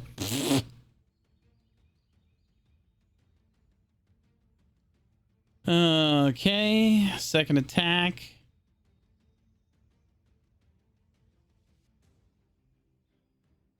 Oh. There we go. Oh. There it is. Let's do it.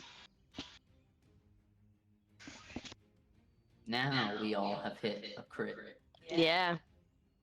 Okay. And then I get my... Oh, I think I'm gonna do...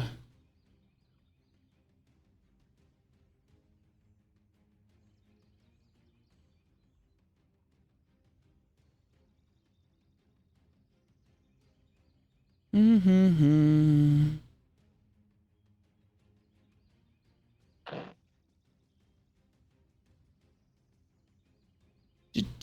Do. I want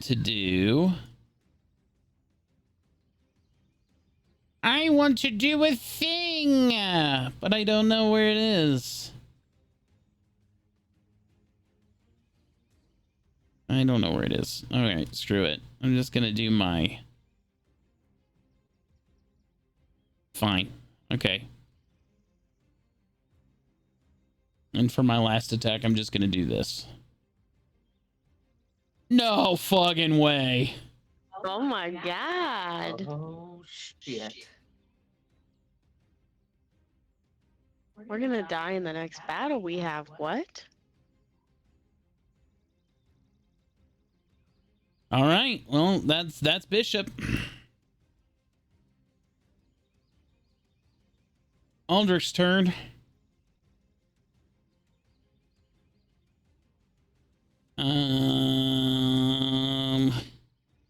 Oh. That sucks. Okay, here. He's gonna do this.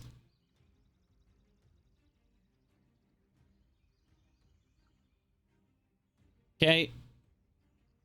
Whiskey, top of the order. You're up. Top of the order, I'm up. All right. All right, did it once.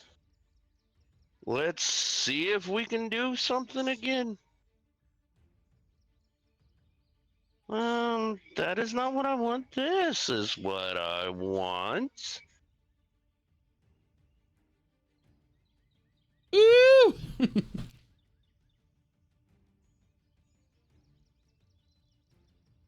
Oh. Mm. Damn. Ouch.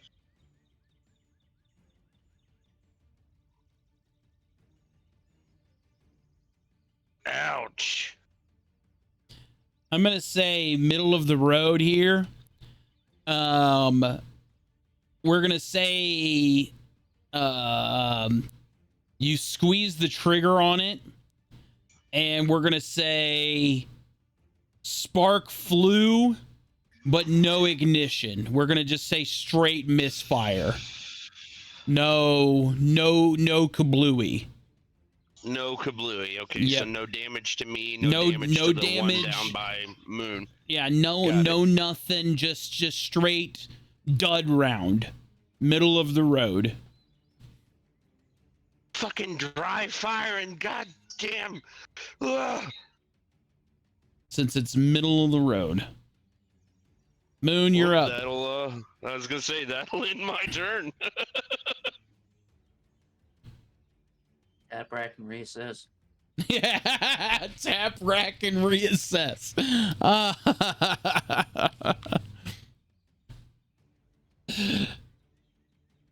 It's the truth. It's true. Yeah, I mean.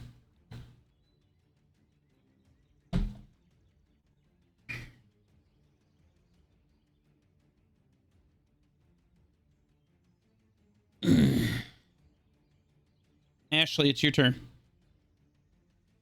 I'm sorry, my headphones had went out. They just came back on. Whoa.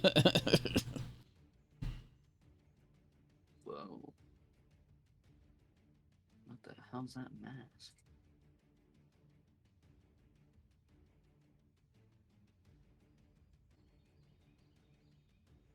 $12 misses. Is that AJ? Oh wait, no, never mind. 21 hits. It's not AJ. That's Brandy. That's his wife. Yeah, for a minute there, I was thinking that it was 25 damage.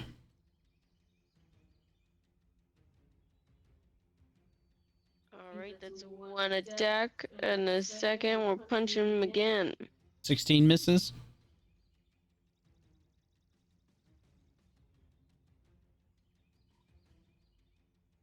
$24 hits. Half ain't bad. And then we're gonna try and kick him in the nards. Success. There we go.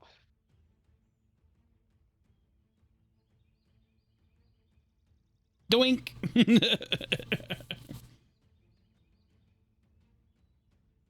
And that's my turn. Damien, you're up.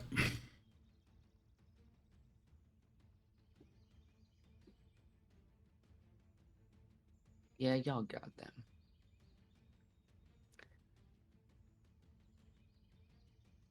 I'm gonna back up since he's technically not in the combat encounter and he can attack.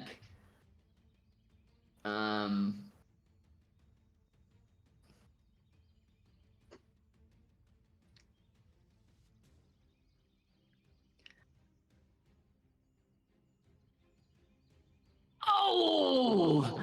Wow.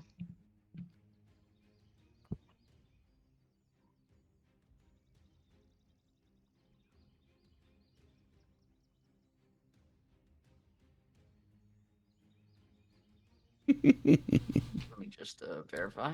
Yep. Make that 2 arrows remaining. Middle of the road. And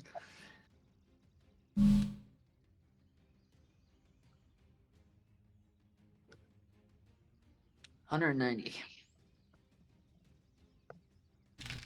190 damage.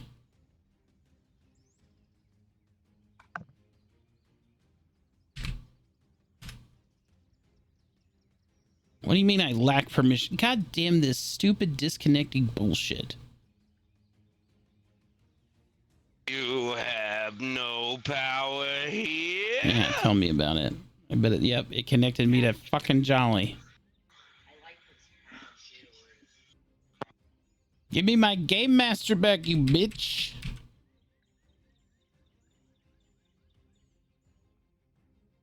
I'm trying to run a game here.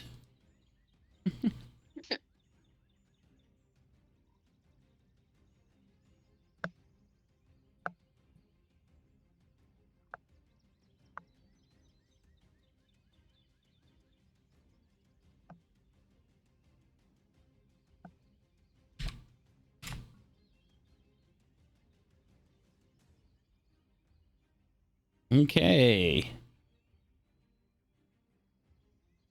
This guy's a turn. Wait,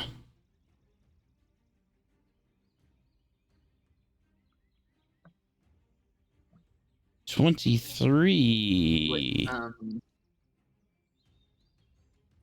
What?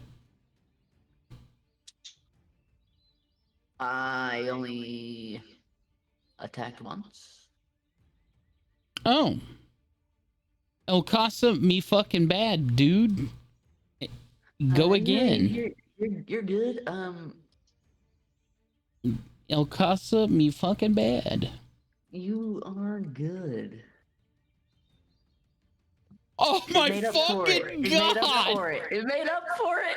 You've had 3 crits this entire game. I think every fight, every roll he's done this fight has been a crit. 3 crits. Okay. Just by Golly, yourself. just as a heads up, I now only have 1 special arrow left. No.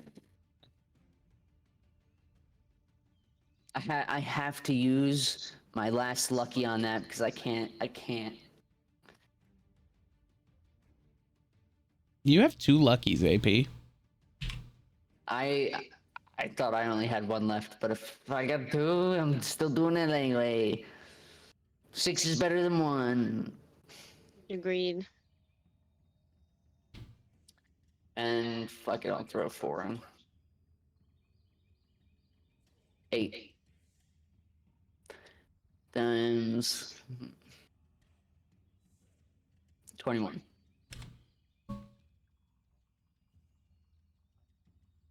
$168 damage.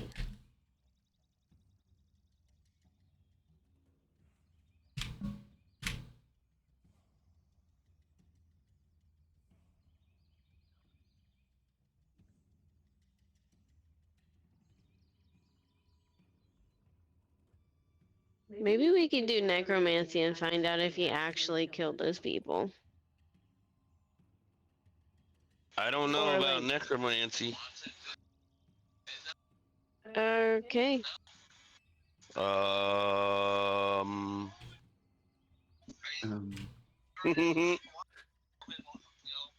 I'm in danger. I think he turned into a flaming spear too. Sphere. I'm going to run in front of Whiskey and put up the shield.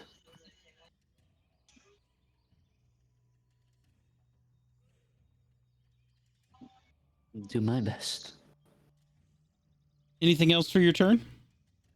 That will be my turn. All right, this guy's turn.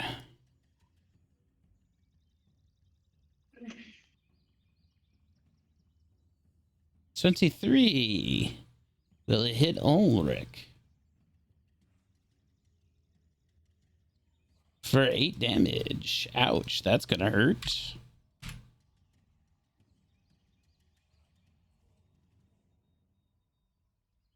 Second attack. 15 misses. Good deal. Oh shit, that was close. Moon, attacks coming at you. Very well. 22 will hit. For 9.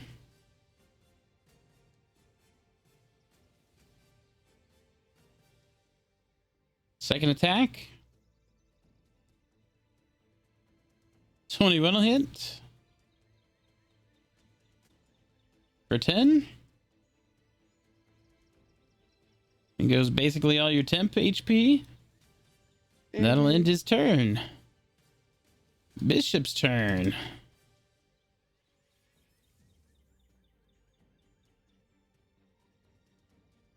Hmm, 14's not gonna do it.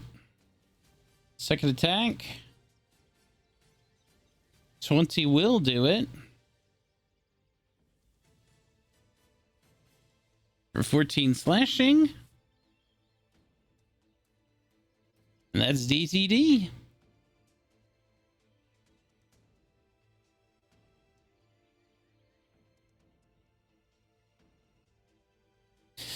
That'll end his turn.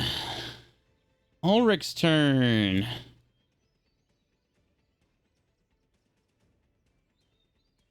He'll move down here to aid you, Moon. And he will give you inspiration on your next attack. So you will roll at advantage, all right? Sounds good. Whiskey, you're up. My turn. Okay, so old boy over here. I'm going to put him right here. Okay, so old boy over here. This guy, this thing. Yep. We've been reduced to 0, yeah? Yes. We got flame spears. Yes. Okay, I'm gonna do something really fucking stupid, probably. Well, actually, player to player, Damien. Oh boy. You want me to bring him back to life since you've killed him?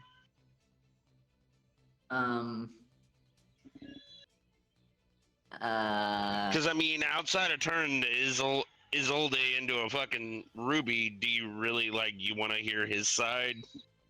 Like, you want anything else to know with this guy? I mean, I also have Revivify. Yeah, I was gonna say, I'm pretty sure that Bishop has Revivify. Well, if he's got Revivify, fine, whatever, fuck it. I don't think I could bring... I know that Revivify won't bring Isolde back, but I can bring back the wizard. Well, since you got Revivify, I was gonna fucking lay hands on the motherfucker and bring him back, but I'll let you do Revivify.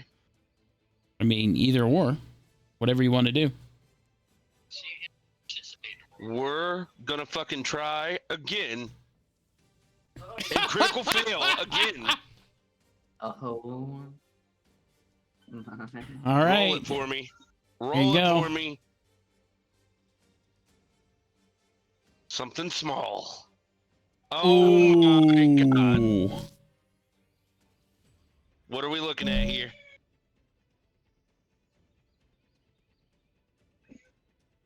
You take 15 damage as it backfires in your face. Alright, so there goes the temp HP and then 2 off of my other.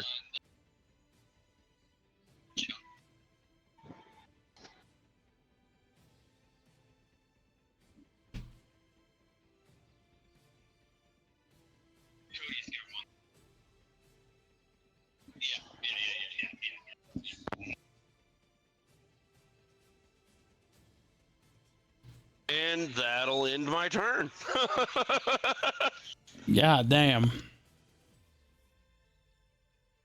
Stupid No. fucking rifle. No. No what? Oh no. Oh no. Oh no what? Oh no what? Oh no. Oh dear Jesus. Oh god.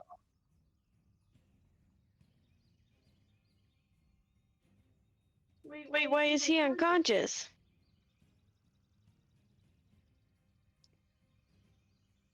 For drama. What? Whiskey stray shot. You son of a bitch! You gotta be fucking kidding me. You. No, come on, dude.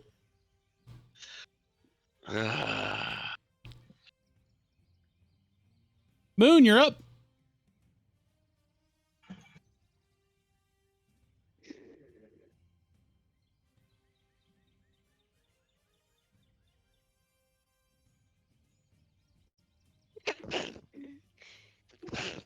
Oh, thank you.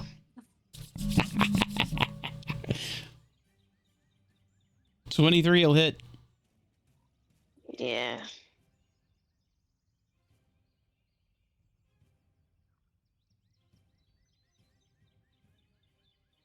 Oh, I didn't even roll with advantage. 21 will hit.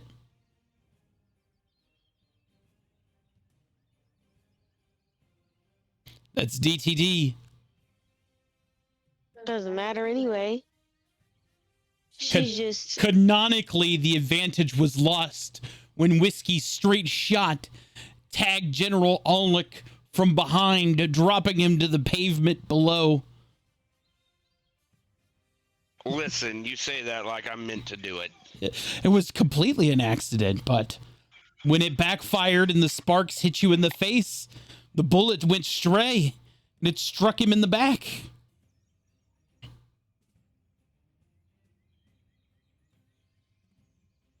is he dead? He's unconscious. That is Can the I end of do combat.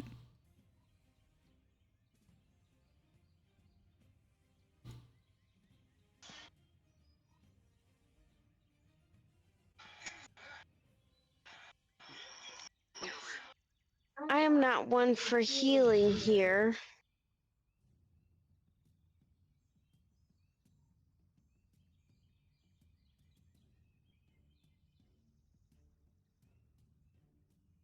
His wounds are deep.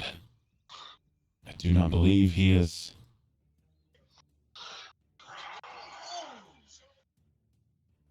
He is not with us. What the fuck? I can revive him.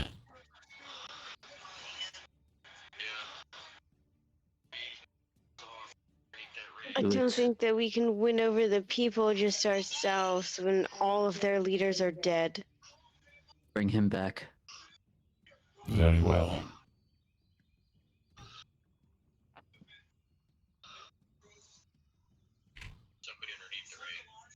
What about the other guy? At this point, fuck the other guy. And with that, as Bishop rubs his metallic hands together and you see that green surge of healing energy, and he casts Revivify onto General Ulrich, and he takes that gasp.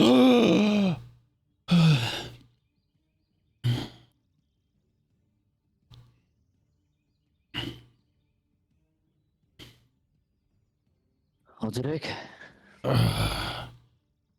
Well, that was something different. Ow! I feel like I was hit in the back with a cannon. Thank you, Bishop. Yes. Your wounds are still very grave. Here.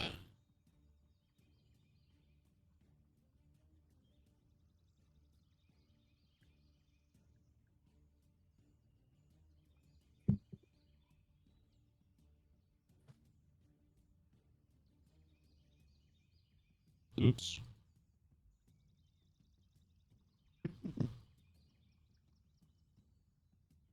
That should keep you going for a while.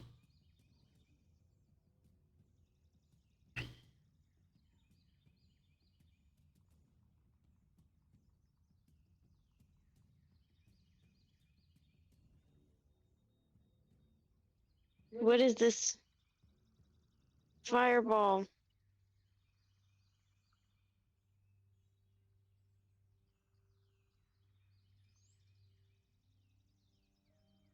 Can I see, or can I find Isolde's diamond?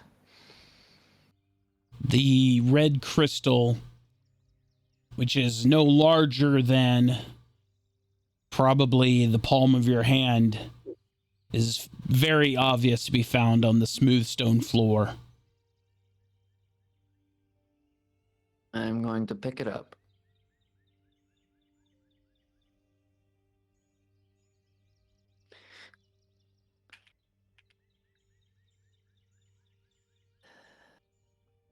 Bishop, do you know of any way we could bring her back? This type of magic is strong and deadly. Her body was condensed and crystallified. Unlike Aldrich, which was recently deceased, I don't believe there's a way to return her. I can mend flesh and steel, but this is something. This was made of hate and retribution. I hate to say it, Damien, but I think the only way to get her back is to bring him back. I'm not even sure he can bring her back. Why would he? Why would he?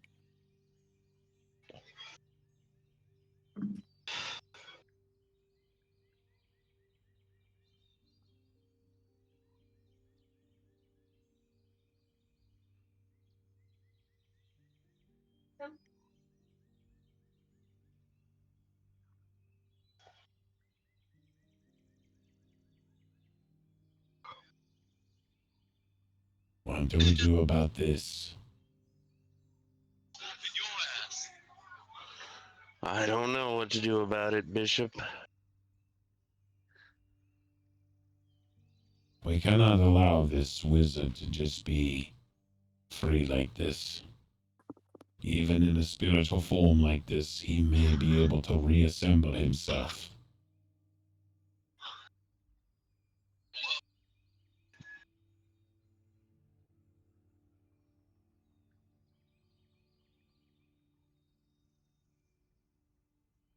Then we still have to contend with the barrier as well.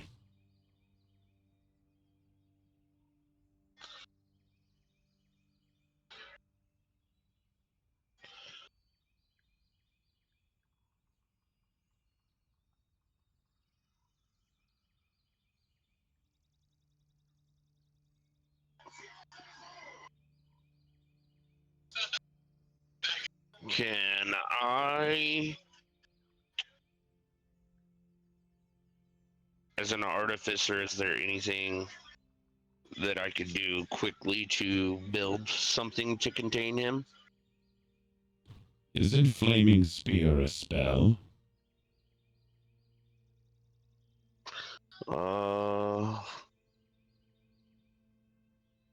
Play I don't the know, DM.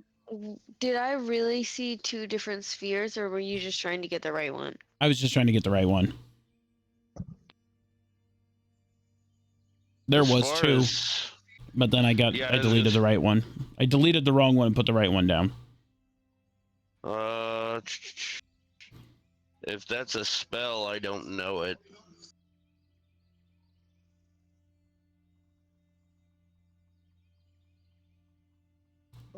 Could we treat the orb as a spell? Question mark.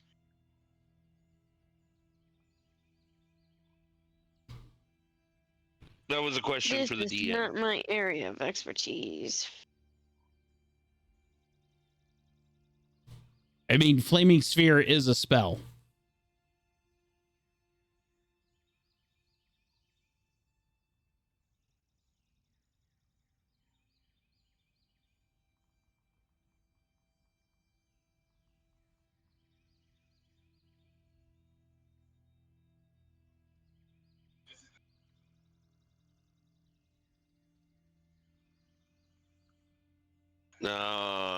I don't know if that's a artificer spell though.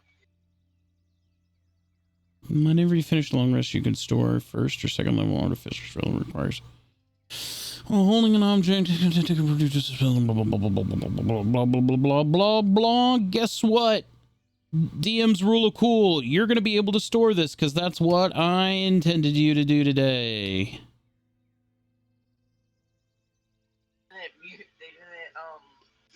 Okay.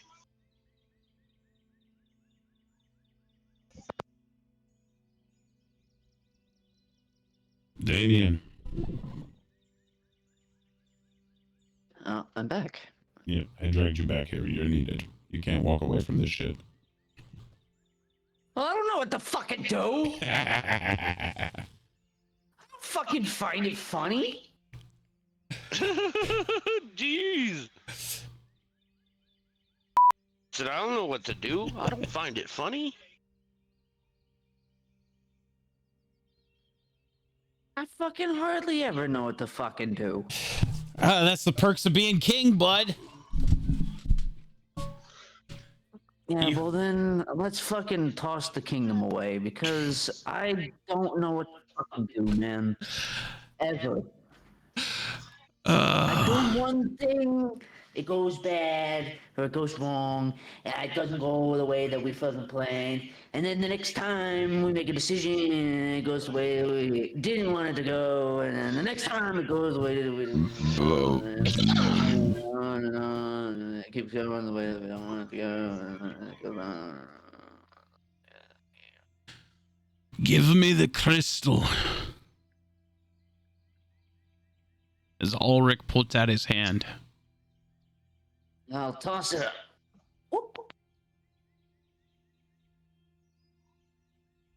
Isilde wanted to protect the city, right?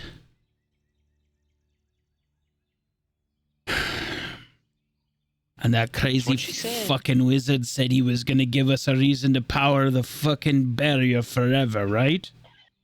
That wasn't a living soul. And I guess he did, right?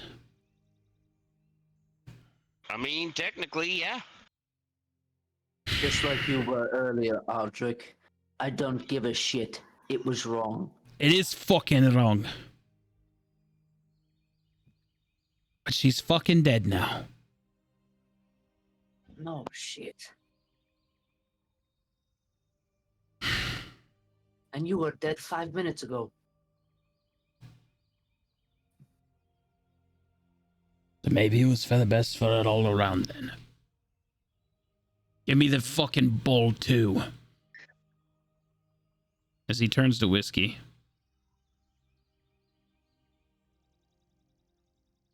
Give you the what? Give me the fucking spell bowl too. No. This I ain't asking. Give it And here. I ain't telling.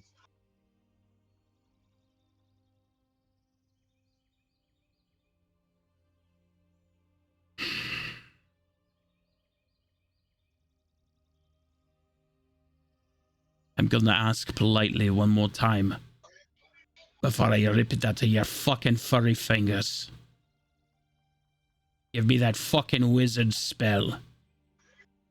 Because I'm gonna leave both this creature, this crystal, and that spell in this fucking chamber. And we're going to seal this room away forever. And the barrier's gonna stay where it is. And we're all going to seal our sin away in here. Just like Isilde did. And we're all gonna live with our fucking sin for the rest of our lives, you hear? So give me the spell.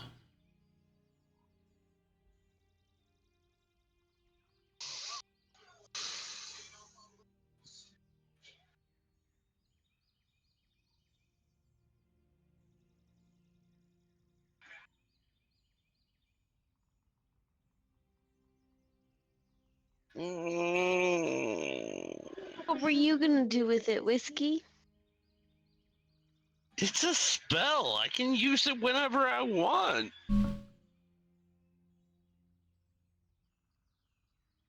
So then sleight of hand him. You got other ones, right?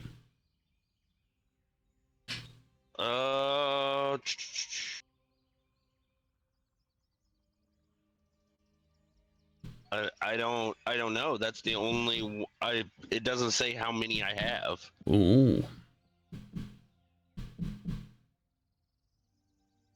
That's something we never discussed because it just shows the one and then it's got 8 charges. Hmm.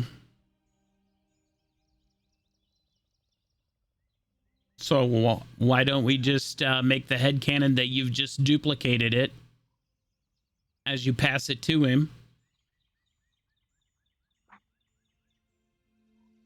All right. So your choice whether you hand him an empty one or the spell, but roll me a sleight of hand. See if he catches you.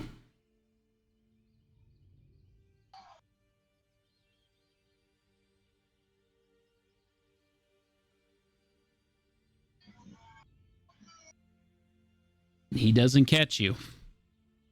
So your choice.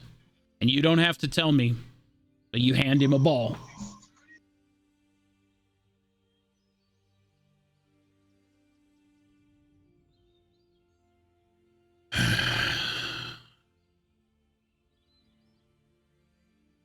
I'm sorry, Isilde. You weren't ever really my favorite, but I sure as hell didn't want to see you go this way. As he places the red crystal kind of in the center of the seat, you see it begin to float. And you see the blue beams of the floor reconnect. And the power get drawn from the crystal back to the floor.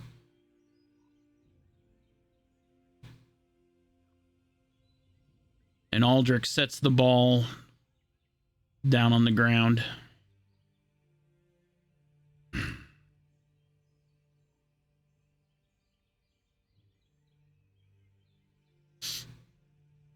Aldrich. Yeah. You said we were burying sins? Yup.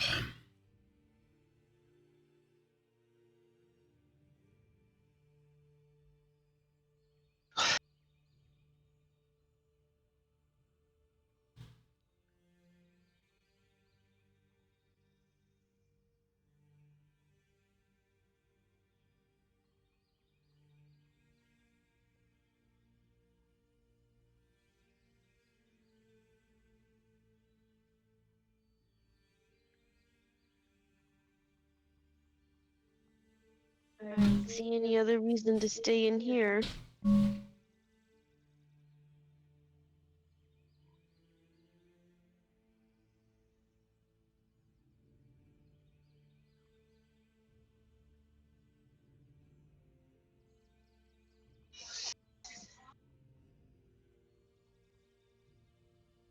Burying sins. Because I can make another one. I'm gonna take my right arm off and set it in the fucking circle next to the fucking crystal.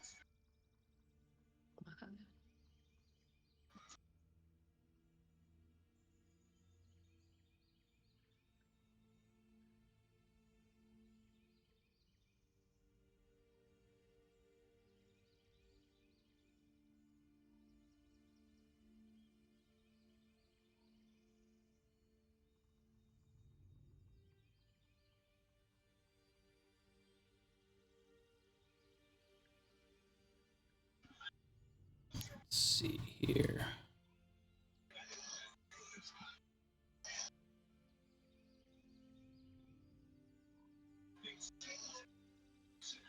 If this was her pocket dimension and now she's gone, what happens? As you all step out of it, you begin to see the portal sizzle and fade.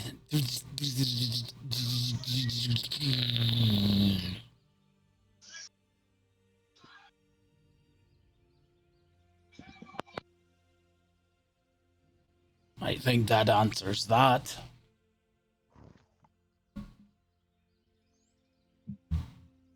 God. Fetch my aunt. Alara.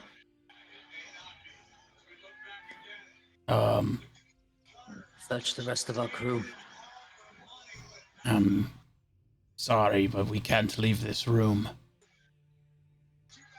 Whiskey, can you please undo the lock? Yep. Thank you.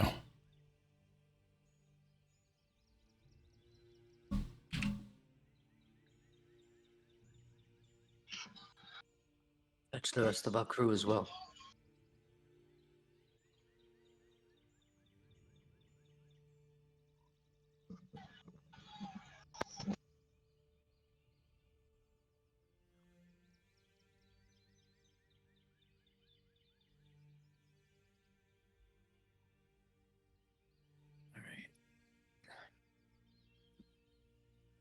General Ulrich, where is Lady Isilde?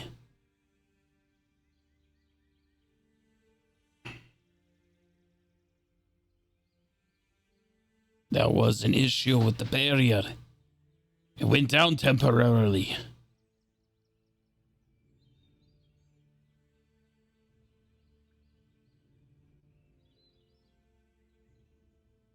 General,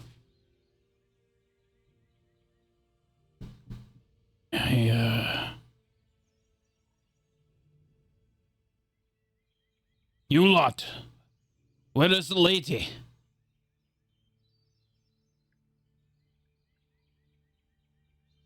Oh,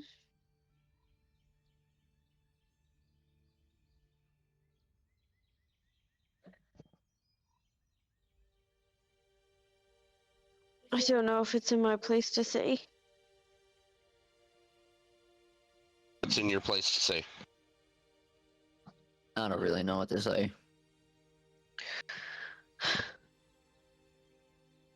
Lady Oakenshed? Maybe you could shed some light Please. on this lot. The barrier's down one moment, and now Lady Isilde is missing. And this lot won't say anything. I'm about ready to put this I'll- whole room in contempt.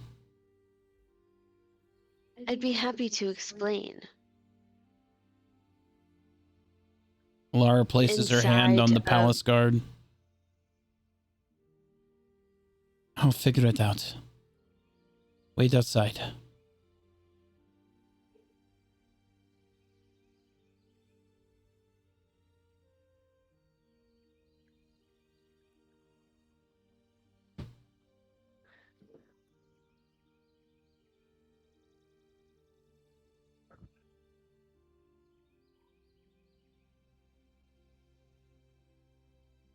She's gone.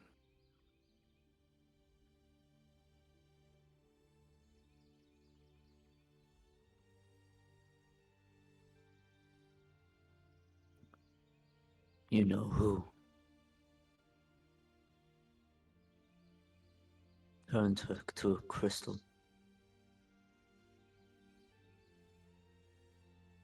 So in the end, he was proved a murderer yet.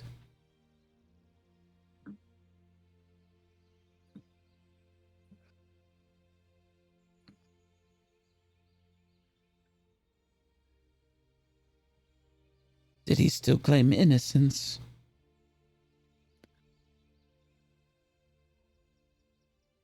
No.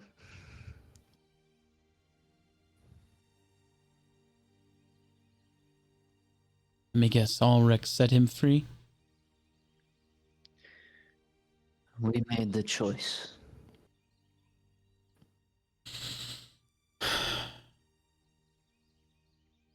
And now Ulrich doesn't know if he can live with himself, huh? I can imagine. And what of you? I don't know if I can live with myself. What? I gave the final word. It was my call.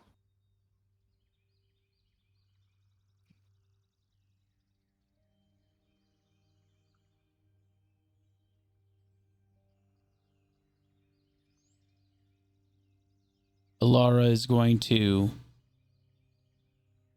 put her hand on the side of your head, kind of in that motherly way, and she picks your chin up to meet her gaze.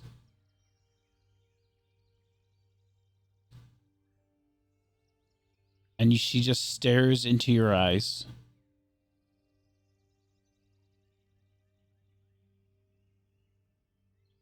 I think it's best, for the time being, if you go and you do a little more soul searching for who you are before you worry about who we are.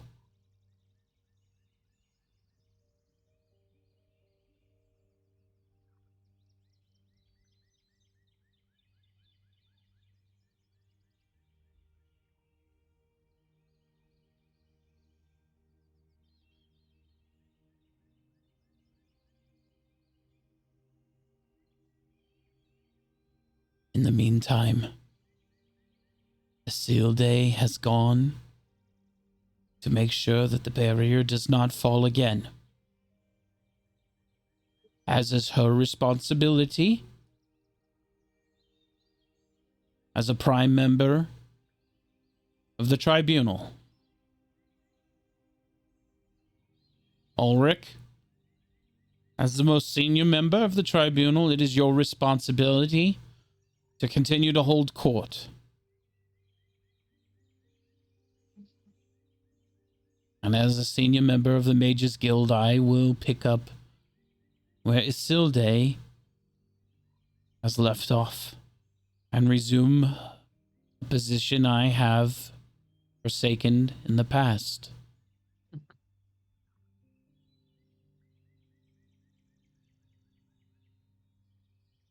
And yet the status quo continues. Yes, sir. Is this acceptable, Aldrich?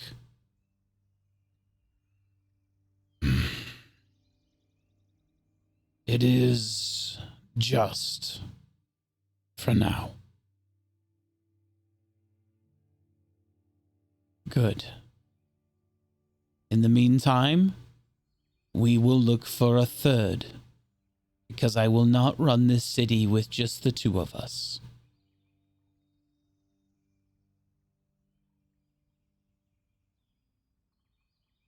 As for you lot,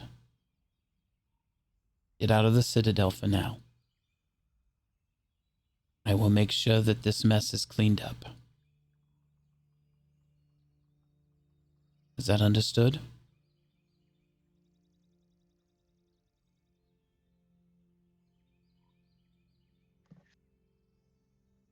I understand.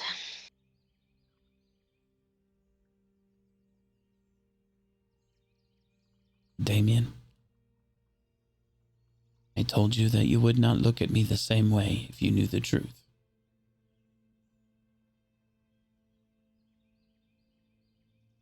It's okay. I don't look at you any differently.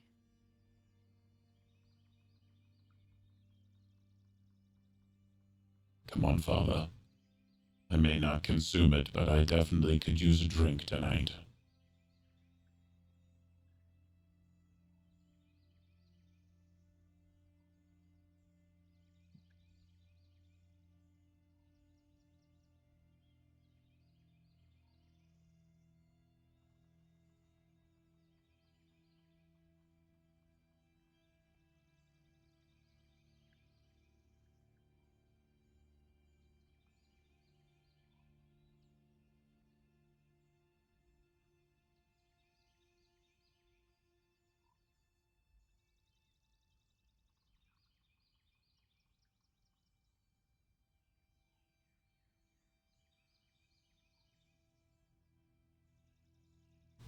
As you leave the Citadel and you all quietly walk through the city, you find a light dusting of snow upon the city.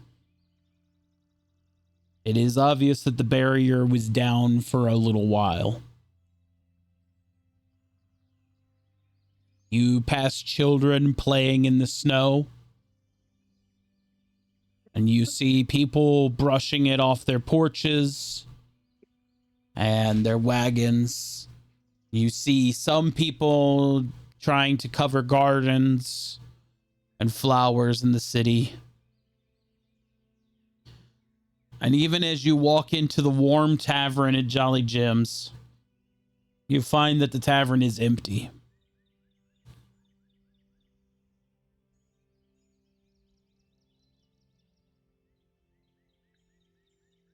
However, Jim's smile is anything but. He is there to greet you with a nice warm smile on his face and not the cold exterior that you find outside. Welcome. Welcome. Come on in. What can I do for you all tonight? Are you back there, AP? Oh my god! What's the matter? watching WrestleMania while playing D&D. We're almost done for the night, okay? WrestleMania is almost done, so what will it be for us? I don't know.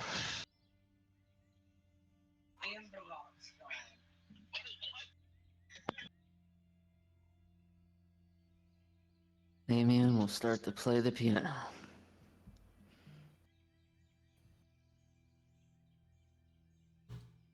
Not much a one-armed cat can do. Jim lines You're up not three. exactly one arm. Jim lines up 3 glasses on the bar. What you mean I'm not one-armed? Yeah. Whisker left his prosthetic in the portal. We were burying sins. I took my prosthetic off. Right. Jim pops a bottle of what it can only be described as common man's whiskey, and he pours one out for each of us at the bar. There you go. Looks like you all been through the ringer. Mind if I take this run down to Damien? Here. Jim pours a 4th. Yeah, take it over, Tim.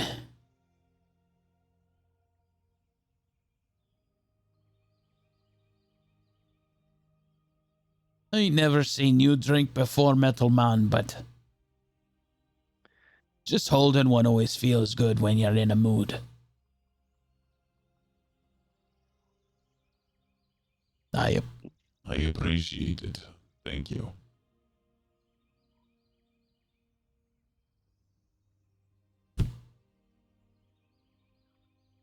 If you need anything, I'll just be in the back cleaning up.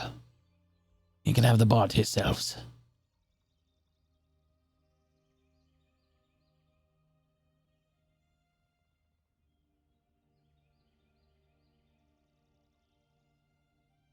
Father, This drink's for you.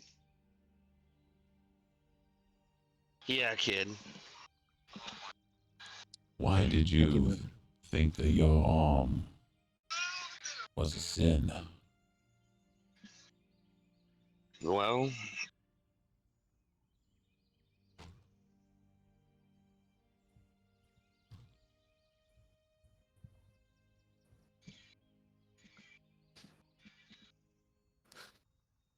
self-doubt.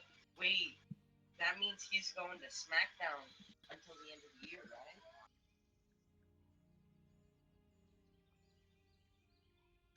I don't think I follow.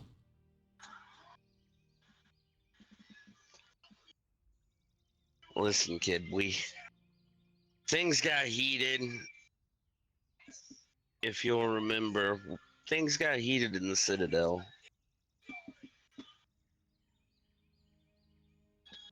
I said it was my fault because Nellis didn't make it back.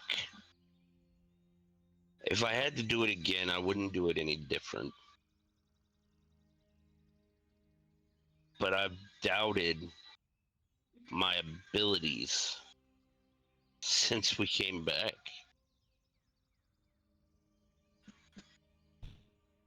I can build another arm.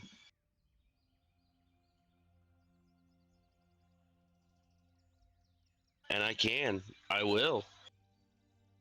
But that arm to me represented every bit of self-doubt that I've had to carry around with me for the last few months.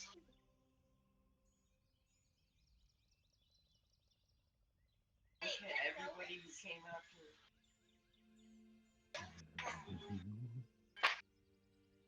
Well, you don't have to carry that around anymore. Good riddance, as Nellis grabs the drink out of Bishop's hand. Bam! Clink. Ah. You think that guy's got some more of that around here? Ah, here we go. Here you go, whiskey. As Nellis pours another one in your glass and another one in the one he stole from Bishop.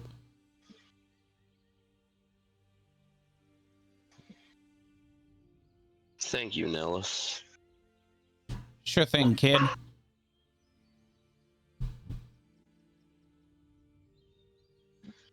I told you. It may not be going according to plan.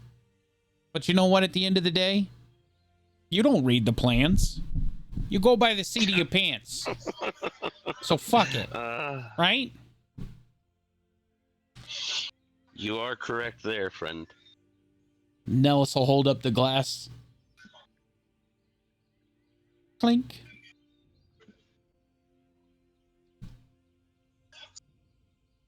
Damien Moon.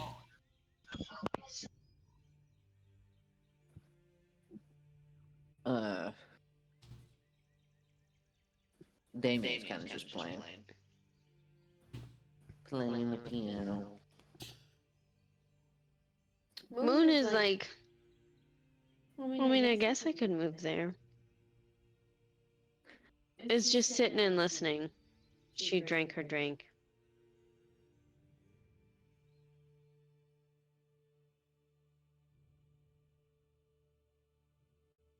I don't know what to make of any of this. Like, Moon has never been a part of,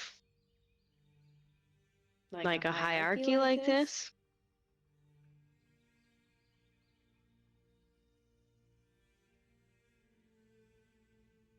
Political means don't really make sense to her because politics don't really have much to do with her religion at all. That's fucking adorable.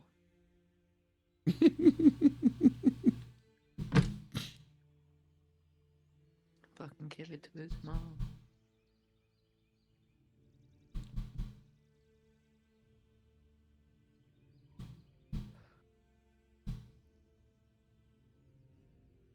As a player, I don't know what the fuck to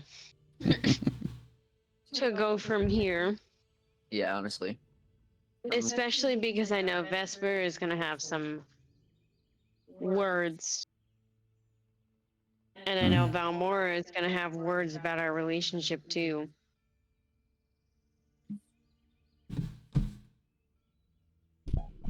Well then, in that case, I'll just fucking say it. We did what we thought was right with whatever information we had today. And sometimes, in the heat of battle, we don't have everything right. But regardless, we came out on top. This group right here. And tomorrow is another battle. So get your gear straight. Drink your drinks. Eat your eats. And make sure your head's on straight. Look at us, kid. You think that any of our heads are on straight? Okay, well, some of us can recalibrate our necks. I mean, you can. I mean, I can recalibrate your neck if you want me to.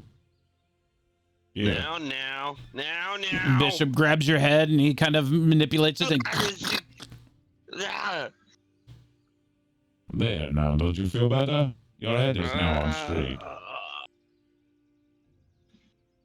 Yeah, that does feel a little better. Either way.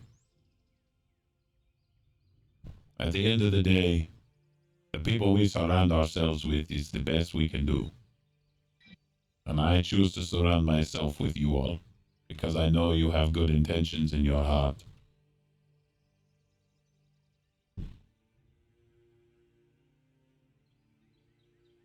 So do not beat yourself up.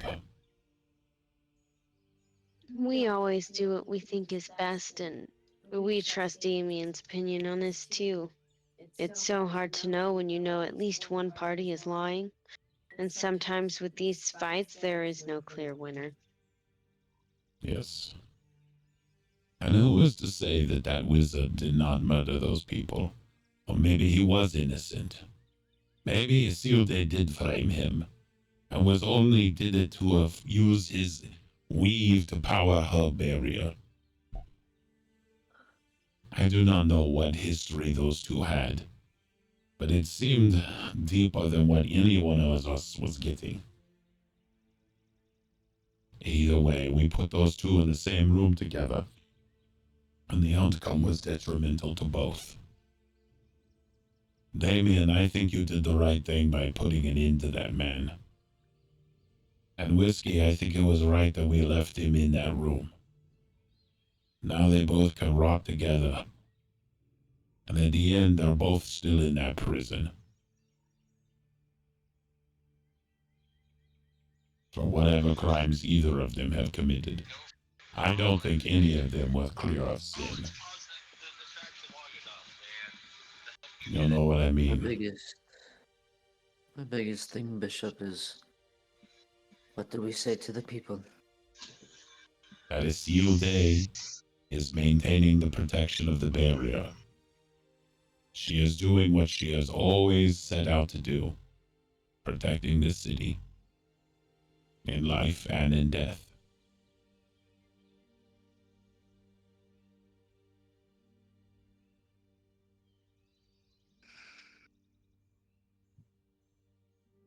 You want to know what you tell them?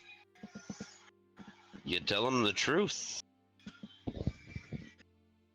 Or at least what we know of the truth. You have yet to introduce yourself to the people as well.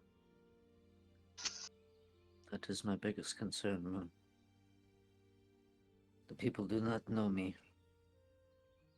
Given a small lot of the people have seen me around town, but who's to say the people don't backlash because a new person has stepped into power, and all of a sudden, the one that they trusted disappears. You know,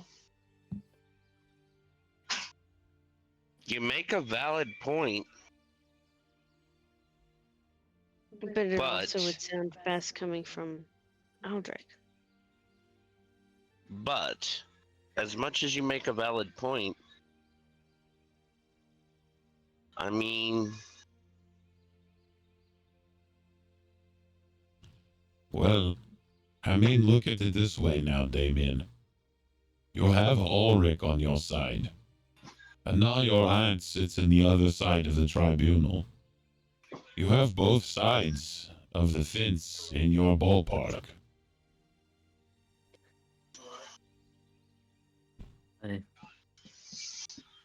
Having Aldrich make this announcement as well would gain them more trust. He is the more senior member, and you have always had his trust. Of the people, I mean.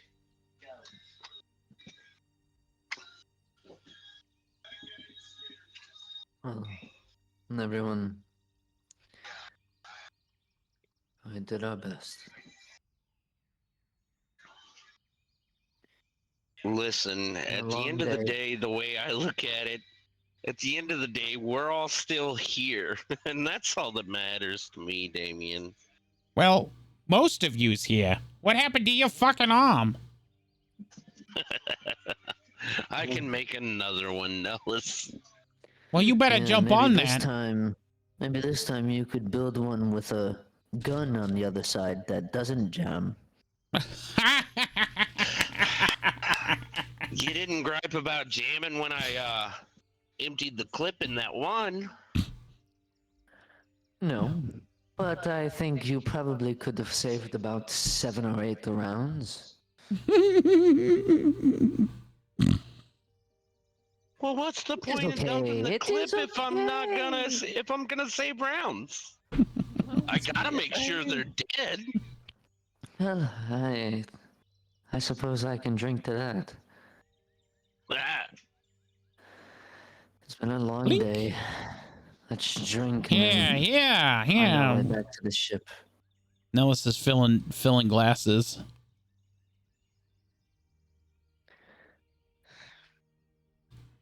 Moon, I don't think has ever been drunk with the group before. Well, it's the first time for everything. Like the first time you get drunk with my family? On my birthday, your mom was crying.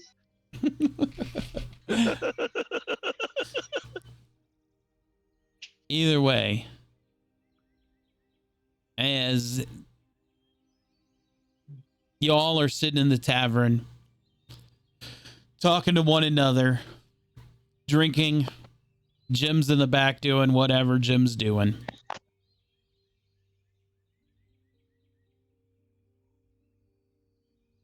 A lot of things have happened today in the city. And a new path forward has been forged.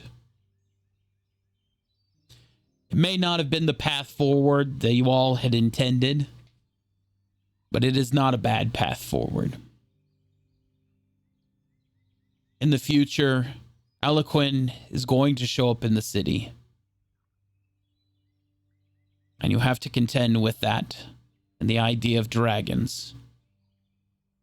The barrier is back up. And even though the wizard basically sacrificed his Silday to do it, the wizard kept his word and powered the barrier. So, the status quo continues. And now Laura now sits back on the tribunal once again, along with Ulrich. When the rest of your crewmates return from their supply run, you can fill them in on what has happened. Well, or maybe not. As a mausoleum of sin now rests squarely in a plane of non-existence. Drowned at the end of a bottle of whiskey. And that is where we're going to end tonight. Thank you all for coming and hanging out on episode 10 of Edge of the Map. I'll see you all guys next Sunday. Love your face.